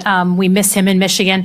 For those who I haven't met in my 1 week that I've been sworn into the Senate, I'm a CIA officer recruited after 9/11.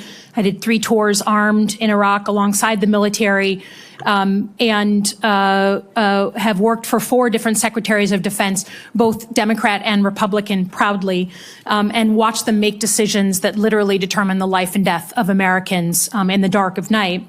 I'm also a Democrat representing a state that Trump won, right? We both won on the same ballot.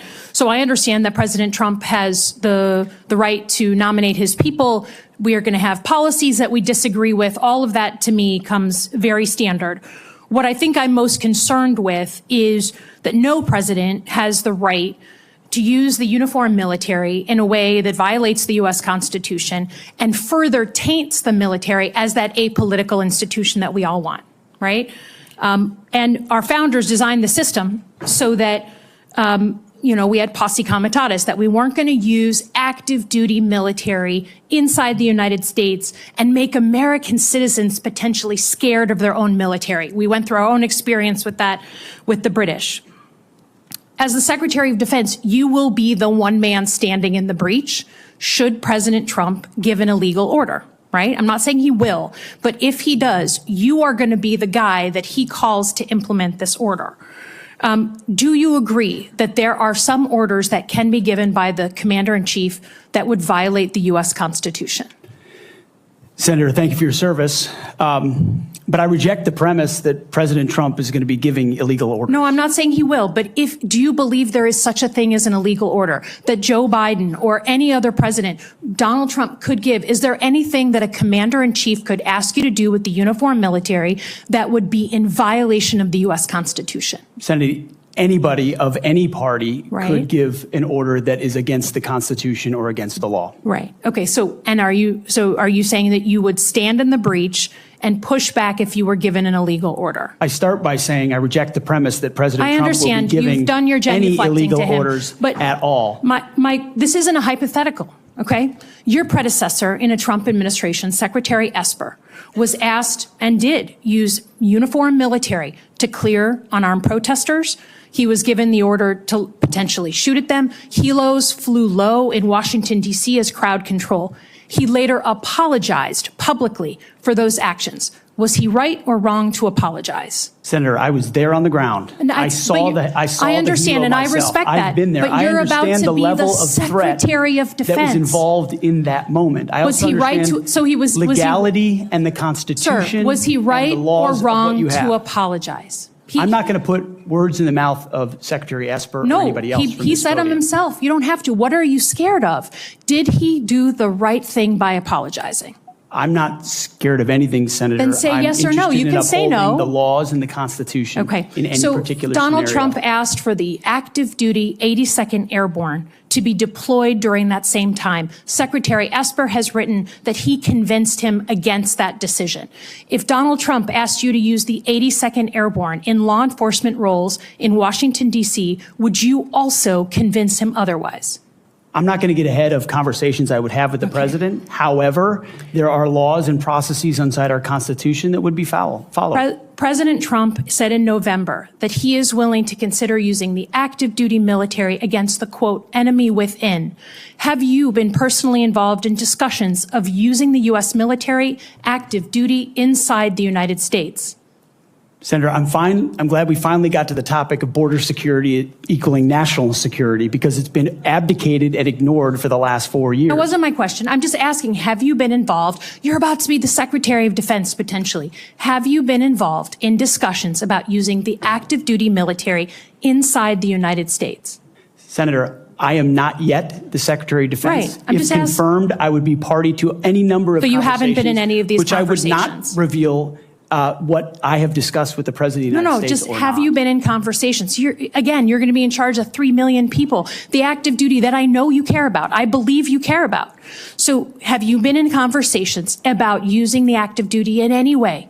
Whether it's setting up in detention camps, policing dangerous cities, have you been involved in any of those conversations? Certainly, I have been involved in conversations relating to doing things this administration has not, which is secure the southern border and not allow floods of illegals to enter our country through an invasion that threatens the American people. And there are ways in which the military is already playing a role in that, to include 5,000 National Guardsmen from Indiana and Texas. We're at the border right now allowing for border security. Will you So there is ask plenty the of active precedent duty military for military to members staff enforcing detention our southern centers? border. Our U.S. military is not trained in law enforcement roles. I think you know that, right? We've seen how that mission is difficult for them in places like Iraq and Afghanistan because that's not the training a uniformed military comes with. Do you support the use of active duty military in supporting detention camps? Senator, everything we will do would be lawful and under the Constitution, Okay, but I'm I gonna take that as a recognize yes. that this administration has abdicated its responsibility. President Trump is going to Okay, restore in the order at the spirit border, of preserving prevent our the enemies from institution, invading, and yes, he has said Sir, mass I get your deportations will filibustering. be I get it. I get a part it. of what In happens. the spirit of preserving the institution that I think we both care about, legitimately, the Uniform Code of Military Justice. I've heard a couple of different things. One, you said you will not change the Uniform Code of Military Justice, which is what governs justice system in the military. Yes or no? You said that earlier. Those are I'm just laws, confirming. Senator, set by Congress. Okay, so you will not go to change it. You will not attempt to change it. You also said that JAG officers are potentially people who put their own interests in their own medals and promotions ahead of the troops. Senator Lindsey Graham was a JAG officer for most of his life. Is that what you believe about those who implement our justice system in the U.S. military? Senator, I was speaking about particular JAG officers I've had to deal with in my military Are you experience, gonna get not about a involved? member of the United States Senate. Are you, as Secretary of Defense, going to get involved in the implementation of the U.S. Military Code of Justice? Senator, ultimately, it will be a big part of my job to evaluate decisions vis-a-vis Okay, so the I'll take Uniform that. Code of I'll Military take that as Justice. yes. Have you seen fairly. Is CQ Brown on your list in the Warrior boards to be removed from his position? Senator, every single senior officer will be reviewed based on meritocracy, standards, lethality, and commitment to lawful orders they will be given. Thank you, Senator Slotkin. I now recognize Senator Shaheen for a unanimous consent request. Thank you, Mr. Chairman. I have a request from a former general who served 35 years, Dennis Leitch, who most recently was commander of the 94th Regional Readiness Command at Fort Devens, Mass., who has asked that his letter opposing Mr. Hegseth's nomination be entered into the record. Is there objection? Without objection, it will be entered.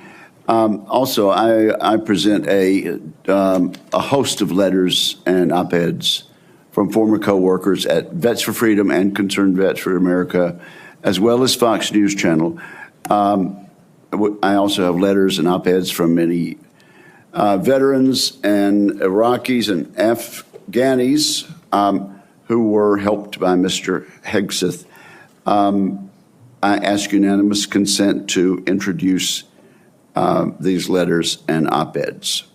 Without objection, is so ordered. Senator Sheehy, you've been very patient. Thank you, Mr. Chairman. Entering a support letter in for Mr. Hegseth, submitted by nearly 90 former soldiers who served with Pete in combat. I would like to submit a statement from 86 of them who support his nomination, although they come from different units and ranks. The signatories commend Mr. Hegseth for his selfless leadership, love of his soldiers, and commitment to our country. 2 items. Sorry, 1 item. I ask unanimous consent to enter this into the record. Without objection, it will be entered. Thank you, Mr. Chairman. Pete, I'm actually going to ask you questions because I want to hear your answer. How many genders are there? Tough one.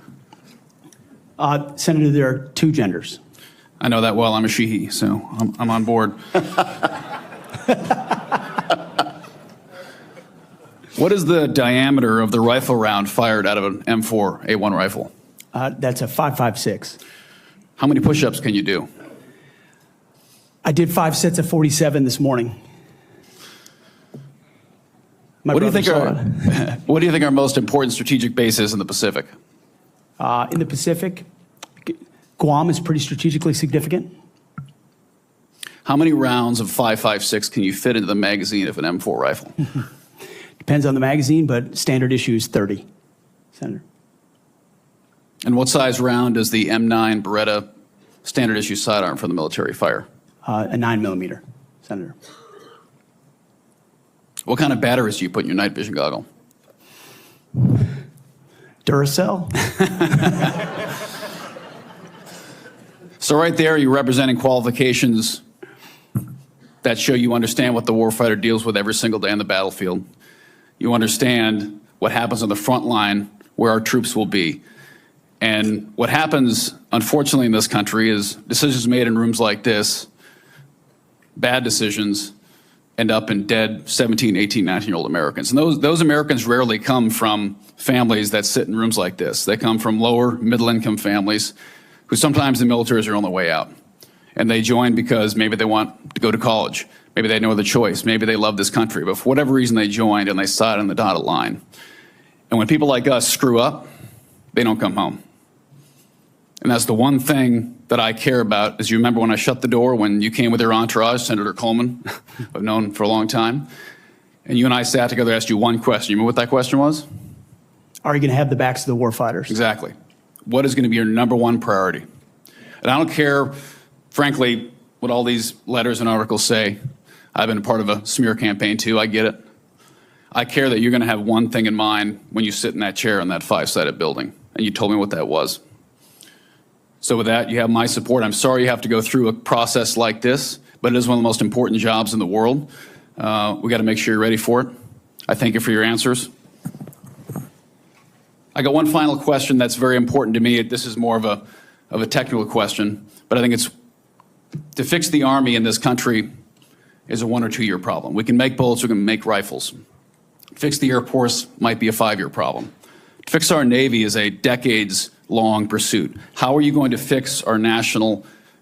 You don't have all the power. We're not China. Unfortunately, you can't snap your fingers. But how are you going to lead an initiative within the DoD to reinvigorate our national shipbuilding industry so we are able to compete with China? Because freedom of navigation is critical to our economy and the global economy. It's going to be a very important task for you to complete. It's a critical question, Senator, and that's why I'm grateful that President Trump has said definitively to me and publicly that shipbuilding will be one of his absolute top priorities of this administration. So a lot of it does go into pulling things up into the OSD's office, Secretary of Defense's office, to shine a spotlight on it, to make sure the bureaucracy doesn't strangle important initiatives that need to happen. We need to reinvigorate our defense industrial base in this country to include our shipbuilding capacity. Some of it is on the east, some of it's on the west, some of it's on the Great Lakes. The workforce problems that our shipyards are facing are significant, and there's been a big investment from this committee, I know, in a lot of those places because of the shortfalls, manpower issues, everything else. But we also see adversaries that have been able to innovate themselves in ways that their shipbuilding capacity is, I won't reveal it at this hearing, multitudes and multitudes beyond our capabilities. So it needs to be a rapid investment, a rapid fielding, and then we need to incentivize outside entities to fill the gap. We talk a lot about UAVs. UAVs are very important, but there's also a future of UUVs, unmanned underwater vehicles, that will be a part of amplifying the impact of our Navy, because this administration has allowed our number of ships to drop below 300. It sets a projection of 340 or 350, but doesn't create the capacity to actually address it. And so if we're going to defend our interests, our allies, and put America first, we're going to have to be able to project power. That it means shipbuilding. It means historic investments in our defense industrial base there. And then also driving innovation and cost savings in ways that only business leaders inside the Pentagon can do. When I'd add, I don't think any board in the world would have hired Steve Jobs or Elon Musk or Mark Zuckerberg when they founded their companies either. So this country was founded by young people who had a great vision. Thank you for being willing to serve your country again. And thanks for coming here today. I yield back, Chairman. Thank you, Senator Sheehy. You yield back the balance of your time. Mr. Ranking Member, can we agree that you and I will notify members of a specific time until which the record will remain open for submission of questions for the record? Yes, Mr. Chairman. That will be a day or two. This concludes today's hearing. I want to thank the witnesses and their families, and this hearing is adjourned.